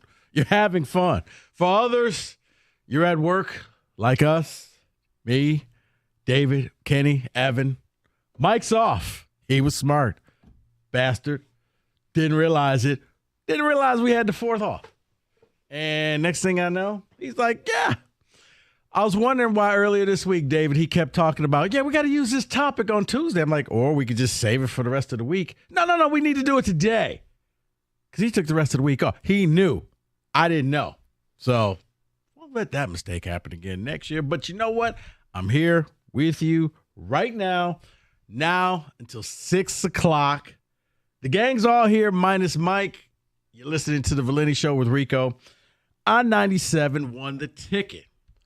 And for some people, as I stated, you're about to start your holiday weekend coming up because it's kind of hard with it being on a Thursday unless you took that whole week off or took, a 5-day vacation. I guess this is when you're going to hop on your boat. This is when you're going to go do your parties. This is when you're going to go to your barbecue. This is when you're going to do a lot of different stuff. Put it like this. There's a lot of food going to be served from yesterday up until probably Saturday or Sunday. So we got something to ask you about that real quick. Plus, we also have some sports-related stuff. But I do, and David has a major problem that we're going to get to later on in the show. But right now, I have a simple question for everybody. Because when we go to the barbecues, let's face it, to me, the 4th of July is the best holiday around. You can have your Christmas, you can have your Thanksgiving Day. It's 4th of July. Why? Because on the 4th of July, you actually get to pick and choose who you want to spend the holiday with. On the 4th of July, it's not obligated family time. It's not, the stress of who's going to make the turkey. It's not that we have to buy gifts. The 4th of July is really what kind of alcohol is this person like, or what kind of food, or I guess the biggest controversy is who's going to make the potato salad. That's it. Other than that, 4th of July is kind of non-stressful. It's warm out. You're having fun. You're drinking. You're watching fireworks. You're doing whatever it is. That, to me, that's why it is the best holiday around. Zero stress. But while you're there, I'm going to ask this question. 248-539-9797. What is the must-have item on the menu? What is that thing that, you know what? It's not a barbecue unless that's there. Also, what is that one thing that's so totally overrated? For me, if I'm cooking, it's different. But if I'm going to somebody's, I think I just want to keep it simple because chances are that may not be the only barbecue you're going to. You got to have some decent burgers. You got to have some decent burgers. Why? Because you're not going to fill up. You'll have one, maybe two, but you're not just sitting around and your day is wasted. For me, the burger, that is the must-have item on any list. Now, I also have the most overrated thing that don't you dare put that on. Do not put that on my plate. Don't care. I don't care who made it. I don't care how they seasoned it. I don't want it. It's disgusting. I know I don't like it. I think Kenny is not there, but I know David does like this because this is when we found out that David was white. Deviled eggs. Oh, you got to have those. Deviled eggs should never touch my plate, ever. It is a waste of space. Put extra whatever. Do not.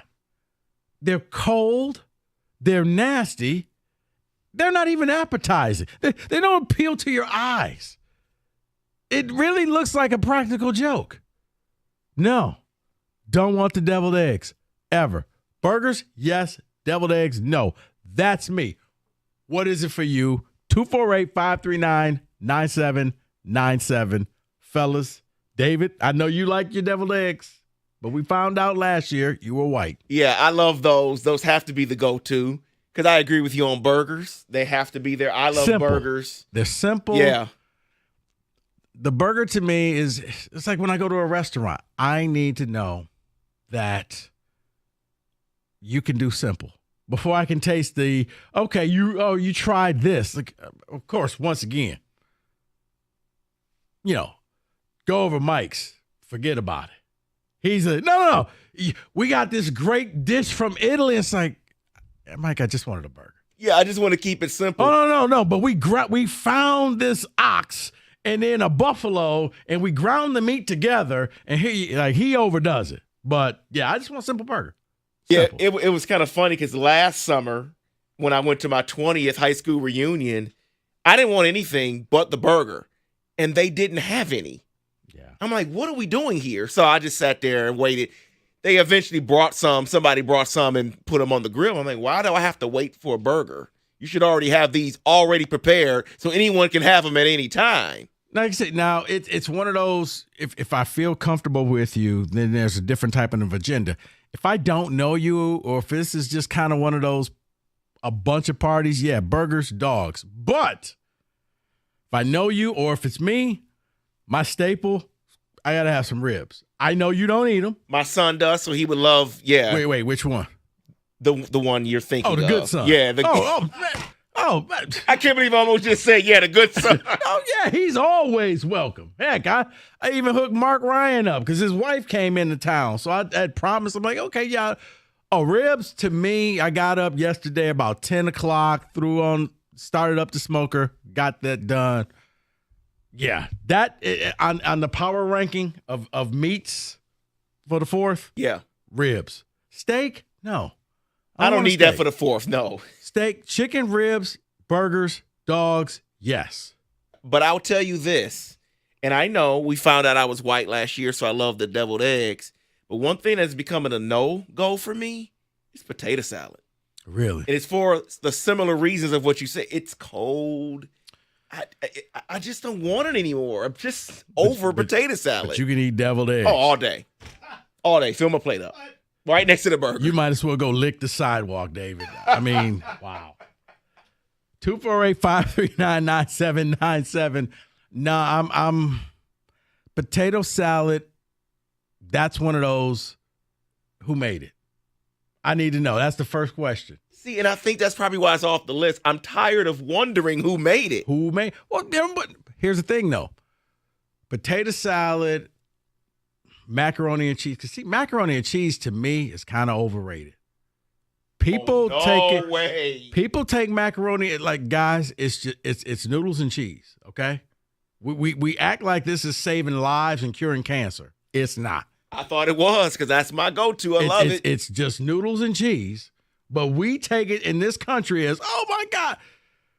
Yeah, it's rare that you just like, oh, okay, this is really good. But other than that, normally certain people have a job.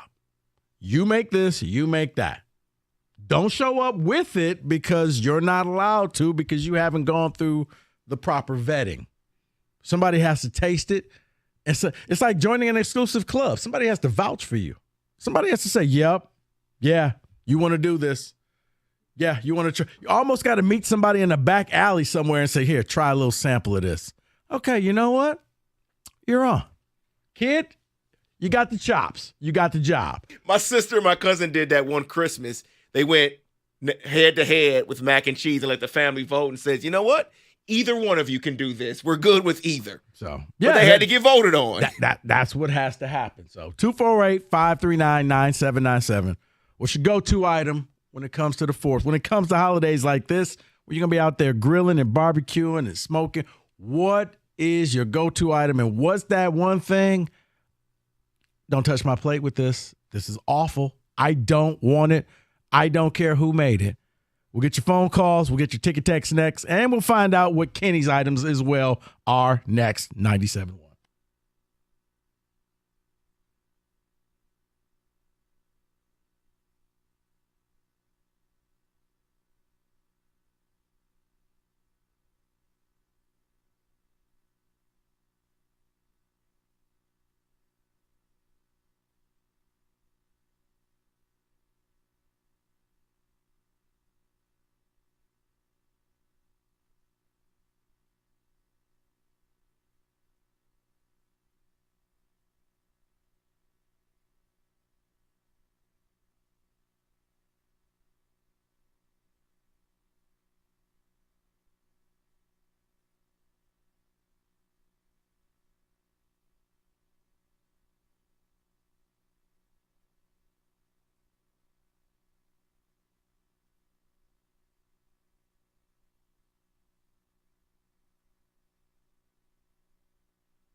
4th of July holiday weekend coming up. We're all going to be at a lot of barbecues. So before we jump into the sports stuff, I just wanted to ask, what's your go-to item? What's the thing that you got to have no matter what, no matter where you go? It has to be on the menu. Followed by also, what's the one thing it's just totally overrated? And for some reason, people keep making it and pushing it on you. And it's almost like you feel like Nancy Reagan, just say no. I don't want this. Please take it away from me. Your phone calls, your ticket text. Kenny? So obviously the must-haves, the burgers, the dogs, that's all on the list, and I think they should stay at the top of the list. No need to overcomplicate that one. But there is one item that I just don't understand. This might be a white people thing. I'm not sure. You guys will have to help me with this. But the fruit salad. I don't know who invented the fruit salad, and it's always made by somebody's grandmother, and it always has an ingredient that it shouldn't, like potato chips or something stupid like that. Exactly. I hate it. I don't want it anywhere near my food, and I don't know why it even exists at the barbecue to begin with. Yeah, that's not really I don't think that's a black thing.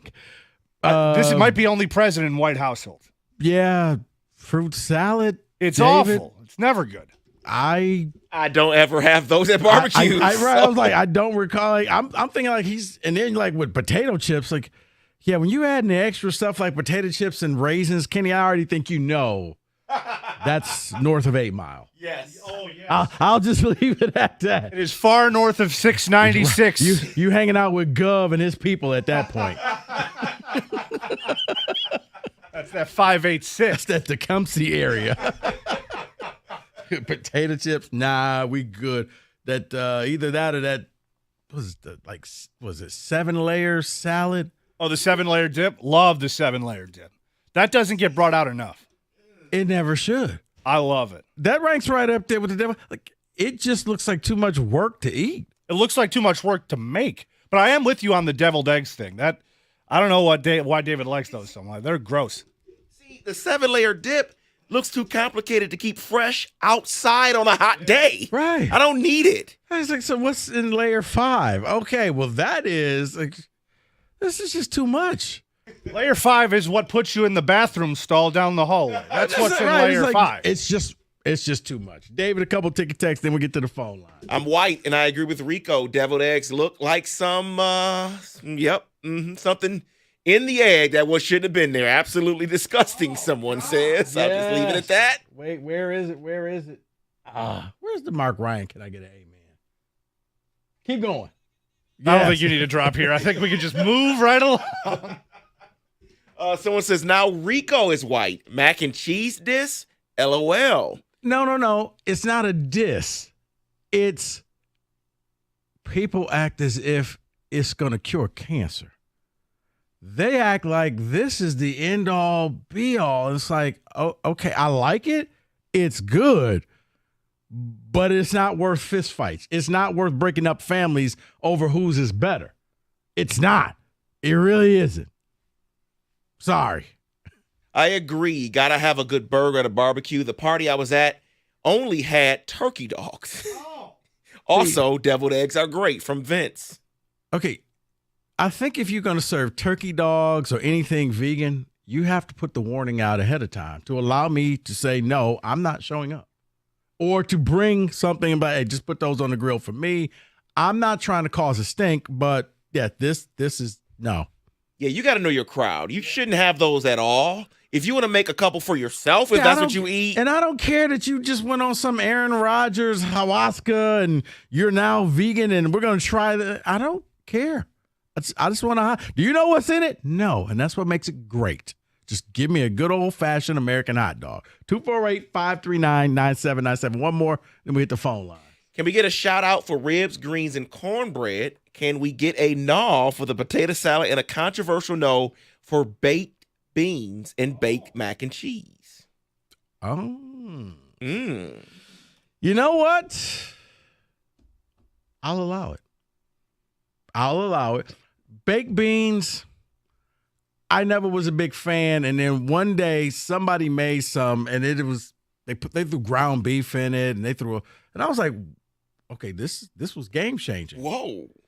Right. Whoa. Right. Exactly. It was like, that's different. Other than that, yeah, baked beans is it's one of those group of 5 teams. It's never gonna make the big time bowl game.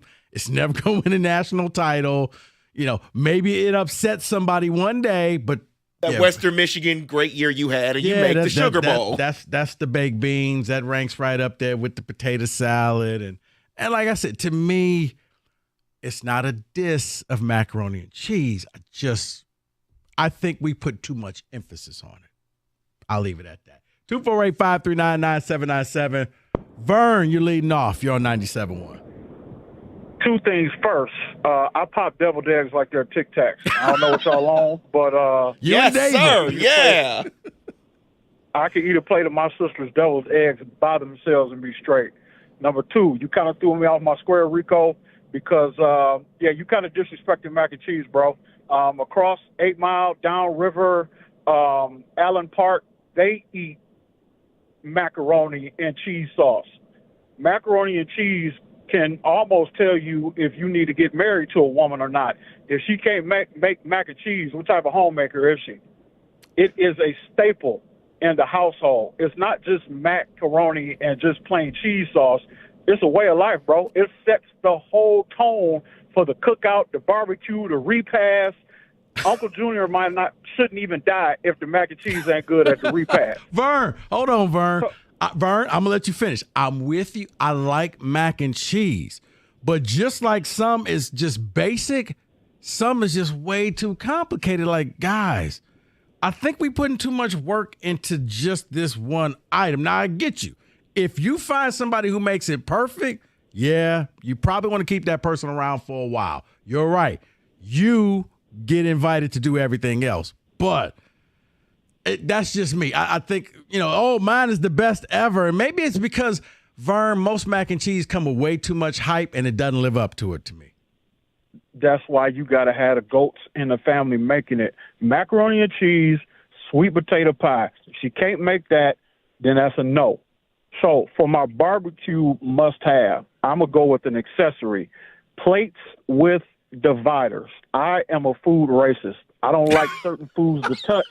It ruins the taste of certain foods. I hate my foods touching. I hate cheap plates. I hate people who won't spring for the plates with dividers. If pork and bean juice touches my bun or my mac and cheese, you might as well throw it in the garbage. I like real plates. I like having people that have money that can buy those accessories. I don't like certain foods to touch, like syrup on my eggs. I don't want any green bean juice touching my bun or my ribs.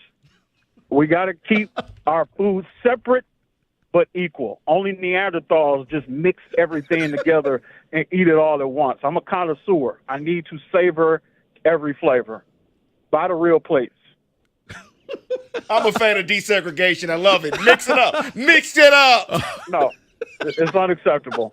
It's unacceptable. Like, how do you have a real palate if you just mixing everything together? Everything has to be savored at the right time. So you telling me if you mix, let's say just like for breakfast, does syrup touch your eggs? You okay with that? Yes. I say no, sir. Yes. Separate but equal. Wow. No. Syrup does not belong on eggs. Separate plates. I pour it on the eggs. You know what? Vern 2024. We want Vern for 2024. David, that's not of God. Even God said you got to be set apart. You got to separate the food, bro. Oh, that's good, Buy man. real plates, David. Get the real plates. Appreciate the call, Vern. Oh, that's good. That's a good call right there. Wow. That took a turn. I've never heard it like that. I have my sister likes it. Kenny just opted out this He's whole like, racist dog. I'm done. I felt my ears tingling. I was like, you know what? I'm just going to stay out of this one. There's rakes lined up in a circle around me. I can't take one step in any Kenny, direction. So what's it like? Do you need your plates separate but equal? Absolutely not. I'll be brave enough to say it. Kenny's like, that's how Grandma had it. That's how it's always been done. Mima always said, no. These two should never touch. Wow. I saw so many rakes. I was like, I'll let these guys handle it, and I will take a step away.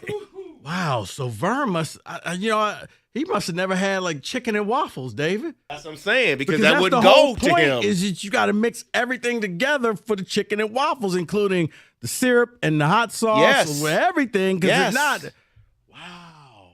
Okay. 248-539-9797. That took a turn. What's your go-to item? What's the thing? Definitely you can leave off the plate. I don't want it. Or is it the plate? Do you need segregated food? We'll get your phone calls and your ticket text next. Never thought I would say that. If you had that on your bingo card, go ahead and scratch that off. 97.1.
Segregated plates.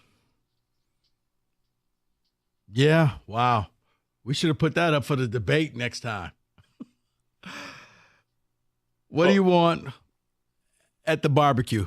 Big barbecue weekend coming up. What's that go-to item? What's the one thing that you don't want? You don't want touching your plate. You don't want it at all because it's overrated or disgusting. For me, it's deviled eggs.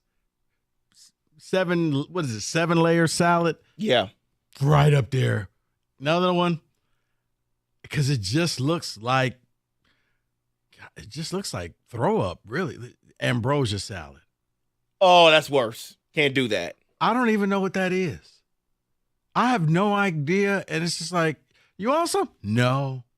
Not if you want to be friends with me. No, not at all. 248-539-9797. Dave, a couple ticket texts and we'll jump back to the phone line. Oh, a lot of people are loving Big Vern's call. Says, I'm voting Big Vern 2024. Segregate the plate, not the table, someone says. Vote Vern 2024, segregated all day. Abe in Southfield. I don't know what he means, if he means whatever. Vern's call was legendary. His new nickname is Malcolm Checks. I mean, I guess, do a lot of people feel like Vern where you need the divider plates? Because that's never been a go-to for me. But I do know people like, yeah, this can't touch. You know who's like that? I'm not even trying to be funny. Who? John Jansen. Is he? Yes. Jansen, Wow. Jansen is a segregated plate type of person. Wow. Plate. Segregated plate type of person. Can he not just say yes? He likes them just to hang out in their own neighborhoods. You know, that's all. That's all. Their own corner. Right.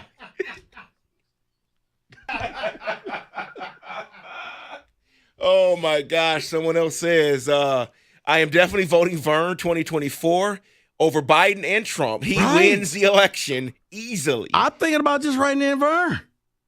Vern, if that's your platform, I can live with that. Vern for president on his mac and cheese take alone. And then he went further. He texted again and says, now I'm definitely voting for him because of everything else he said now. That's from Ray. Oh, it's so good. Another one says, Rico, the thing I need to see at the Holiday Grill Fest is a freaking grill. I'm tired of thinking I'm going to a grill and I have boiled hot dogs. That's my choice. No, that you can get your friendship or your family revoked for that. Boiled hot dogs. I guess I've never fell for that. I've never gone. No. I think I may throw them at the person. I agree. I would too. You know what? You got a dog, and I'll just feed everything to the dog. We're not eating this. Just tip the whole tray over. Seriously. No. Boiled It's disgusting. hot dogs. Can't do it. Boiled hot dogs in and of itself are just lazy and disgusting. Yeah. Don't call me over for a barbecue and that's what you have. Then what are we doing here? Right. If anything, go get a frying pan and put them in there. Oh my goodness. Go ahead. A must is 2 roasted marshmallows, 1 brown, 1 burnt. And a no-go for me is any kind of kebab, unevenly cooked stuff on a stick. I would pass, please. Wait. 2 marshmallows? Yeah, so it sounds like he wants the s'more type thing with the marshmallows. Oh. That's a go-to I was for like, him. that's a simple man right there. Just 2 marshmallows. That's it. Okay. But he doesn't like the kebab. Isn't that kind of the same? No. You know what? Whoever that person is, they got a point. A lot of people can't make a kebab.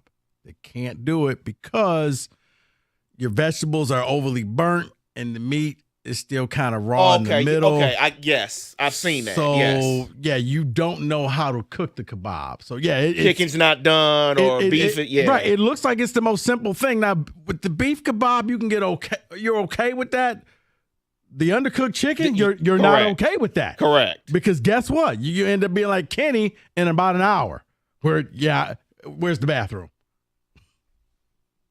Someone says a go-to for the barbecue grill or the barbecue cookout is the corn on the cob. Need the corn on the cob. Yeah, good. I mean, it's easy. You can't really screw that up. Okay. That you can boil, or you can throw it on the grill. But if you boiled it, I'm okay. Hot dogs, don't you serve me a boiled hot dog. 248-539-9797. Alexis, you're on 97. Hi. Hey. I think one of the most important things for the barbecue is the Busch Light. The Busch Light. Yep. An ice cold Busch Light. Okay. That's it? Yep. Maybe a few glizzies too, but I'm mostly just going to be there to start housing the Busch Lights. Okay. All right. Appreciate the phone call. That's all right. Yep. We're just gonna let that one go right past. I'm not doing it, Kenny. not doing it, Kenny. I'm just gonna keep reading text here. Woo. Yep. Drew in Woodhaven says the most overrated barbecue item is burgers. They are always bad. Hard-nosed are potato salad and mac and cheese. The burgers are only bad if they're you don't take them off the grill and you just kind of let them sit there and just keep cooking, because then they start looking like the 7-Eleven hot dogs. So you're just like, who is actually going to eat that? That thing was done 3 hours ago. You should have took it off. Ribs are the top option for my 4th of July or any barbecue. Most overrated are burgers. Wow, people just don't like burgers. Ribs are if you really like people. Ribs are, you know what? Your friends or family that I care about, if I'm going to cook ribs for you, because they're expensive. And, I mean, let's face it, hot dogs is really, I don't know you, and I really don't want you guys hanging around that long. Ribs, like, the higher up you go with the meats, it means the more you care about the person. But, it is. It's like the Cadillac. I'll give you that. But the burger slander, wow. I've never heard burger slander. There must be around people that don't know. How do you not know, though, how to barbecue a burger? Maybe they don't have enough Busch Light. 248-539-9797. Johnny, you're on 97.1. Hey, Rico. Hey, man. Long-time listener. Been calling a couple times. All right, so this is my take. You got the barbecue going. You can have your ribs. You can have chicken going or whatever. But I have a hot dog roller. Now there's hot dogs all day. Can you do a hot dog roller? Yeah, I mean, I guess, because it's kind of like you grilling it. You're not boiling it. Boiling it is just, you just don't care about anybody. That's just laziness. Yeah, that's gross. That's disgusting. Right. You know what? But, if you boil hot dogs, the host should be forced to drink the water. That's how I feel. There you go. That's how I feel, too. But, yeah, we got the roller going. It's like a damn 7-Eleven over here. But Okay. Anyway, you guys have a happy 4th, all right? All right, you too, Johnny. I can deal with a roller, because that's like throwing them on the griddle. I'm cool with that. I don't know if I am. David, what's just throw them on the grill? I'm sorry. It's like if you put it on the griddle, it's yeah. I'd rather have that than the roller. Really? I can't do the roller. I can deal with the roller because it's still got some grill to it. It's just constantly moving. It's not boiled. I only accept it, like, around here, this place, when we do some certain things and they have it on the roller, the dog's on the roller, I accept it for that. But if I'm going to a barbecue, I don't want a roller. I want it on the grill, period. Okay.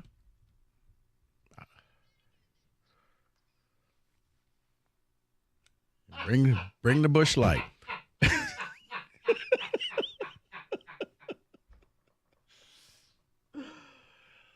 Oh, the ticket Texas, I love them. Steve, you're on 97.1. All I can say is, that girl that wants the Busch Light, I would definitely serve her boiled hot dogs. She just doesn't care. No. I think she's just happy to have a drink in her hand. Right. I'm telling you. Hey, the only time I do boil hot dogs is when people bring their kids over and they weren't invited. I'll boil some hot dogs for the kids because I'm not going to go out of my way to put up something really nice. But guys, if you're family, good friends, I will put out a huge smoke assortment, anything from brisket to pulled pork. Yesterday I did smoked salmon. It was fabulous. It just depends on who's there. I agree with you, Rico. Ribs, I mean, if I'm going to make them top notch, they're going to be for people that I know that are going to appreciate what I did. Exactly. And also eat it and not let it sit out and waste my food and time. Oh, my There's goodness. nothing worse than having people like that. You know what I mean? Steve, I'm so with you. Yes, because when I do ribs, I only do baby backs. I don't do spare ribs. Yep. So, yeah, if you're going to be like, take 2 bites and then throw it away, get out. Just leave. Hey, you know what else I do, Rico? And I only do this for really close family, not even just family, but close family and really good friends, is I will actually individually cut the ribs and marinate them and glaze them on the grill so that each one is individually has that same perfect You know what, taste. Steve?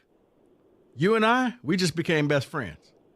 Because I do the same thing. I cut each one individually and put them back out there for the finishing touch. Yes, exactly. And it's not. And I always tell people when they're done, I said, eat them now. Don't come 10 minutes later. Don't come a half. And it probably sound like a snob, but it's when it tastes the best. Is when it's hot, fresh off the grill. You got all the flavors. You got everything you need. But there's people who are like, well, no, I'll come back in 10 minutes. You don't get anything. I'll send it off to somebody else. See, I can roll with Steve. Yeah, Steve. See, I'm adding Steve to the Vern ticket right there. Steve Vern 2024. Steve, appreciate the phone call. Steve gets it. He understands. He really does. That's somebody who understood the assignment.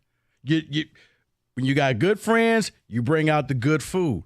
You better appreciate the good food because I took the time to really lay things out. David, what were you about to say? Some ticket text? Bush Light Girl, we got our own version of Hawk Tour. That's all. I'll just, yep. A lot's coming through. A lot is coming through. That's all I'll say. Any you can read? Nope. Nope, not at all. She's a simple person. She just brings the Bush Light and enjoys the festivities. Having a great time. Then I will read this one. Not on that, but I am expecting some ribs, chicken, and yes, hamburgers, corn on the cob, and spiked watermelon slices.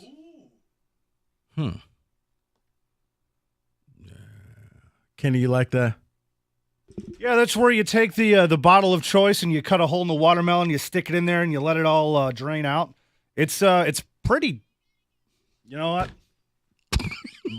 Never mind. Yep. Well, hey, David, I mocked you, but this is where I may lose the card. Not a watermelon fan. You know what? That's fine. I am. That's fine. It will sit there and rot in the sun. Okay. I understand. Not a watermelon fan whatsoever. And for people that are texting, neither am I. I'll just say that. Honey, we're going to get ourselves in trouble today.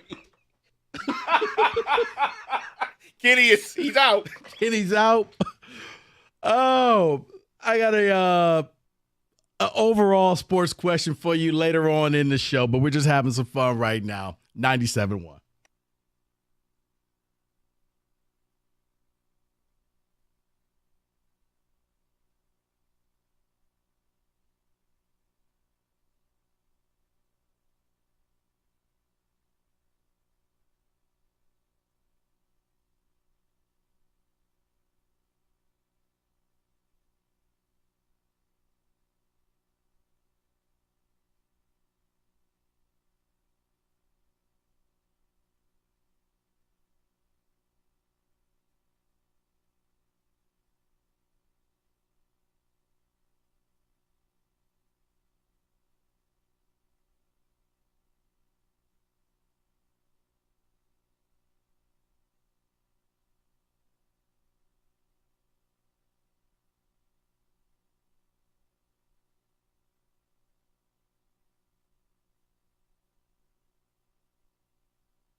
We always try to talk a little football every hour on the show. David, what you got for me? Oh, a little college.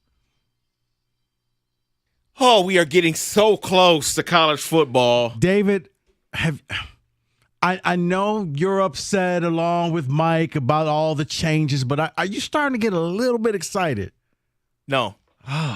No. Every time I hear this music, I am. Maybe I will when the video game comes out, and then I can start playing with some of the players that have transferred. I don't know. We'll see. That defeats the purpose. You know, they do play it in real life. Yeah, I'm not excited yet. They move my conferences. Maybe when they kick it off, you like your conferences segregated. I do like the conferences segregated.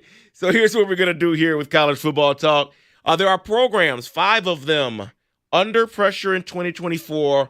I want to know how much pressure you think they're under. Let's start with an SEC team down in Florida, the Florida Gators. They went 5-7 last year, and it seems like every year Napier is under pressure. How much pressure is he under this year? He's under extreme pressure because it's Florida, because he had success at a smaller school, and they thought that he'd be able to transfer that and really jumpstart Florida. Florida, to me, is one of those schools like Tennessee. You had it good.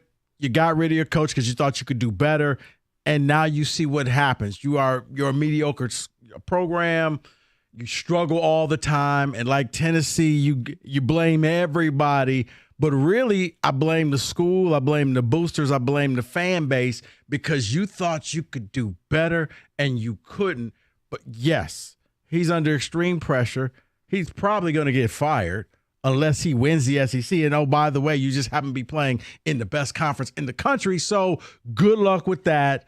Yeah, he's going to have to upset some big boys. He's going to have to knock off Georgia and set himself up for an SEC championship game because other than playing in Atlanta, I don't see him moving on past this season. I think that's how high the stakes are. You better make it to Atlanta for the SEC championship game or don't come back home. And here's what's crazy about it. They have, according to PFF, the second toughest schedule in the country because outside of the SEC schedule, you have to face Miami, who may be better, Florida State, and UCF. UCF is supposed to be improved in the Big 12. That's a very, very tough schedule. And I always look at those games as UCF is going to look at Florida and say, you should have recruited me.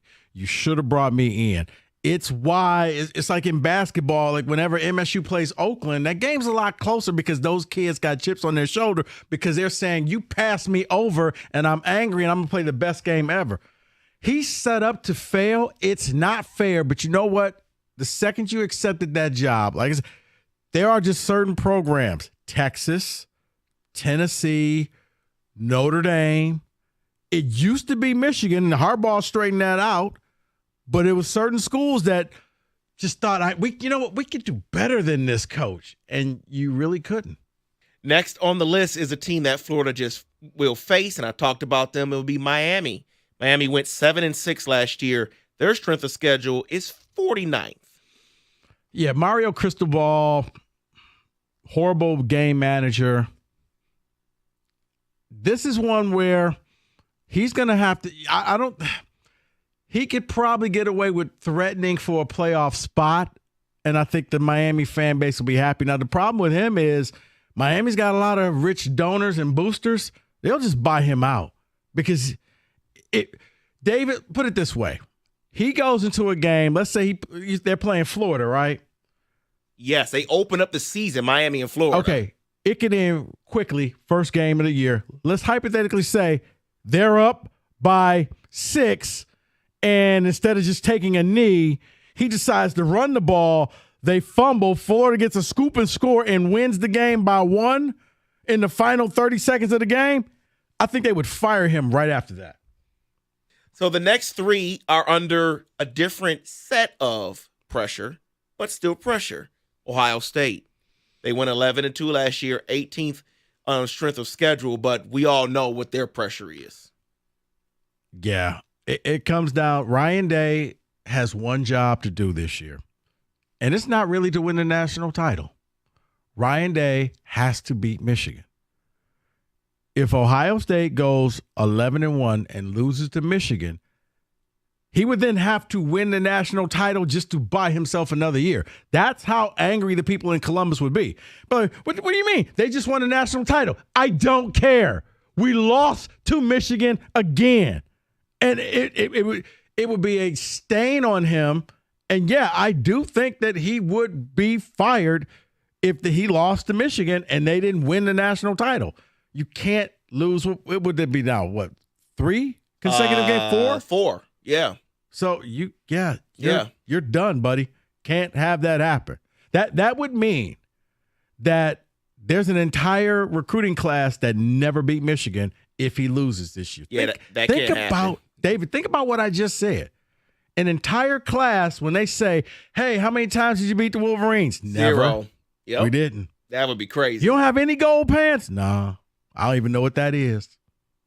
Next team on the list, and the expansion of the playoffs may help this team because they don't have to be a top 2 team in the SEC.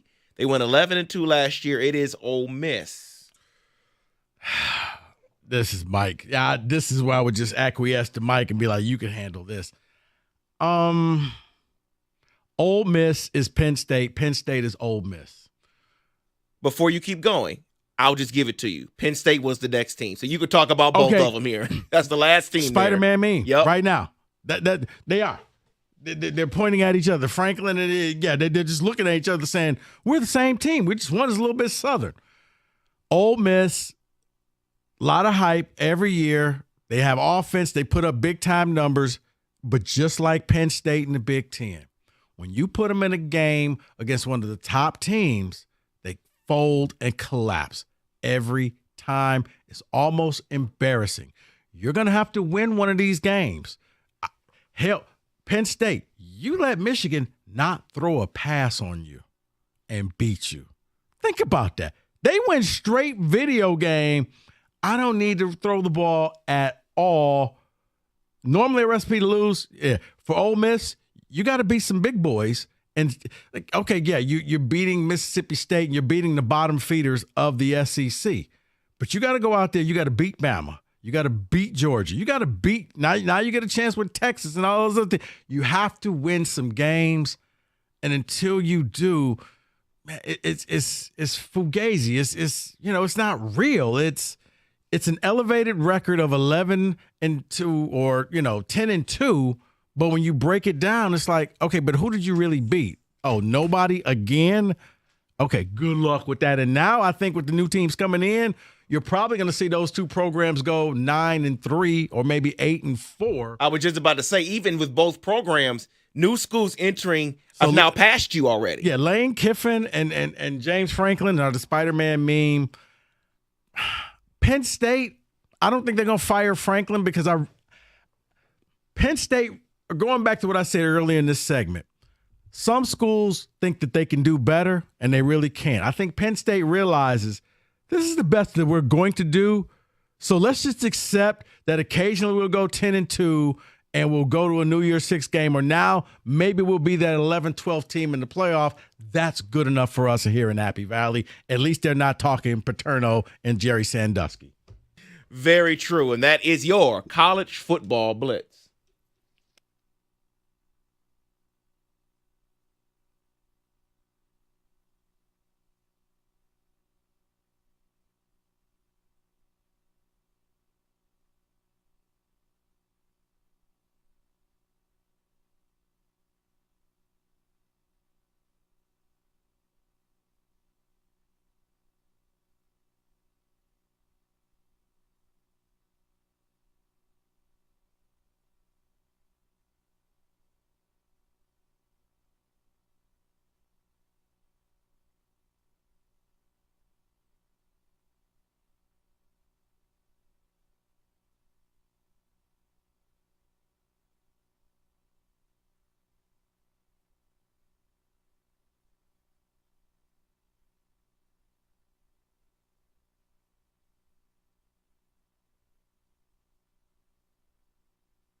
Brought to you by Twin Peaks. Tigers top prospect Jackson Jobe is making his way back to Erie after rehabbing in West Michigan. In 3 starts with Whitecaps, he threw 9 innings, allowing 2 earned runs, 2 walks, and 8 strikeouts. Reese Olson tossed 6 innings of 2-run ball in his last start while striking out 9. He takes the mound as the Tigers begin their series with the Reds tonight. You can hear it right here on 97.1 The Ticket at 7:10. Parker Meadows is expected to be back with the team today. Keston Hiura, who was in spring training with the Tigers and played for the Mudhens earlier this year, has been selected to the Angels roster as they send someone else to the IL as well.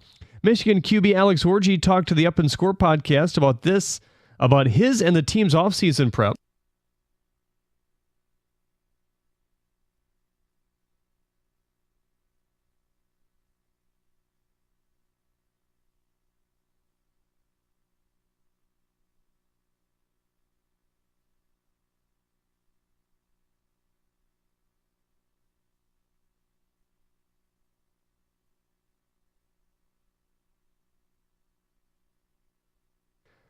Speaking of the Wolverines, Franz Wagner has just hit the max in the NBA with his new deal as well. 5 years, $225 million with the chance to get it up a little bit more with some incentives as well. At the Corwell Health Sports Desk, I'm Jeremy Otto. For more, go to 97.1 The Ticket or Odyssey.com.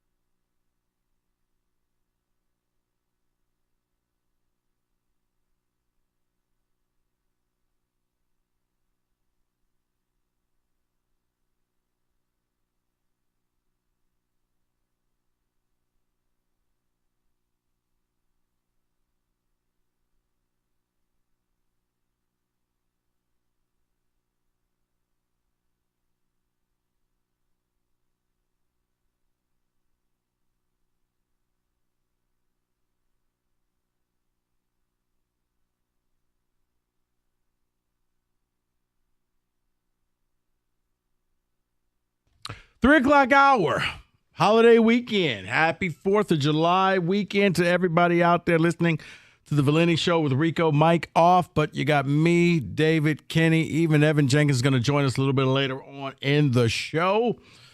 Kind of talked about food items that should or should not be at the barbecues this weekend. If you missed the first hour, use that Odyssey rewind. But right now, I do want to ask a question, and I really need you to put on your thinking caps.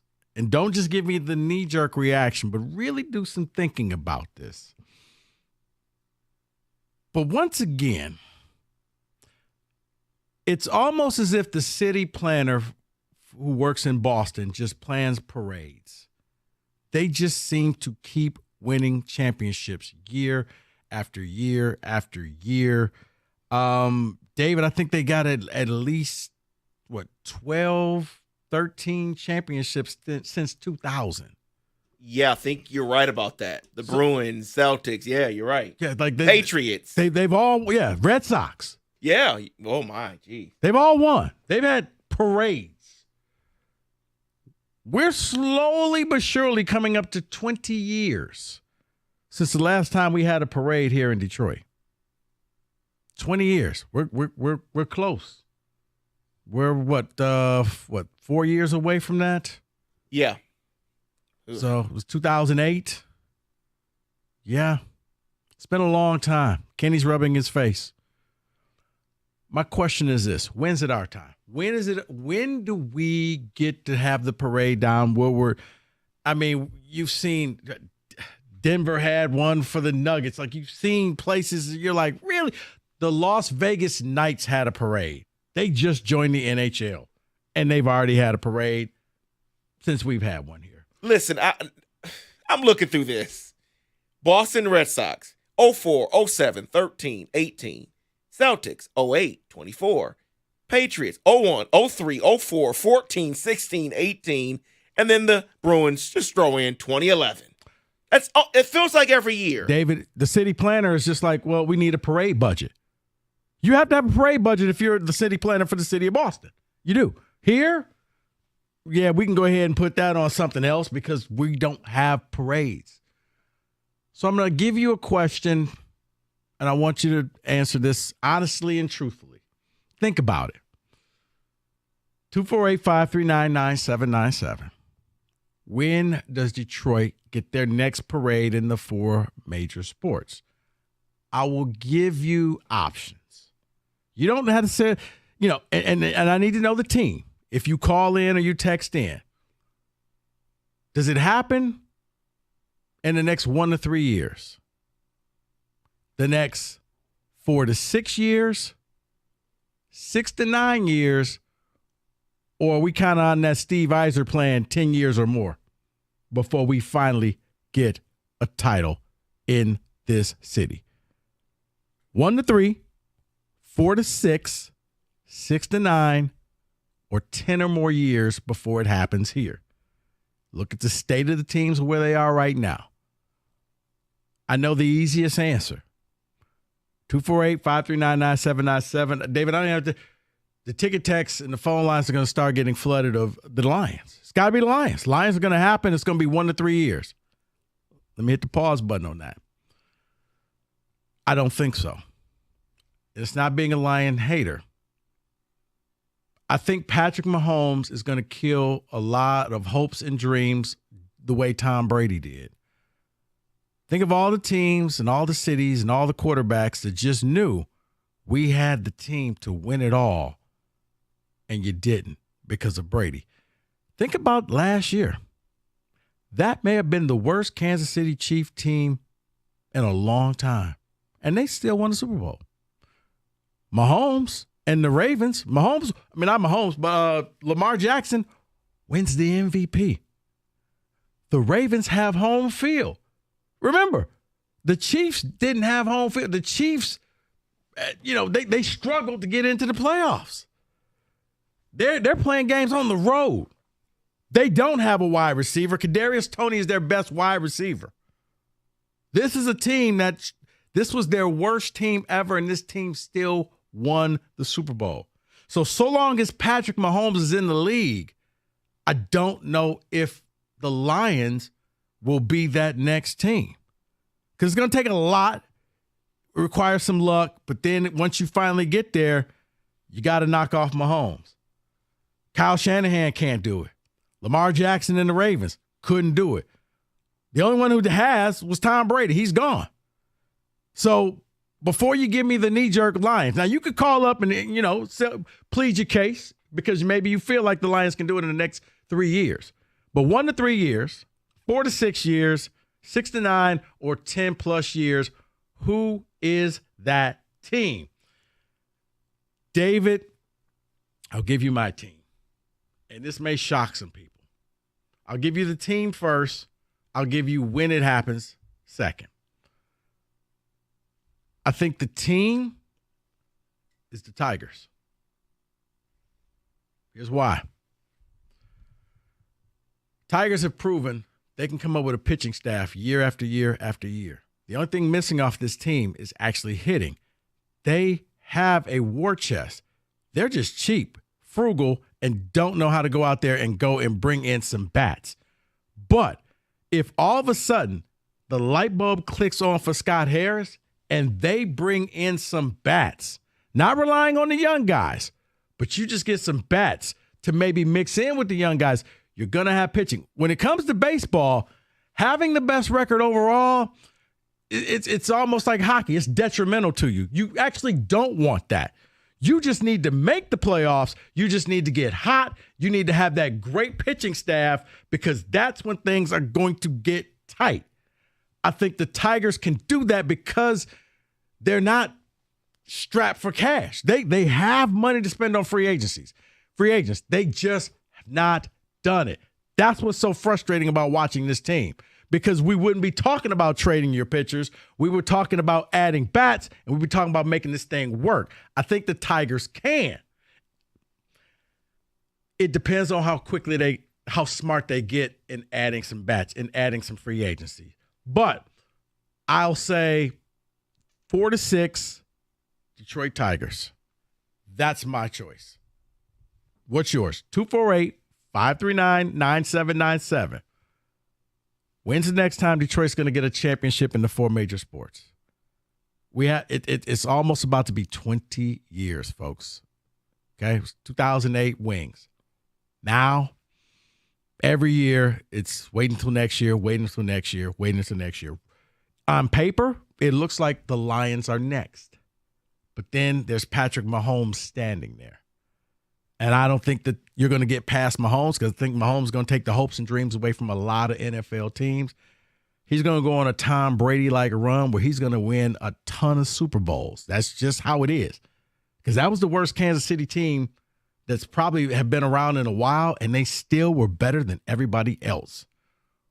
Who's going to be the team? How long is it going to take before we get a sports championship here going down the streets of Woodward? 248-539-9797. Your ticket text, your phone calls next. 97.1.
question is simple. When is it our time? Here in the city of Detroit, when do we get to have a parade? When do we get to see something going down? Where you're taking off from school, you're taking off from work, take parade.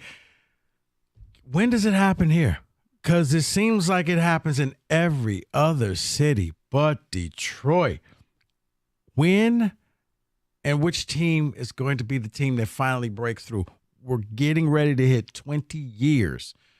And then you look at the city of Boston, who seems like they've had 20 in the last 20 years. Now, they haven't, but it's close. Like, you got to plan for the budget for parades in Boston. You see other cities like Las Vegas and the Vegas Knights winning. That kind of angered me. You haven't earned it yet. You didn't deserve it yet. You didn't suffer. But here, we are waiting and waiting and waiting. Or then again, maybe you guys don't care. Maybe you don't care about winning. Maybe you don't care about parades. 248-539-9797. I'll say this, Rico. I agree with you on the Detroit Lions not being the team. Here's why. Not because of Patrick Mahomes. I don't think Lions fans are afraid of Patrick Mahomes. They beat him. I get it. It's first game of the regular season. They didn't have a couple players. I don't think that's the reason, though. The reason is because of the Detroit Tigers back from 2007 to 2012, or 2014, if you want to say. It's after that 2006 year, every year fans thought, this is the year. This is it. This is what we're doing here. And it never became the obvious team. It was not the obvious team. It was, oh, the Wings did it. Tigers still didn't do it. Oh, the Pistons were back in the Eastern Conference Finals, and they didn't do it. They were back in the finals, didn't do it. So it's never the obvious team, and the Lions are the obvious team right now in this town. And I just don't see it happening with them because of that reason. My team, though, is going to be the Detroit Red Wings.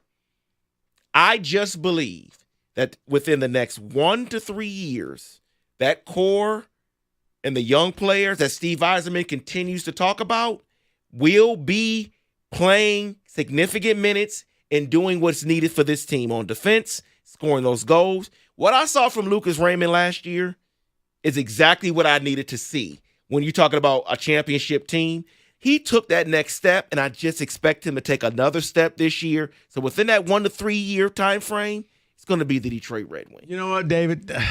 I was torn between them and the Tigers. I said the Tigers only because the Tigers, they got a ton of money. And they just need to realize their young core is not ready. You don't have to break the budget and go out and bring in some big-name player. But you could have piecemealed, Chapman. There's a bunch of guys you could have went out there and not paid that much money, maybe a total of $40 million total for the year for these players, and you would have been so much better. You would have won all of these 1-0 games that you lost, and you would be in a better situation. Because if you can get to the playoffs, you got the pitching staff that can get you over. That is the one thing that they've consistently had in the last couple of years. For the Wings, the reason why is because the one thing that you really need, you don't have yet. You have an abundance of them. Goaltending. You have 18 goalies. But the old phrase, when you got 18 goalies, you have none.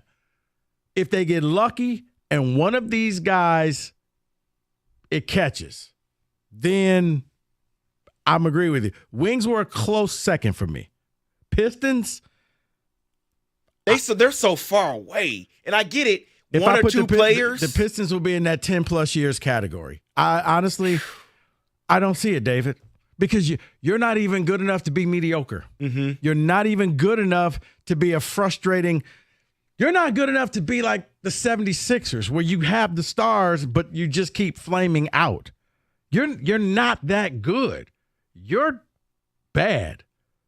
I mean, you are, you're an F League team, not a G League, but you're one step above the G League. Yeah. You're an F League.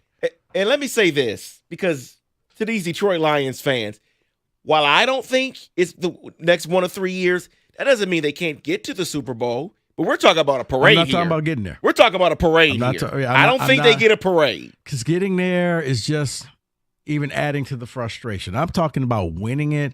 I'm talking about we're doing live remotes from the district as we're watching the parade go by us. That's what I'm talking about. Like, when does that happen here?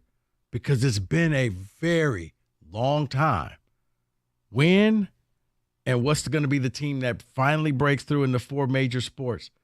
Because you got to think that somebody's got to end this drought. Somebody. I mean, Wings and Pistons were a long time ago when they were both good. Tigers, you're right. They were on the cusp for a while, went to 2 World Series, failed both times. And those were the days when you had to decide in the fall or even in the springtime. The springtime with the Pistons and the Wings. Okay, what am I dedicating the main screen to? The Pistons playoff game, the Wings playoff game. Well, I mean, where am I going? Am I going downtown to Joe Louis Arena? It actually meant something where it was like, yeah, we had a lot going on. And, oh, by the way, it's the Lions Super Bowl. It's the draft. That was April in the D, and now it's, April. Kenny, who's your team? All right, I'll be the Huckleberry and say what everybody's thinking without saying it. I think it's the Lions, and I think it's 1 to 3 years. You saw them a half away, and I think once you get into that game, once you get into the Super Bowl, crazy things can happen. We see coaching blunders. We see electricity go out. We see epic comebacks. I think once you're in that game, I mean, it's at the fate of the gods. But the Lions were closer more recently, so that's my pick. I get you, but I look at Andy Reid and I look at Patrick Mahomes, and I saw what they did with a subpar Chiefs team. And nobody could still beat them. And you look at all the teams that were built to try to stop them. They did it in the regular season, and they were like, we don't care. We'll go on the road and win. That's no problem. Cold weather, we could do that as well. No problem. Oh, Lamar, you want home field? Great. We'll steal all your joy in front of your fans. Hey, Kyle Shanahan, remember this? We're gonna sport you a lead and got to take it back and win another title. I think once you're in that game, everything changes. But, I mean, we've seen the weirdest things happen in this game. And by no means am I saying that this is going to be an easy thing to do. You're just asking the question of, I think the Pistons are so far away. The Red Wings, I'm not sure if this is a 10-year rebuild or a 6-year rebuild. I just don't know what Steve is up to. The Tigers, hey, man, spend some money and then I'll start believing. That's where I'm at. 248-539-9797. David, a couple ticket texts. Well, with the way Scott Harris is running the Tigers and the way Steve Eiserman is running the Red Wings and the Pistons are decades away, your best chance, the Lions. If they don't win it in the next 2 years, it'll be a maximum of 20 years before we have a parade down Woodward. That is from Marlon in Walt Lake. Marlon, I get it, man. And it should tick you off if you're a Detroit sports fan. And you see certain like Boston. And I keep going to Boston because Boston keeps winning everything. They just won again.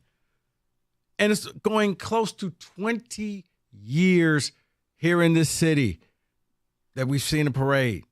20 years. That's you're getting close to a generation of people who have no idea what winning means in Detroit. We're like, oh, really? You got to watch it on YouTube videos. Have you seen the kid? There's a video of this kid who's like in his 20s, and they were talking to him at the Celtics parade. And this kid has attended in his lifetime like 14 parades. That's absurd. That's too many. Banned for life. No more for Boston for a long while. No, but Kenny, I mean, there was a time here in Detroit from like the late 90s where, we had what? Was it 4 parades? Yeah, we had 08. We had the Pistons in 04. We had 02 with the Wings as well. So yeah, that's 3 right there. So yeah, you know what I'm saying. And then the first one in the late 90s. Yeah, 01, 02. Yeah, so yeah, there was a time where Detroiters were sitting there saying, "Wow, people were envious of us." Saying, "Why does Detroit keep getting everything? The Tigers making the World Series." And everyone thought, "Here we go again." Right. Yeah. It was like, okay, but now nothing. Crickets. We got nothing. 248-539-9797. David, another ticket text. 1 to 3 years, it will be the Lions. This city is due, man. They are due. We are due. Detroit Lions are giving us a parade next year. I refuse to believe anything else. All right. I understand the Lions' logic. I really do. I just see Patrick Mahomes and I look at Tom Brady. I look at Michael Jordan. Like, when you're going up against greatness, there's a lot of teams that can say, man, we were so close if this person did not play. Mahomes is in his prime. He's not going away anytime soon. You know, it's like winning the hot dog title yesterday because there was no Joey Chestnut. Okay, but you know, if he was there, you had no shot at winning. He's going to be there. So we'll see. 248-539-9797. How long will it take before Detroit wins a title? Who will be the team that ends the 16-year drought? Your phone calls, your ticket text next, 97.1.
When do we get our parade? 248-539-9797.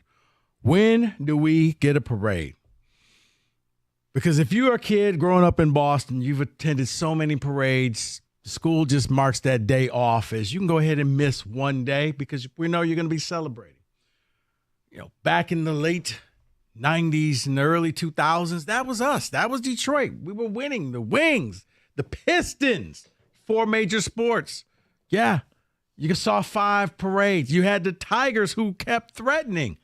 They would make the World Series, and they didn't win. But it was fun to be in Detroit. David, it was fun going down to those parades. I'm trying to think, none of your boys have been alive, have they? No. Wow. Dang. They don't even know winning. Right. Put that in perspective, right? 248-539-9797. Let's go right to the phone lines. Mike, you're on 97.1. Gentlemen, how you doing today? Hey, how are you? Okay. Rico, I think we talked about a month ago, me, you, and Jeff Rigger, we was talking about criticizing Brad Holmes on the draft. And I was saying I was on Brad Holmes' side. But what I'm saying is with Brad Holmes, the way he's building the Lions, man, they're continuing to get better. You know what I mean? The secondary. You had a Mick Robinson say the other day, if y'all just think I'm a deaf player, you're going to see something. You know what I mean? It's like we getting top free agents. And to compare the Lions with what the Tigers or Pistons did years ago is insane. You know, I believe the Lions are they're getting better. I mean, it's showing each year with Holmes and Campbell. You know what I mean? Like I said, they're getting better. You got the top free agents coming, like Reeder from Cincinnati, the lineman from Baltimore. Yeah. And I think they're going to continue to get better. I say the only things I compare the Lions with the Pistons, with Isaiah Thomas, when the Pistons lost in the finals, then they won the next year. I say the Lions get to the Super Bowl within the next couple years, 2 to 3 years. And they may lose it, but I honestly believe they'll come back and win it if they stay healthy. Mike, let's have a little quick conversation. You can't just get there. You got to win it. And that's why I'm hesitant, because chances are you're going to be going up against Patrick Mahomes, and they own it. It's almost like Tom Brady, where there's a ton of teams that thought they were good enough to win, but the Patriots just found ways to take their soul. Like Patrick Mahomes and the Chiefs, beating Patrick them. Mahomes Yeah. and the Chiefs. So yeah, getting there, not good enough because you don't get parades for second place. Not here in Detroit. Right, but I said they'll get there and maybe lose like Isaiah Thomas and the Pistons did against the Lakers. Like he lost that one year in the Brooklyn. And then get there the next year. They won. Yeah, get there. They steadily building up. The Lions with Brad Holmes, they're not getting worse. He was one of the top scouts when he was with the Rams. You know what I mean? And he has that mindset to no talent. You know, and then like I said, with the free agents not wanting to come here, in the past years we would get bombs just to bring somebody here with a name. Now we're getting quality players. We're getting better and better and better. I know I don't have a lot of time, but we'll see. And I'm always calling in, talking to you guys. Hey, and Mike, if I'm wrong, Mike, hey, open door, call in. If we all were right, we'd be in Vegas right now. We'd be millionaires. So, I wouldn't be talking to you right now. Right. And I'll take that personal. Thanks for the call, Mike. 248-539-9797. He's saying it's the Lions. Right? The Lions are trending right now. But, man, if it wasn't for that team in Kansas City, I would agree with it, David. But I just don't think that they are going to fall apart. Last year was probably the worst Kansas City team that you're going to face. They just drafted Xavier Worthy. They've lost. Rashee Rice is becoming something for them, yeah. Well, Rashee Rice, he's their number one receiver. Let's see if he sticks around. He may have some problems off the field. Yeah, you're right about that. But they were able to get rid of people, Tyreek Hill, and still keep winning. Like, think about that. Imagine if all of a sudden the Lions just had to jettison St. Brown and still stayed on top. That's when you know you have something. They lost key pieces. They still keep the core together. They still keep winning. Mahomes is still the quarterback. That's what I'm afraid of. It's like Tom Brady. It's like Michael Jordan when he played. It's like right now in the NBA, you're seeing different champions because I don't think there's that dominant player that just says, no, all roads lead through this city. It's whoever gets hot at that time. Let's go back to the phone lines. Devin, you're on 97.1. Hey, man, appreciate you. And I love y'all keep going back to New England. So I'm going to go with the obvious answer, which is the Lions. And I'm saying so is because I don't believe Nick Foles or Eli Manning was better than but they both beat them. So my thought is, at the fact of how the team is getting, my man said it earlier, they see them. They ain't got to be the greatest team ever. They just got to be greater than everywhere. And I think the way they've been set up, they're going to be the first team to bring it in the next 3 years. So you're saying you don't even care that it is Mahomes. The Lions going to find a way to get that thing done if they make it to the Super Bowl. That's all I'm saying. If history keeps repeating itself, Mahomes can't keep winning, but he going to lose to somebody. And I don't see why it ain't us. Every time I hear who getting a new receiver, I see we got a new DB. Every time I see what's happening with somebody else's offense, I see we switching up our defense, and our offense has been explosive for the last year and a half. So I just think it's them. No, and if I move with fear, we ain't never gonna have a shipper in this city. No, Devin, fair enough. I mean, and I understand it. I get it. Appreciate the phone call. Lions are the closest. They are. But yeah, I'm living in the world of reality, and I just see the best player in football is in Kansas City. This man just makes plays happen from nowhere. He's that good, and yeah, and I know for everybody out there, well, we beat him last year. Kadarius Toney dropped a touchdown. He beat the secondary. He was 15 yards behind everybody, and he just flat out dropped that pass on 4th down. He catches that. It's a different ball game. Now, I know ifs and buts. I understand. But that's all. Mahomes with a bad team won the Super Bowl. That team's only going to get better. They're only going to keep – so long as him and Andy Reid are there, I'm leery to say that this is the Lions. I know the Lions are the easy pick, but I'm just a little leery of saying that.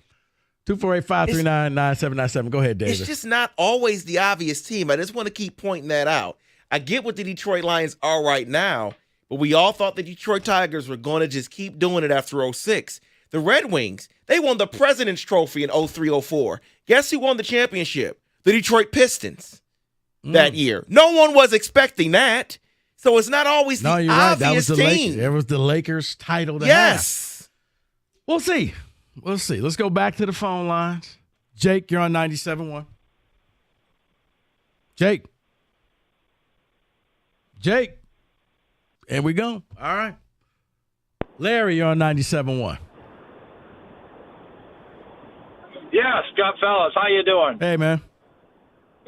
Well, first of all, I can't go with the Tigers, the Wings, or the Pistons. They just appear to be too far away. I mean, they need some good management and some real luck to get some good players. They're just too far away. So I grew up in the 60s watching the Lions, quarterbacks like Bill Munson, Greg Landry, Carl Sweetan.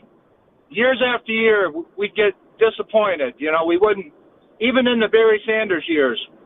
You know, we got close, but we weren't there. And I'd always say, they're never going to win while I'm alive. And I can't say that no more. They're going to do it, buddy. They're going to do it this year. Okay. That's it, bud. All right. I appreciate the phone call. For his sake, I hope they do, but yikes. I was like, calm down. Does anybody want to tell them they may not win it in this lifetime? Calm down. It's going to be okay. We'll send help. See, but that's why you're hoping for it one day for people like that. I don't know. 1 to 3 years, I don't know. I've often said this. If the Lions win the Super Bowl, David, first one, the parade could start at the old grounds of the Silverdome and go all the way down Woodward. Oh, that's a long parade, man. And people will be lined up. There will be no dead spots in that parade. It could start in Pontiac, end in Hart Plaza, or end at Ford Field. And the streets would be lined all the way through. You would fly in. If you had anything to do with Detroit, you would fly in. The other thing, the next day after, the street sweepers would be out to clean up the streets. Not for the confetti, for all the ashes of people bringing their deceased relatives and pouring the ashes out along the parade route. I was actually going to ask you that because you know how they're saying today there's poor air quality because of all the fireworks? That would probably be the next day after the parade, right? Yeah. Poor air quality. David, I'm not even trying to be funny. Not only could it start in Pontiac and go all the way to downtown Detroit, urns, just people, as soon as it passes by, just tipping urns out saying, here you go, pop, pop. I know you never got a chance to see this, but it finally happened. It happened. You would see people getting wheeled out there because I can finally go now. I'm going to get my wheel and get my life together because the Lions finally won that Super Bowl. Oh, yeah. If it were, yeah, that's why it was so close. People are like, oh, you be upset. I'm like, actually, I wouldn't. Like, this city deserves it. Because I know a whole lot of people like that caller who just, you almost feel like they're hanging on just for that. Not for the grandkids, but for the Lions, I need to see them do this before I cash in all my chips. Plain and simple. Who's going to win the next title? That's what we're talking about. That's what we're asking. 248-539-9797.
All right, David, let's talk a little NFL, if you would, please.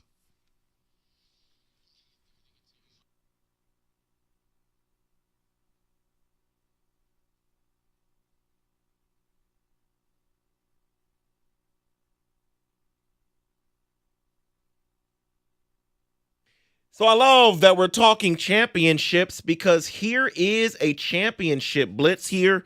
Bleacher Report put a list together for the likelihood of a team winning their first Lombardi trophy.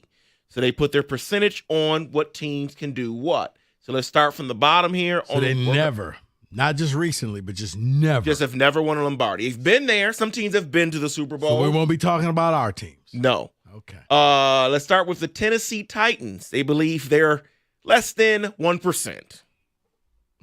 I think you would agree they're less than 1% this year. Get a quarterback first, then we can talk. Next on the list, the Carolina Panthers, also less than 1%. We'll get to some real teams in a second. I'm about to say, wow, David, you're 0 for 2 right now. Minnesota Vikings, less than 1% on this list. Minnesota has all the pieces. They don't have the quarterback. I'm curious because I honestly believe had they just found a way to keep Cousins for one more year with all the pieces that they have, you would have had probably the most competitive division in football in the NFC North. Because at that point, 3 of the 4 teams could win not only just the North, but represent the NFC in the Super Bowl. But they let him go. Sam Darnold and J.J. McCarthy, yeah. Yeah, they said the more likelihood is that they lose double-digit games again this year. Right, but you had a ton of talent. You Correct. Just don't have the QB. Next on the list, the Arizona Cardinals, they put them at 1%. Yeah, I mean, I would probably have the Cardinals a little bit higher, and it's probably I've watched way more Cardinals games than anybody else has. The Cardinals remind me a lot of the Lions of a few years ago, where they were competitive for 3.5 quarters and then would find a way to lose the game. This is why we came up with the phrase SOL. You either need that coach or you need that special player to get them over the top. Maybe it could be Marvin Harrison Jr., but that's their problem is it's called cardinaling, that they just find a way to lose a game. They do, David. It's Cardinal going to Cardinal, huh? Yeah. I didn't believe it until I watched it. Just wait. Just wait. Something will happen. Like, wow. Next team on the list, you talked about Kirk Cousins. It's his team. The Atlanta Falcons, they are at 2% likelihood to win their first. Yeah, I think the Falcons were when they were at 28-3 in the Super Bowl, that was their time. They didn't cash in on it. New coach, maybe they have weapons. The problem is we didn't see the weapons utilized the correct way last year. Bijan was not used correctly. London didn't pass the ball to Pitts. It was weird. Right. Like it was almost like, no, he was mad at Pitts. No, you didn't earn this. Like, are you trying to win? So they got a lot of young pieces, but I don't think they win it this year, right? This year. Yeah, they're not gonna win. Yes. I'm interested what you think about this team and the percentage they have for them because I think it should be higher. I was about to say, can we get to some real teams? It's the Cleveland Browns, but they have 3% likelihood. Maybe because of the tough AFC. It's Cleveland because in the end, do you have enough to beat the Chiefs? Do you have enough to beat the Bengals, Ravens, and Chiefs? Because those may be the 3 teams that you have to go through week after week after week. And you don't have that quarterback. You have a defense that's maybe the best defense in the NFL, but eventually you got to score points. I don't think that's Deshaun Watson. I think he's cooked, and I think every owner is laughing at the Browns saying, I can't believe you guaranteed this man a contract. Way to screw everything up, but yeah, got to have a quarterback. That's why it's 3%. Next team on the list, the Los Angeles Chargers. They're at 3%, but it says the Chargers are probably a year away at best. Yeah, I do. I think it's going to take a while to get Jim Harbaugh's system going there. If everything clicks with him and Herbert, I mean, look, weirdness aside, cheating scandal aside, Jim Harbaugh, when he has a good relationship with his quarterback, they get better. That's it. I mean, he played the position. He knows how to speak the language. He knows how to be the hype man. He knows how to let them know when they're screwing up. is Justin Herbert going to look at him as some weirdo, or is he going to say, you know what, I'm going to respect you and listen to what you have to say? If that happens, I don't think it happens this year. It could happen soon, but not this year. Next team on the list is also an AFC team. In the AFC South, it is the Jacksonville Jaguars, and they are 4%. No. Sorry. Please, you play half your game in London. I'm just not a Trevor Lawrence fan. I know he's got the new contract, and everybody keeps telling me he's next, and just wait. And I'm still waiting. And I don't see anything. I don't. I'm just going to say no. I'm hard pass. I don't see it happening for the Jags. They need to play in London, by the way. I've been to that stadium that they have in Jacksonville, and it is a dump. So send them to London for all I care. They actually got some. Wait, no, it was the Panthers. No, they have a new stadium coming. No, but the Panthers got some sweet.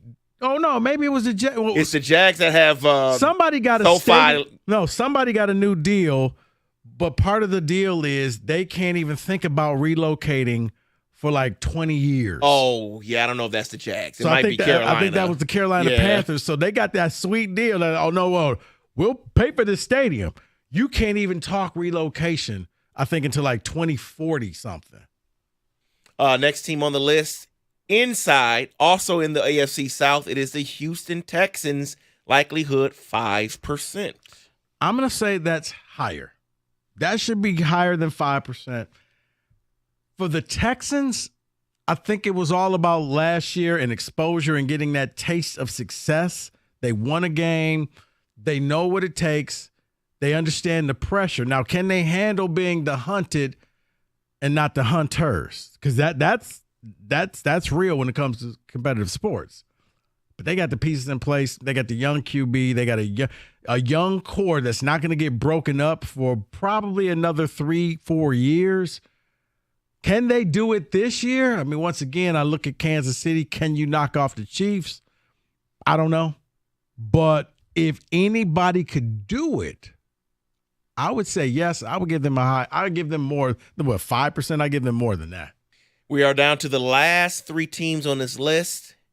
The Detroit Lions. They are at 8% likelihood. Just 8%? 8%. No one's over 10. I was about to say, do we have anybody over 10? No. I mean, I think a lot of it comes with the fact that getting there and winning it is two separate things. Hey, trust me, ask Kyle Shanahan. He's been there a lot. No. But you have to have that mentality for 60 minutes or sometimes 60 plus to actually get it done. The Lions, I would think, would be higher. For the Lions, it really boils down to, can you get past this season, San Francisco and Green Bay, and chances are you're going to end up facing Patrick Mahomes. Now, as we had a caller early in the show say, one game, a lot can happen. Hey, look, you saw what the Niners linebacker pops his Achilles in the game. It changed everything. So one hit on Mahomes, he goes down, the backup comes in. Hey, Lions fans won't care. They won a title because Kansas City had the backup quarter. Give them Asterisk all you want. You know what you get? Parade. So I would say I like that. I would give it higher. I would put it the Lions around maybe 30-35%, not 8%. And the last two teams here, Cincinnati Bengals at 9%, and then the Buffalo Bills at 10%. Bengals, I would put... Probably switch them, right? At least. Bengals would be number one. I think the Bills are cooked. I think they're done. I think their best days are behind them. A lot is going to happen with the rookie, with Keon Coleman. Can he step up and catch the passes and get things done? He's entertaining, but they're going to find out that Keon doesn't like to block that well for other people when the ball's not coming to him. I would put the Cincinnati Bengals at about 50%. The reason being, David, there is one team that can beat the Chiefs, and that's the Bengals. That's Joe Burrow. They know what it takes. They have the formula. They've done it before. I would put that one at 1, and at 50%, they could finally break through. That's how highly I think of the Bengals. The only thing that hurt them last year, Burrow got hurt early, and then they were done. They didn't have a backup. But if Burrow is playing, yeah, that's the one team that I don't think the Chiefs want to see in the playoffs, whether it's in Kansas City or whether it's in Cincinnati. So I would I would actually put Buffalo back with those 1% and 2% teams. I just don't think they have a chance. Their better days were 3 years ago. Got you. And that is in football today.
4 o'clock hour. Valenti Show with Rico. Mike off, but me, myself, David, Kenny, Evan Jenkins, all here. We're going to be here with you till 4 o'clock. Then Mark Ryan takes over.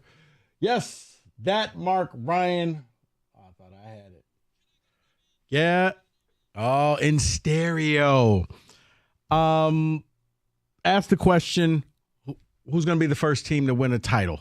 It's 16 plus years since the last time any of the 4 major Detroit professional teams have won a championship and had that parade. Who's going to be the team? Does it take 1 to 3 years, 4 to 6 years, 6 to 9 years, or 10 years plus? 248-539-9797. Dave, before we get to the ticket text and all of that, they're doing a replay of this hot dog eating contest. No Joey Chestnut. I don't care. Didn't watch it yesterday. Don't really care for it today because it's like whoever wins it, you're a substitute teacher. You're not the real champion. So the only good thing about that is Doug has to eat a real hot dog because he said that is hilarious. So that's the only positive from that. A couple ticket texts. I think there should be a requirement from you and Mike. What's that? On Doug. He can't do that in the studio. Because what knows what might happen? You all cannot be in the studio. He's got to do it. He has to do it in the first 10 minutes of the show. Oh, okay. That's fair. So that's now Gator's problem and Kang's problem. Not at the end of the show. And you know what? Thank you. If you can have it, Kang can collect it. Kang collects. Get in here. Clean it up. I don't know if that's what that means, but okay. Wow. Couple ticket texts, we get to the phone lines. 248-539-9797. Next parade, 1 to 3 years. Actually, less than 1 year. The Detroit Lions, Tuesday, February 11th, 2025. Kevin from Novi. Kevin is calling the shot. Kevin, I can't sit here and say you're wrong. They're the closest team. Of the 4 teams that we have, all the Lions need is a little bit of luck. They got the team. They got the offense. You need a better defense. You do. You need a little bit of luck. To win the Super Bowl, it's not just on skill. You need a couple of breaks to go your way. You saw what happens when breaks don't go your way. You feel so close, you feel robbed, you feel cheated, but in the end, you look back and say, you know what? We shot ourselves in the foot. Wasn't a referee's fault. It was our fault. So, yeah, they're the closest. So I'm not angry for anybody who says the Lions. I just look at number 15 in Kansas City and say, he's going to crush a lot of dreams. They did it last year with a bad team. Team's only going to get better. I'm just going to read these because I want you to say it again for the people in the back. People keep texting up. Michigan just won a championship and had a parade. And the Detroit Shock. Okay. Maybe we just need to have a quick little lesson. 4 major sports. 4 major sports. Young Mr. Cott, would you like to answer that question? What are the 4 major sports in Detroit? That would be the Shock is one of them, I thought, right? No. Are the Detroit Fury, the arena football team, still around? Yes. The Golden Grizz. Golden Grizz. Well, they're not a real sport. No. Don't loop them in there. The Chippewas. Ooh, good to be a Chippewa, right? I have no idea. Is that what they say? I think so. Okay. Lions, Tigers, Pistons, Red Wings. Thank you. Okay? 4 major sports. Yes. Michigan kind of won a title last year. They had a parade in Ann Arbor. Then it was, only good for Ann Arbor. Nobody else acknowledged it. But you didn't care. Thank you for that championship, Michigan. 4 major sports. Doesn't include the Shock. Their parade down Cashew. It was down Woodward. Okay. Not Gratiot. Right. Not Jefferson. It's down Bewick. It was down Woodward. But they don't count because they're not a 4 major sport. They're not even here anymore. No, they're not anymore. They are the Dallas Wings. Or the whatever their name is down there. David, I agree with you on the Wings. Just add a goalie and another defenseman. That is from Jason. Tom in the car says Lions will be the only one in the next 10 years. So he's still giving them before 9 years, but they'll be the only one in that time frame. Okay. Wow, that's... Whew. Graham in West Bloomfield says the Lions are winning the Super Bowl this year. Picking any other team just means you're a hater. No, doesn't mean that, but sure. Die on that hill. You're all by yourself for that. I mean, no, it's not being a hater. It's just saying Kansas City is just a really good team. And a lot of teams can't beat them. Go ahead. Rico, the Tigers and Wings have no shot. They don't have an owner. I say the Pistons. Gore's just $865 million and will spend if he's asked to. Hunter in Clarkston. Yeah, but the Pistons are scraping the bottom right now. And they don't even have a core or a foundation. Like I said, at least with the Tigers. According to the Wings, neither does Steve Eiserman. We'll get to that later, though. They just need a goal. They need goalkeeping. Tigers just need bats. They have pitching. Pitching can take you far in the playoffs. Definitely so. Only hope is the Lions. Every other team is just blind, hopeful, or optimism. What other team has a legit young core? I mean, I can't. I mean, I look at the Wings. Wings have a young core. They don't have goaltending. If one of the 5 goaltenders that they have actually just comes out of nowhere and surprises people, you got something. But, yeah, you can't win games, all of them, scoring 5 or more goals. That's just not sustainable. Someone's texting. How do you know about B. Wicked Mac? Love it. You grew up in Detroit. You know about B. Wicked Mac. I was at those shock parades. Don't be Wicked Mac. Oh, man. Someone else here is texting in saying, it's going to be 10-plus years before parade. It'll probably be the Pistons, though, but not one player on the team will be left. Wow. Maybe that pick that they're going to get in 30-32 will be the leader of the team. Kid that's in elementary school right now. Right. 248-539-9797. Lou, you're on 97.1. Hey, it's going to be the Lions. Still, their pass defense concerns me a little bit. And like I said, Kansas City, it wasn't because of their defense. That's the reason they got Super Bowl. They just Pat Mahomes there. They got because of the defense. And Rico, if your coach has done a better job before that, y'all would have won that Super Bowl. Right. Kansas City will not win this year. It will not be a three-peat. Lou, but what I'm saying, it's something about handling the pressure of that game.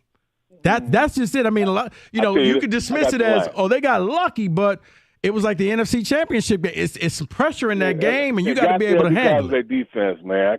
They will not three-peat. I tell you that right now. Somebody else will win. They won't win this year, Kansas City. I got the Lions going there. Okay. I mean, Lou, I hope you're right because I'm tired of seeing them win. But, Your coach did a better job. Yeah, he could have won it last year. Trust me. I know this. I know. I understand. It's still hurtful. It's still painful. But I hear you. But for the Lions, Lou, the pass defense concerns me, Lou. That's the only thing concerning about the Lions. Yeah, and I was about to say this for everybody who tells me, well, they got this young secondary. That's the problem. They're young. Pass rush, and secondary. Yeah, because my opinion, Lou, if you would improve the pass rush, your secondary gets better. Improving the secondary is like treating the symptom and not the disease. Pressure got to step up, man. Yeah. Give me at least about 15 sacks. I'm tired of pressure. Get to the quarterback, buddy. Yeah, I'm with you. Appreciate the phone call, Lou. Yeah, I know your coach says pressures are important, but you know what? If you got a sack, guess what? They're down. Pressure means I can scramble, I can do whatever. You pressure Brock Purdy, and he scrambled and picked up 20 yards. There's a big difference. 248-539-9797. Brandon, you're on 97.1. Yeah, I'd say as far as the teams I think win next championship next 10 years, I'm going to have to go with the Pistons, and here's why. NBA, one player can change the whole franchise. I mean, just look at teams like Milwaukee, Denver. I mean, it's a luck of a draw. I mean, I think our luck's been so bad recently the past 15 years. We due for something like that happen like that. I really believe that. It's just the NBA, to me, it's more easier to build around a player than it is football or baseball or hockey. I mean, in my lifetime, 40 years old, on these teams I ever seen win championship is the Pistons and the Red Wings. That's it. But I think that's, and then you got to honor that spending. I mean, he gave Cade $200 and something million, so it ain't like he ain't go break the bank if he were to get a franchise changing player. Now, Brandon, the thing is, man, you got to get lucky with somebody because your core is awful. Like, how did you manage to draft a bunch of non-shooters consecutively? I mean, let's just be real. I mean, I get what we saying. Like, everybody be saying, like, I'll get a shooters. Last time we drafted a shooter was Luke Kennard, and we passed up on a good player. Let's not forget that. We passed up on Donovan Mitchell during that year, looking for a shooter. Stan Van Gundy came into the Pistons trying to develop drumming in the paint and shooters around them, and you see how that failed. So it's not always good to go with the shooters. I'm just glad that we finally got a coach that has defense first before everything else. So that's a start. I mean, I'm not saying that, he's gonna get us to the top, but at least we could develop some type of identity. That's the key to what I believe in this rebuild. And it's gonna be interesting. I mean, we do need luck. It's definitely luck of the draw. Hopefully, ping pong balls. I mean, I don't see the Pistons getting 4 straight years the 5th pick. Though I don't see that, man. We gotta get lucky, man. That's just it. Like, every time something can go their way, Brandon, it doesn't. It's like, man, how in the world can you be this unlucky? I mean, really think about it, yeah. How many teams? I looked at this stat. Pistons are like top 10 still to this day, and teams that had like success outside of Lakers, Boston, Golden State. Like, I'm just talking about far as a franchise. I know the franchise has changed, but one player can change everything, and we just haven't got it yet. It's just a case of bad luck. That's the only thing I can think of. No, I got you. Appreciate the phone call, Brandon. Have a happy 4th. But they are rather unfortunate. All right, what we got? Deal breakers? Who said it? What we Deal doing? breakers. Deal breakers. Yeah. Next, 97.1.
Here comes Evan. Get them baby steps going. All right. David, we got deal breakers? Let's hit the music because I got one for you right off the bat.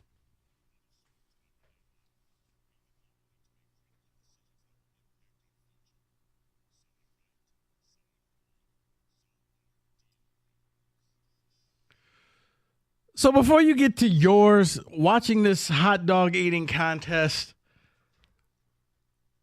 could you date a competitive eater? Like, you're there as a supporter, but it's just like, okay, you know what? Never mind. Never Nailed mind. it, David. Absolutely, you know what? can. Oh, yeah, absolutely. Yes. For that reason by itself, Okay, yes. you know what? Yeah, all right. Roberts. Okay, all right. We're done here. Yeah, just look at her smash those dogs. There's nothing sexier. Are you serious? Yeah. I mean, you even got your grandmother Don't out make the there. noise. You got your grandmother out there like, come on. Look at Badlands. Look how happy that guy is to watch this. I couldn't be happier. Needs a splash guard. I know. So good. Okay. You forgot who you were asking, didn't you, Rico? You know all three of us. I really yes. did. How did you not know this was how it was going to go? I really did. Okay. Well. All right, I'll start with this one here. You've been in a long-distance relationship for 11 years. You guys love each other and got engaged 3 years ago. Wedding date was set for this year.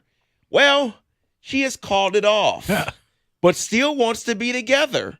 Wedding was put on hold after a fight that she exaggerated. Oof. But this is the second time she has postponed the wedding. Is this a deal breaker?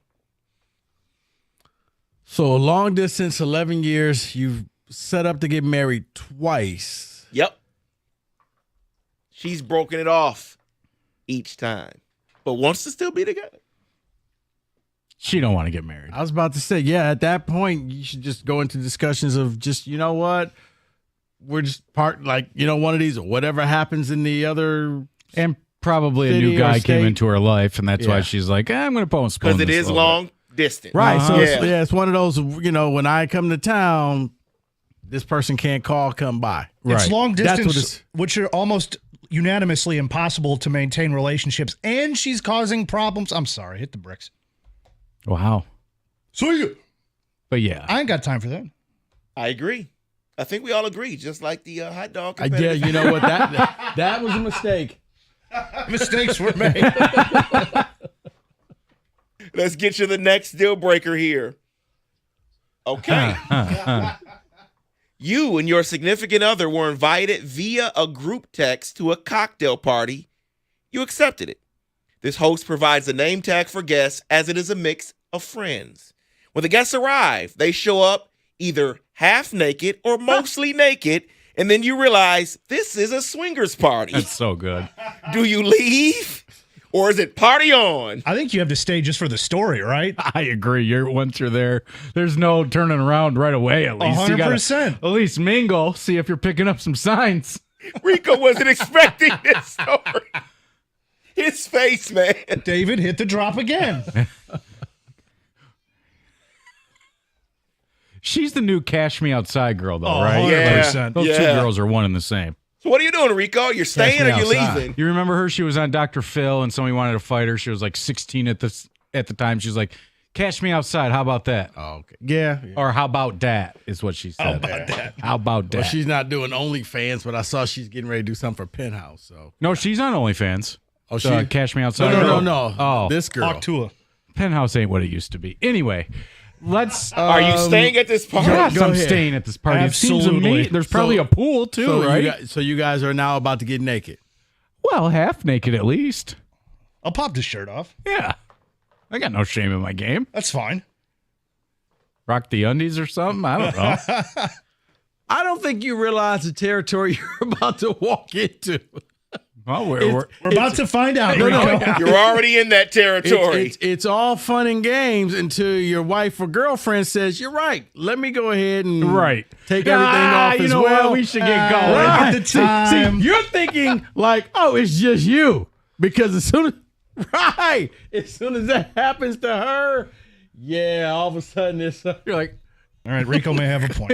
I didn't think about that. You're like, wait, she's still here? Right, when all of a sudden she says, I'm going to go grab us something to drink. Oh, no, you're not? No. You're not grabbing anything in here. You look over and you're like, whoa, I can't compete with that. We got to go. Right. Wait, Donald Driver, is that you? That's what I was thinking. I'm like, oh, Snuffleupagus is here. You still want to stick around, Evan? She's like, I think I know him. No, you don't. No, Come you on. don't. We're at the wrong house. We were just saying hi. But no, by all means, you two stay, mingle for the stories. It's just me and Kenny You'll have sitting a there story, talking. all right. Can you believe we're still here? Why are we here right now? Nobody's even talking to us. You guys want the Urban Meyer sad pizza? It's right over there. Yeah, it's just me and Kenny. We both have our beer guts Crying. out. Yeah. Still don't have our shirts on for whatever reason. I knew Didn't this go was the a way we wanted mistake. to. Oh, that is so good. Next one here. You are at work going to the restroom.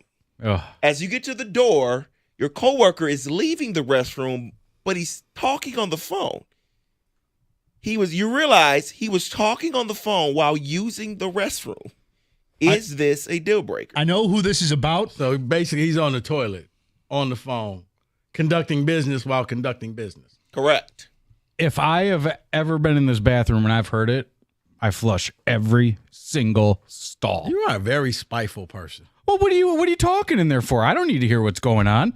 And that person doesn't need to know that you're in the bathroom until I start flushing all of them. What is that important that you can't say, let me That's what I'm call you saying. back? Well, unless it's like a life or death situation. Then you know what? Hey, Yeah, I'll call you right back. Underwear are cheap. Why don't you guys ask the guy that normally would come on next? He'll give you an explanation. Rieger? It was Jeff Rieger that did this. I could see Jeff doing that. I don't think he's a wash your hands kind of guy either. Oh, You think he did it with his phone to his ear like this? There's great no point. chance. Zero chance. Or maybe just put the phone down for a second. I don't know. Anybody hold on one moment? This is depressing. He was having a show before the show in the bathroom. Yep. Yes, he was. So depressing. Wow. I'm going to have to pick his brain about this one.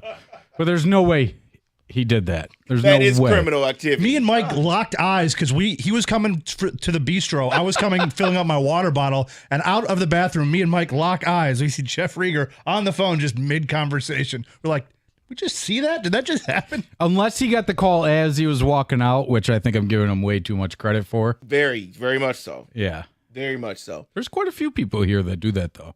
They'll sit in a stall and they'll talk away. Odd behavior. It is. Let me give you the next deal breaker here. You've worked at a place for a few years now. You're single and everyone knows it. That's right. During this time frame, though, your boss, she's gotten a divorce. Ooh. Recently, though, she's become a bit flirty, making it awkward during the staff meetings.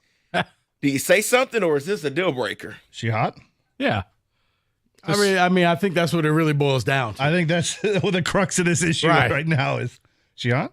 She a nice lady. Does she hold good conversation?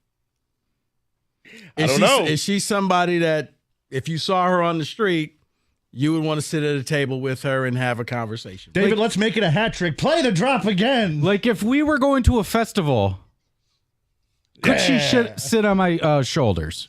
Oh, I was about to say, what are you about to say here? I was curious where that was going to. From that Love is Blind, this guy did it. You're not supposed to ask like how big they are. He's like, could you sit on my shoulders? That's a great question to I'm like, ask when you can't ask see him. that. That's great. That's amazing. You can't do it with your boss. There's no way. At least not in public like that where people are seeing it and talking about it, and then you're getting special treatment. Oh, it's kind of like David. That's I'm not doing it, Kenny. special treatment. What can I say? No, like you get out a little earlier, can come in a little late. But if it goes badly, you're in can a go world really of hurt. bad. Yeah. Back away. They're your boss, man. Deal breaker. Constantly flirting with you in front of everyone. If she's hot, I'm all in. That's all. Yeah, Kenny. If she had sandwiches, Kenny's in. That is also true, Right. factually. If she's good looking, yeah, you probably have to try to be like, okay, we can't do anything at work, but she's good looking. Yeah, Yeah, until you don't answer that call, and then she brings it to work. I I've done worse for less. Okay, That is true. Here's the beauty. Then you could say, okay, you know what? Yeah, how good of a job is this? No, she was the boss, and I feel like she's taking advantage of me. There you HR. go. Oh, yeah. there you go. Oh, go down that road. We don't have one of those here, so that wouldn't work. Well, Somewhere. you just go to Cincinnati. Go to Cincinnati. And on that note, that is deal breakers.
All right, before I ask Kenny Cott a question dealing with the wings, David, any ticket text?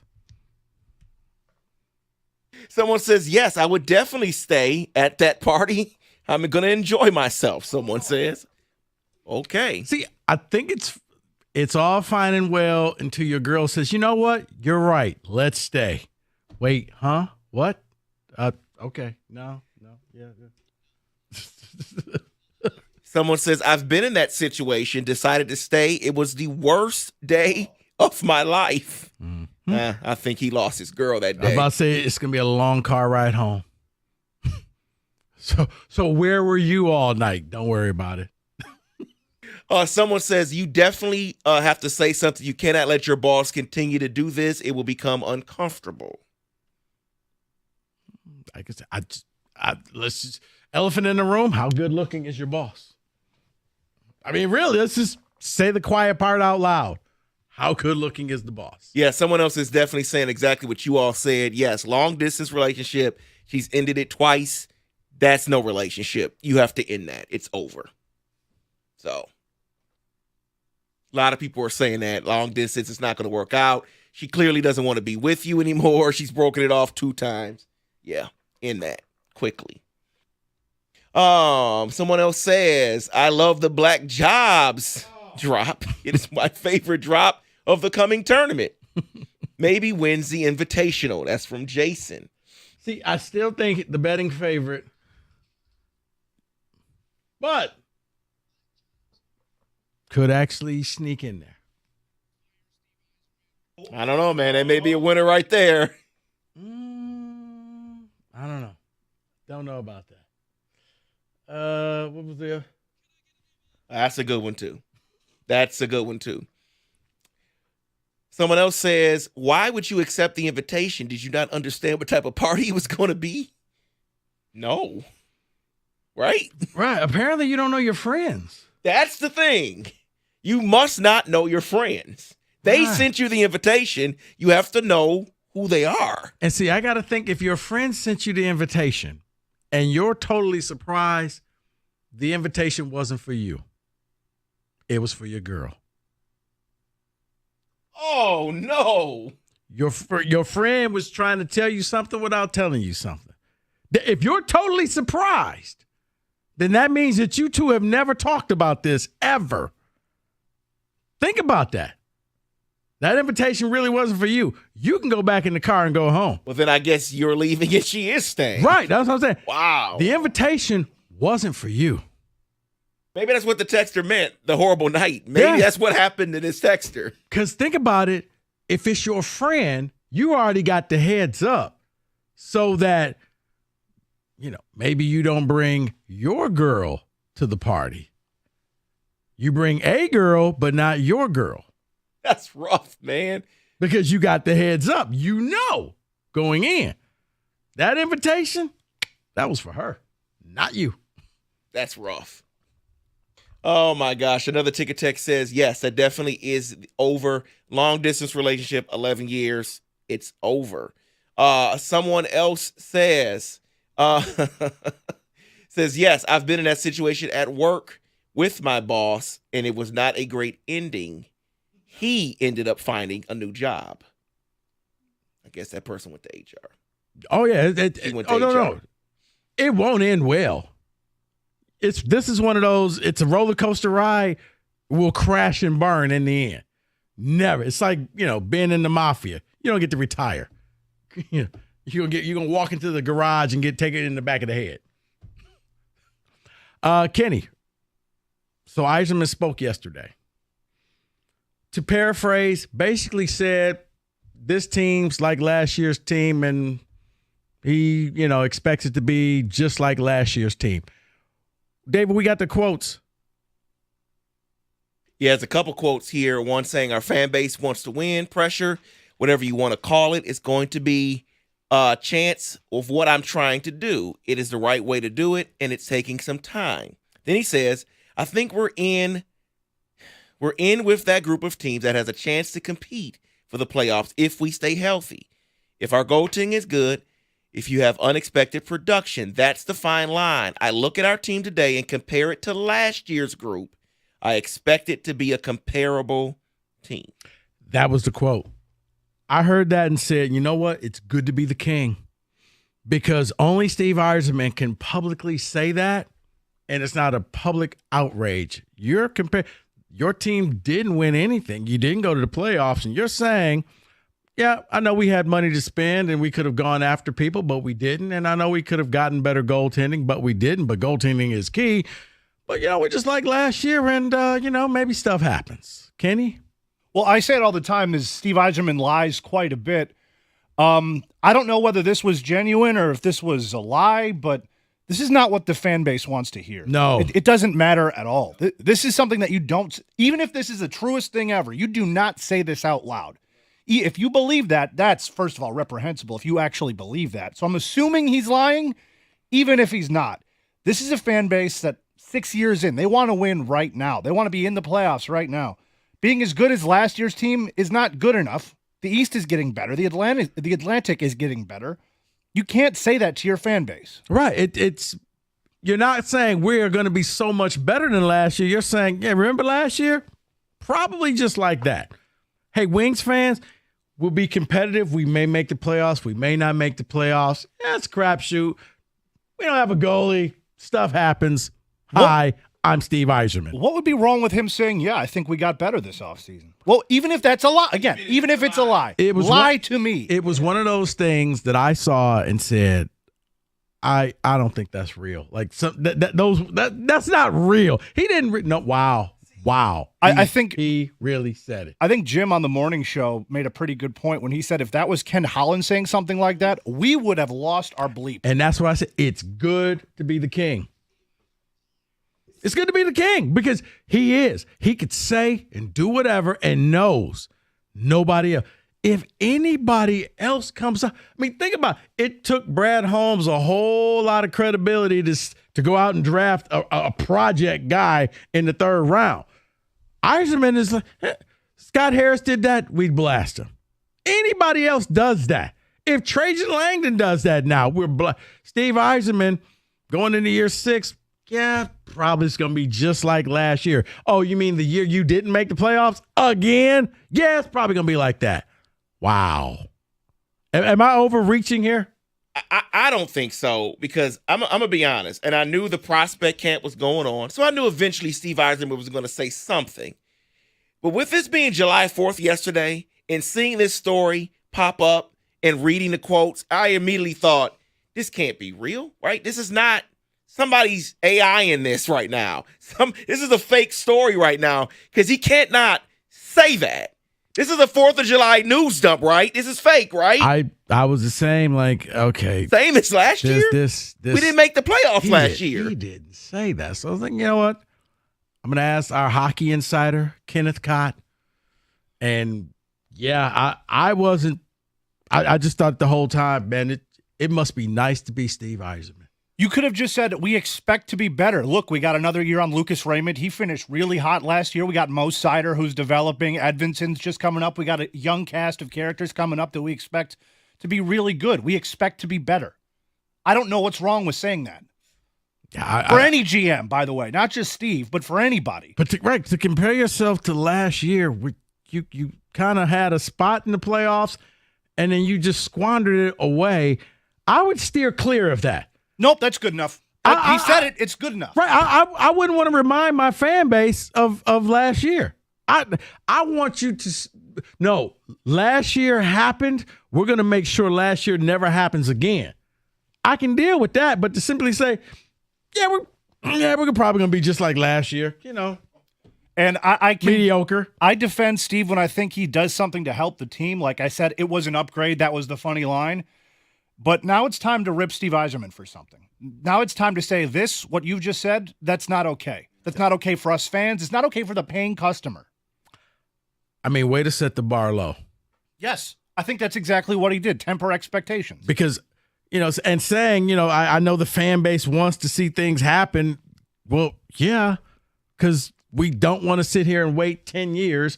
We were hoping that you would do something right now, and for the lack of the big splash move so far, and then you come out and say this, I don't understand how you're excited about this team this upcoming season. You shouldn't be, because in the same breath he says, we all would love to make the playoffs next year, but ultimately we're still trying to put together that core of young guys that is going to be together and start to creep into the playoffs. Creep into the playoffs, and we're still trying to get the young core? You're right. It's good to be the king. Yeah, It's good, man. David, it lets me think that, you know what, maybe just memos get passed around here. I just think that memos get passed around, and this is what we say, and this is what we tell the people, and this is how we say it to the people, because I am shocked when I heard that. Like, you want to distance yourself as far away from last year. That was an epic collapse. Your fans stuck with you and were disappointed. And your offseason has been lackluster. And we didn't get a goalie. We got a bunch of goalies. So how did we get better? You know what Steve Eiserman said? You didn't. We didn't. We're the same as last year. Just saying. 248-539-9797. When I heard that, I wasn't happy. I said it must be good to be Steve Eiserman because only he can get away with saying that in the city of Detroit. 97.1.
Okay.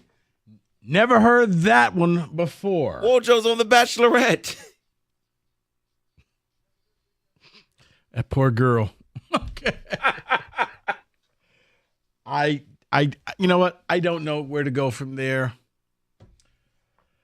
Yeah, we've talked about a lot of things today. If you missed it, use the Odyssey Rewind we started off the show talking about the things you absolutely have to have this weekend for your 4th of July celebrations. And then the other things that are just totally overrated. Just, you know what? Don't want to see that. Don't put it on my plate. Don't care. Heck, we even had Vern call in and just felt like Vern ran for president. He had a great stand. He's a fan of segregation. Segregated plates. He is not about integration when it comes to his food. Loved it. Odyssey Rewind. Also, which team in Detroit first one to win a title? We haven't seen a parade here. 4 major sports, 16 years. Does it happen within the next 3 years, 6 years, 10+ years? So we talked about that as well. David, you got a dilemma. David needs your help, people. David needs your suggestions. So give us a call, 248-539-9797. David's got some free time on his hands because, well, the racket that he's involved in just kind of bailed on him. So, David, I'll let you explain. The racket. Oh, it's a racket. So here's the deal. Everyone knows we've talked about this before. My oldest son is in travel baseballs on a travel baseball team. We were set for his final tournament the week of the 15th of July. We were all set. Well, got an email this week. It was canceled. Oh, no. It was canceled.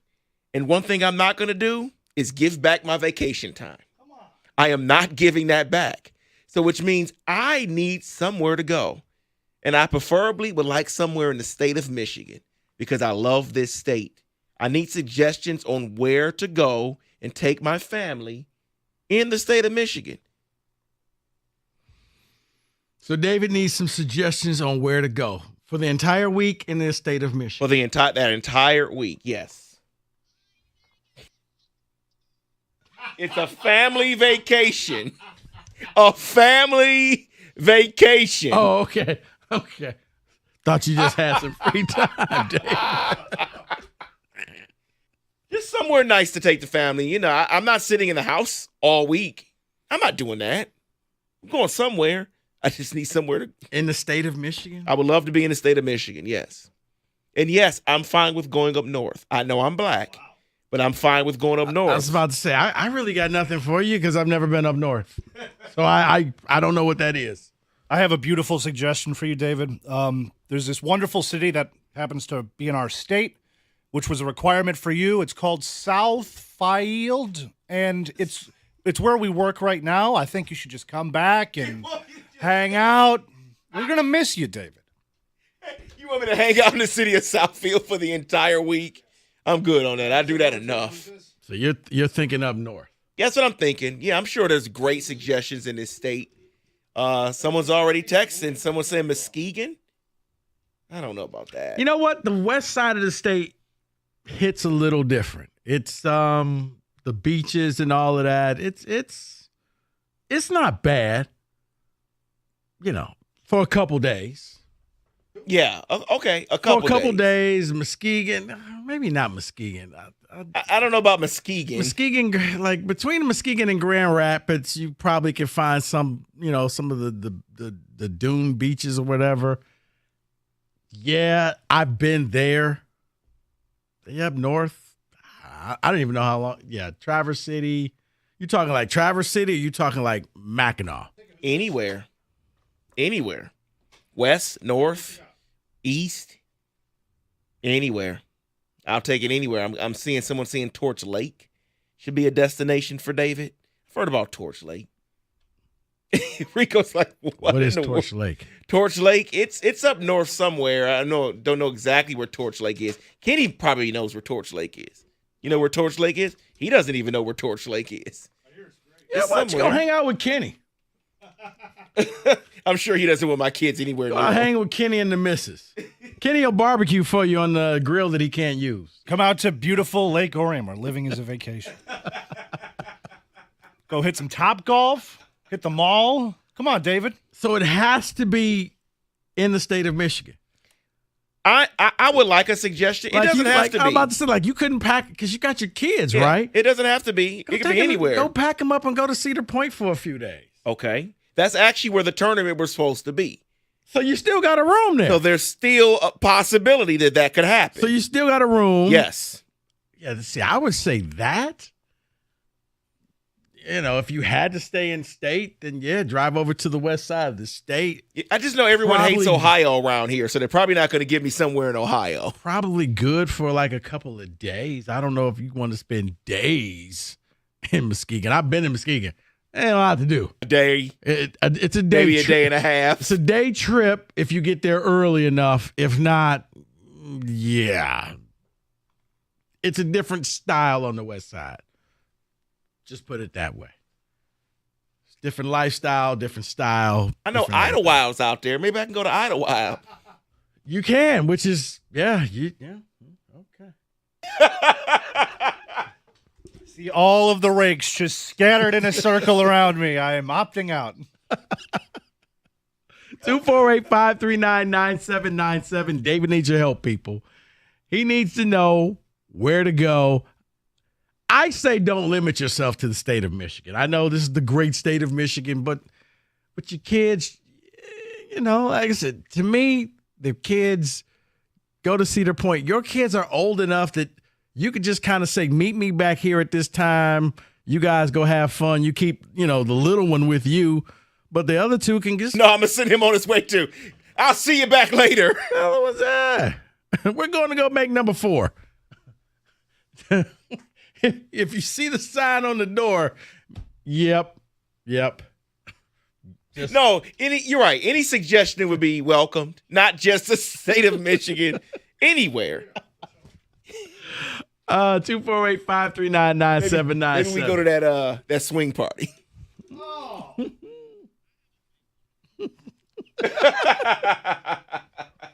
Rich, wow. I think he must be busy. All right. How do you put him back on hold? All right, Rich. Your call is important to us. Mark, you're on 97.1. Hey, guys. Upper Peninsula, there's that Oswald Bear Park, which I've been to, is pretty neat. And then there's a Pictured Rocks up in the top of the Upper Peninsula. We went last year, and it's beautiful. And they take you about an hour and a half cruise, going through all the rocks and the cliff formations. You're saying at the top of the Upper Peninsula, so not just crossing the bridge, but yes, it's Lake Superior here. I see. Yeah. So you're talking like damn near Wisconsin. No, not that far west. Okay. David? That would be a good suggestion. I like that. Okay. All right, Mark. Appreciate it. The Bear Park is really neat as well. Okay. And a lot of kids would enjoy that. Okay. Thank you. I did. All right. Now, I guess the question is, and this tells you I've never been up north. Is it that I thought you can't have a car in the Upper Peninsula? What was it? No, that's Mackinac Island. You can't have one on Mackinac Island. Okay. But you can have one in other parts of the Upper Peninsula. I thought you had to rent a caribou to get around. No, other parts, yes. But the island itself, for that, you can't have it at all. Okay. It's just horseback and bikes. Gotcha. Okay. Ticket text? Yeah, someone's saying Michigan Adventure Amusement Park on the west side of the state. I've been there. It's been a long time since I've taken the kids there. Too bad Edgewater Park doesn't exist anymore. I know, man. That would be nice. Isn't that Greater Grace Church now? It is. I've been to that church. I know people there, so I guess we can vacation there. There you go. From Brian, Sleeping Bear Sand Dunes. That's what the caller just suggested. Yeah, good climbing for kids. Will wear them out. How far is that? Well, I'm looking here, And when I get on the on Mackinac, the bridge, I then have to go further north and west. So yeah, I mean, it's probably halfway up in the upper Well, how peninsula. long does it take to get to the UP? About 5 hours, 5.5 hours, I believe, to get to the UP. That's it? I believe so, yeah. I always thought it was longer than that. No, unless I'm doing it wrong. And then maybe after I'm that- speeding. And then after that, I probably go wouldn't another recommend hour. you speed. I recommend you do the speed limit. It's probably another hour west. Either from that there. or take Kenny with you. I think you're right about that. You are right about that. David needs your help, people. He's got vacation time. He does not want to give back for, what is that, next week? Yeah. Week after? Week after next, yes. David has some vacation time. His tournament got canceled, and they basically just screwed him out of the money. But we're not going to get into that. He needs to know where to go. He needs your suggestions. 248-539-9797. We'll get your phone calls, your ticket text next, 97.1.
David has free time. In 2 weeks, he was scammed out of his money at youth sports.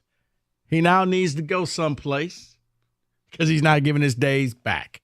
He will not be coming into work. Where should David go? He wants to stay in state.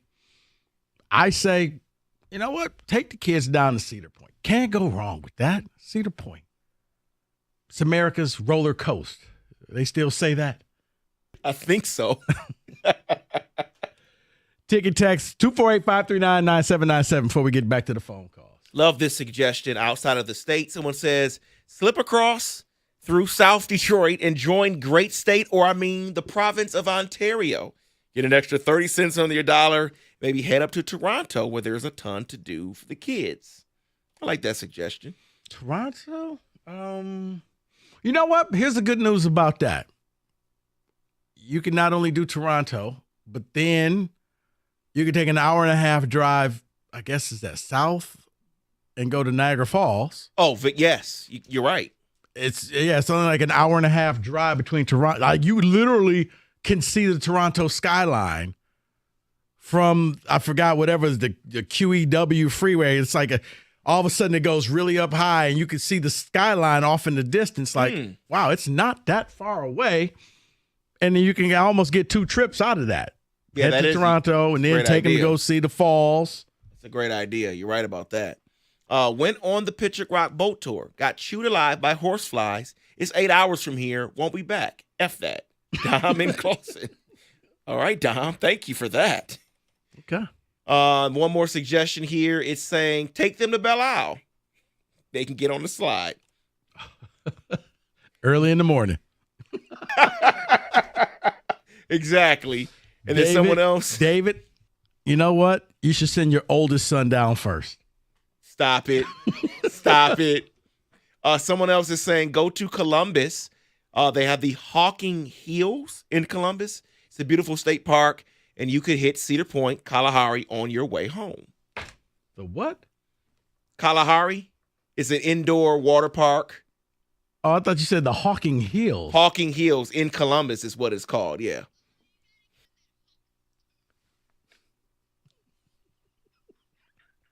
Hawking Hills. Let's go to the phone line. Guess that fits, doesn't it? It does. David, you're on 97.1. Hey, word of warning, David. Been in your shoes, tried to execute what you're doing. 2 places you don't want to do. The UP, black flies. Stay away.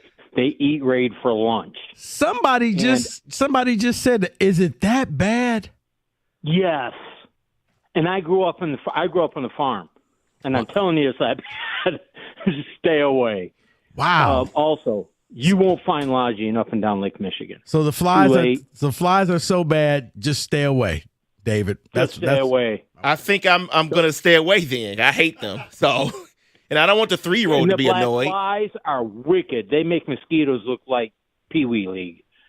And you won't find anything on Lake Michigan probably. What I would do, and I was just doing it on hold, I put in Verbo or rent for homes in the Irish Hills, a ton available for you, ready to go. Put in the dates.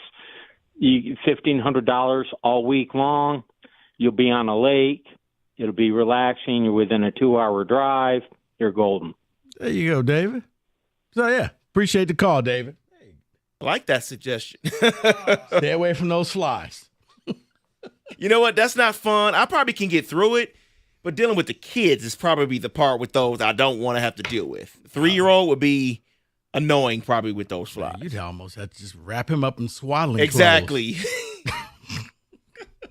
You're right, and I don't want to have to do that. So, yeah, I'll stay away from it then. All right, let's go back to the phone lines. Mike, you're on 97.1.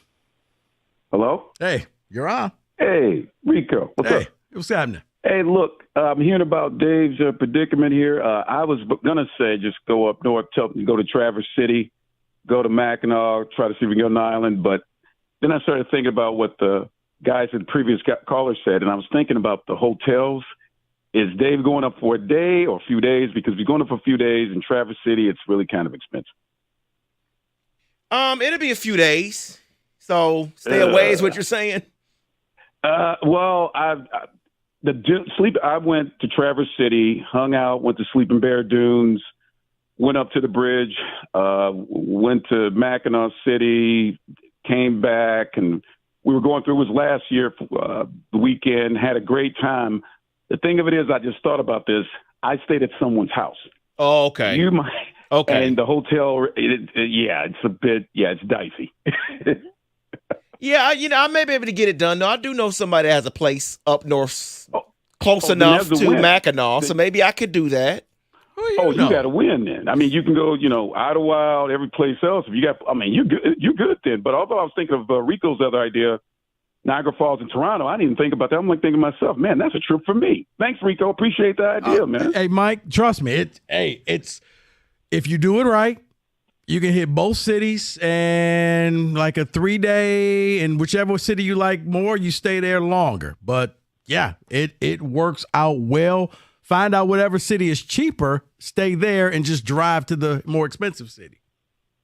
Thanks. All right, appreciate it. Cool. Yeah. No problem. Thanks, man. You guys have a good time. Good day. Good All right, you weekend. too. So, yeah, Dave, I mean, it literally, it's underrated. But, yeah, you got to make sure you got your passport now to get into Canada. The drive is boring as all get up. I mean, there's no drive more boring than the drive to either Toronto or Niagara Falls. Yeah, there's nothing. Once you cross over the bridge here. No. Once you get out of Windsor, there's nothing. And when I say there's nothing, there's nothing. And then you got to, fiddle around with their weird metric system. So, you don't want to speed, because if you get caught speeding, you pay the ticket right there. There is no coming back for a court date. They're just going to tag you right there. You got to pay the fine. But yeah, the next time you see civilization, you've either hit either one of those cities. But for 4 hours in between, nothing. Yeah, Only thing worse than that is driving to Indianapolis. Oh, it can't be worse than that. I hate that. It's worse than Indianapolis. Is it? Because at least you have Fort Wayne. Very true. Right. And I'm saying I'm happy. There's Fort Wayne. Nothing. Just nothing. Someone is suggesting to add kind of a spin on what you're saying, do the Toronto, Niagara Falls, Cedar Point loop. So you driving all the way around and then getting back to Cedar Point towards the end of it. I would say if you're going to go that route, then maybe not Cedar Point, but just hit Buffalo. Yes. So Toronto, either or, but yeah, go to Buffalo, Niagara, Toronto, come back down, and then come back home. That's a long. It is. That's a long loop for little kids in the car. It is. Okay, maybe for adults, but wow, yeah, I would not recommend that. Let's go back to the phone lines. Dave, you're on 97.1. Yeah, I live up in the UP, Dave, and yes, we do allow black people up here. Right. Second, all these people saying the flies are bad. They're not bad. You get a little breeze, they don't bug you one bit. But my suggestion was you could break the trip up on your way up, stop at like Boyne Mountain, do the skywalk, which the kids would love. Yeah. And then you can go from there to like Mackinac is a short drive from there. You can go up to the Sioux Locks, and then the Pictured Rocks are beautiful. Oh, okay. That is nice. I mean, that sounds like a decent trip to kind of break it up, give them some things to do on the way there. Yeah. And the skywalk is really cool. Fat guy like me doesn't walk across it, but well, then maybe I shouldn't do it. Dave, Dave, you probably I'm a could do pretty hefty dude. I'm pushing about 400, so trust me, I'm not a guy that walks that much. All right. Thank you for the suggestion. I like that. Suggestion. Appreciate it. 248-539-9797. What should David do? Where should David go? Because David, he got screwed. His kids were supposed to be in some youth sports stuff, and he found out the seedier side of youth sports. They just take your money. They don't care about you. So now he's got time off. Kenny said, you know what? Why don't you come into work? David said, no, that's not going to be. So, yeah. You know what you can do, Kenny? Yeah, I ain't giving them days back. 248-539-9797. You want to continue this? No, we got some football. Okay, we got some football up next. 97.1. Let's talk about the Chevy dealer in the area leading the way. It's Hamilton Chevrolet in Warren. Look, rev up and drive with the unbeatable deals at Hamilton. Andrew Pavick and his sales staff want to be your Chevy dealer. It's time to hit the road in style, and Hamilton is your go-to destination for top-notch vehicles and saving. Sleek and powerful cars ready to conquer the road. And Hamilton Chevy has them all. Fuel-efficient compacts, rugged SUVs. Heck, for days like this, when the clouds go away and the sun comes out, they even got the drop-top convertibles. They got the wheels to match your lifestyle. And with Hamilton, you know you're getting excellence. It's not just about selling cars. It's about delivering an unmatched driving experience, because they're more than just a dealership. It's a commitment to quality and customer satisfaction. And right now, take advantage of the July Rico deal, a 2024 Chevy Equinox, $279 a month for 24 months. You walk in with $995 down, you drive off with 10,000 miles a year. The best deals are found at 14 Mile and Mound. Go see my guys in Hamilton for detail. More at HamiltonChevy.com. Chevrolet together, let's drive.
Mark Ryan, I think, coming up next. 4th of July weekend, we actually talked about the things that you definitely want at the cookout and the things that you dare somebody to put on your plate. But I think Vern stole the show when he said he had to have segregated plates. If you had that on your bingo card, you win. Forget about the other 4. You win.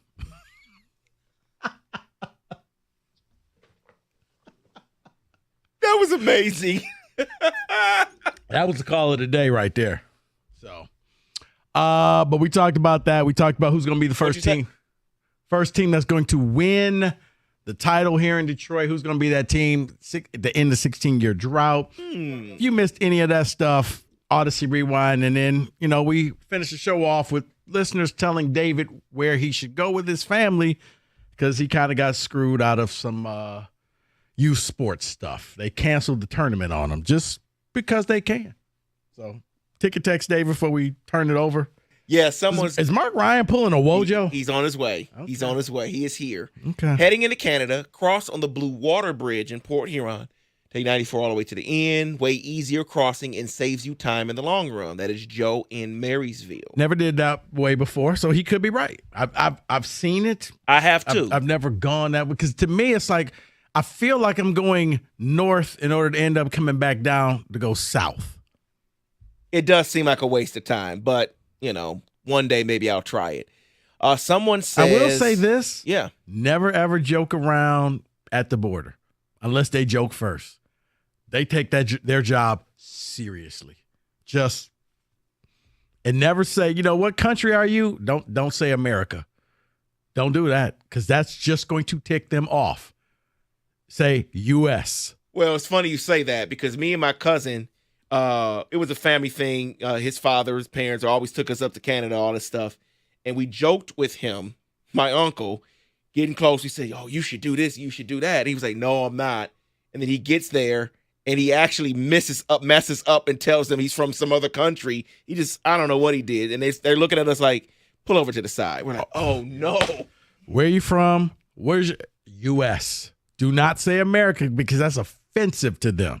Because they're going to say, oh, well, we not in the U.S.? I mean, we're not in America? Get up, pull over to the side. Once they say pull over to the side, go ahead and scratch off a half hour of your trip because you will sit there as they go through your car with a fine-tooth comb. Well, that's the only way we got. Hey, Wojo just showed up. The only way we got through that half an hour was because he was a fireman, and they were like, oh, okay, all right, then you're okay. Okay. But it was like, we're in trouble here. When you cross over into Canada, just yes, sir, no, sir, hand them your passport, answer their questions, do not joke, because most of them do not have a sense of humor at all. Now, if they joke with you first, okay. That's the only way to get, yes. But other than that, don't say anything cute. I love this little. Nope, don't do it because you will get pulled over. I have not been there yet for fear of this very thing. Okay? I do not trust myself at all, although I completely agree with Kenny that the very best anthem is "Oh Canada." And when Alanis Morissette belted them both out, "Oh Canada" sounded better. And I don't know what it is. Like, she's got that voice, man. Out of 8 billion people, if she's singing, you know exactly who it is. You don't have to see, you don't have to hear. It's like her and Eddie Vedder. Those voices are unmistakable, as is your barbecue, sir. Unfreaking mistakable. How does he get the smoke flavor like that? Have you had that before? Have you had I don't eat ribs, but I've had other things from him. Well, we can't be friends. we can't be friends after that. You don't eat ribs. I don't. We can't be friends. Rico, the smoke flavor. It soaks into the meat. How do you do that? I must know now. It's called a smoker. It's a smoker. I've never listen. I mean, yeah, like I'm the newbie. I'm the idiot, village idiot. I've never had anything like that. Yeah. I've never had meat taste like that before. Yeah, 3 different types of things burning in the smoker to create that flavor. Incredible. So absolutely incredible. We got the whole sampler platter from Rico Beard. How you doing, man? How was your 4th? I'm good. So 4th was good. Came in here, had a day off, had to come back, so I couldn't really celebrate. So now I can kind of relax. And I had 12 donuts yesterday, so I couldn't really celebrate. You're an idiot. Yeah. So tell me something I don't know. Just what want to say were that. you thinking? Listen, here's what I was thinking, David. Okay, here's what I was thinking. Are you ready? Hold on, Are you ready, David? No, before you get to that. I wasn't. That's the answer. when people are saying, don't do this. Just don't do this. No, I have to for you. Man, your listeners don't care about you. No, they don't. Do this. No, they don't. They don't. And let me tell you, I'll just leave it here. I'm not yet recovered. Okay, brother. I'll just leave it here. I was nervous about coming to work today because I'm not yet recovered. I'm gonna say this. So I came up here and I was talking with your beautiful bride. Thank you, sir. And you stood up, and I'm just like, yep, that was a mistake. I was like, that's a hell of a profile right there. No, it's not. It's not. It's definitely. My belly was on time, and I was 15 minutes late. Brother, you were looking like Alfred Hitchcock. Good evening. There you go. Yeah. Oh, listen, David. Listen. Do you know if there's sights or sounds or smells that make you retch? That's what that's doing to me right now. So thank you, sir. I mean, why? That wasn't clear water going down when you just pressed that button. It definitely was not. Here's the thing, and then it's like, okay, I'm like, why did I even bring this? Because I promised. I'm like, why did I bring you this stuff? Because you can't eat it now because you've now made yourself sick. But fortunately, she liked it. That's all. Well, I'll tell you what. You know all I've eaten today? Nope. No. You will not disrespect her like that. No, she's a wonderful lady. You're right. I'm not going to do that. You talking about mine or yours? Mine? She likes the meat. She likes the meat. She definitely likes the meat. Definitely does. You guys act like I don't know what I'm doing here. Okay? No, you just don't realize that that's going to live in infamy. Okay, good. Very good. Very good. Hey, good to be here, brother. With you. Good to be here with you. Kenny, remember we said before at the beginning of the show, like I could create an opening just off of what he tweeted out, and then you throw that in the mix. What did I tweet out? What have I done? When you were saying that you like the barbecue. Oh, yeah, absolutely. And I was absolutely. just like, boy, you could just cut this up. And I was like, that's a good thing that I like her. Says, yeah, me too. I get away with some stuff, man. As you can see. I'm glad she enjoyed it. Yes, very, very much. Only thing I've had today is a rib and a chicken breast, and that's it. That's it. That's how we're rolling today, Rico. That's how we're rolling. Okay, we'll worry about dinner after this. Oh my God, you guys pulled that? You guys pulled that? I mean, how do you even talk about that on the air? Have you guys talked about that on the air? Nope. How do you discuss that on the air? My wife still doesn't know what haktua is, okay? Mark, I'm real sorry to hear that, man. Yeah.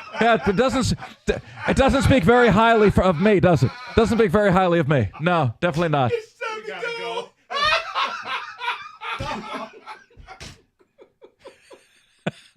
I love it around here sometimes. I really do. I feel like I've gotten the worst of this exchange that has gone on the last 6 or 7 minutes. You may be right. Yeah, I think I've gotten the worst. Well, this used to be a professional operation. I don't know what happened to it. I don't know what happened. You haven't even asked me what's coming up yet. You don't even care. I'm deeply offended by this. Rico has left the building, ladies and gentlemen. Brother. Enter stage left. What you got coming up? Hey, thank you, Rico. How will Detroit fans handle going from the outhouse to the penthouse? How will they handle that? The one list this Detroit team has to get off of, and the Detroit team that has impressed me the most outside of the Lions, all coming in the next hour of the show. You just got 1 hour? 1 hour. Oh, it's an easy day. Oh, okay. It's an easy day, baby. Get to follow up you. Must be nice. This is a great time, man. Right. Yeah, it's a great time. Wojo did just walk into the building. Y'all have a good 4th? Everybody have a good 4th? Yes. Very, very good. Very, very good. David just got screwed out of some money from youth sports, but that's just what happens. Oh, gosh.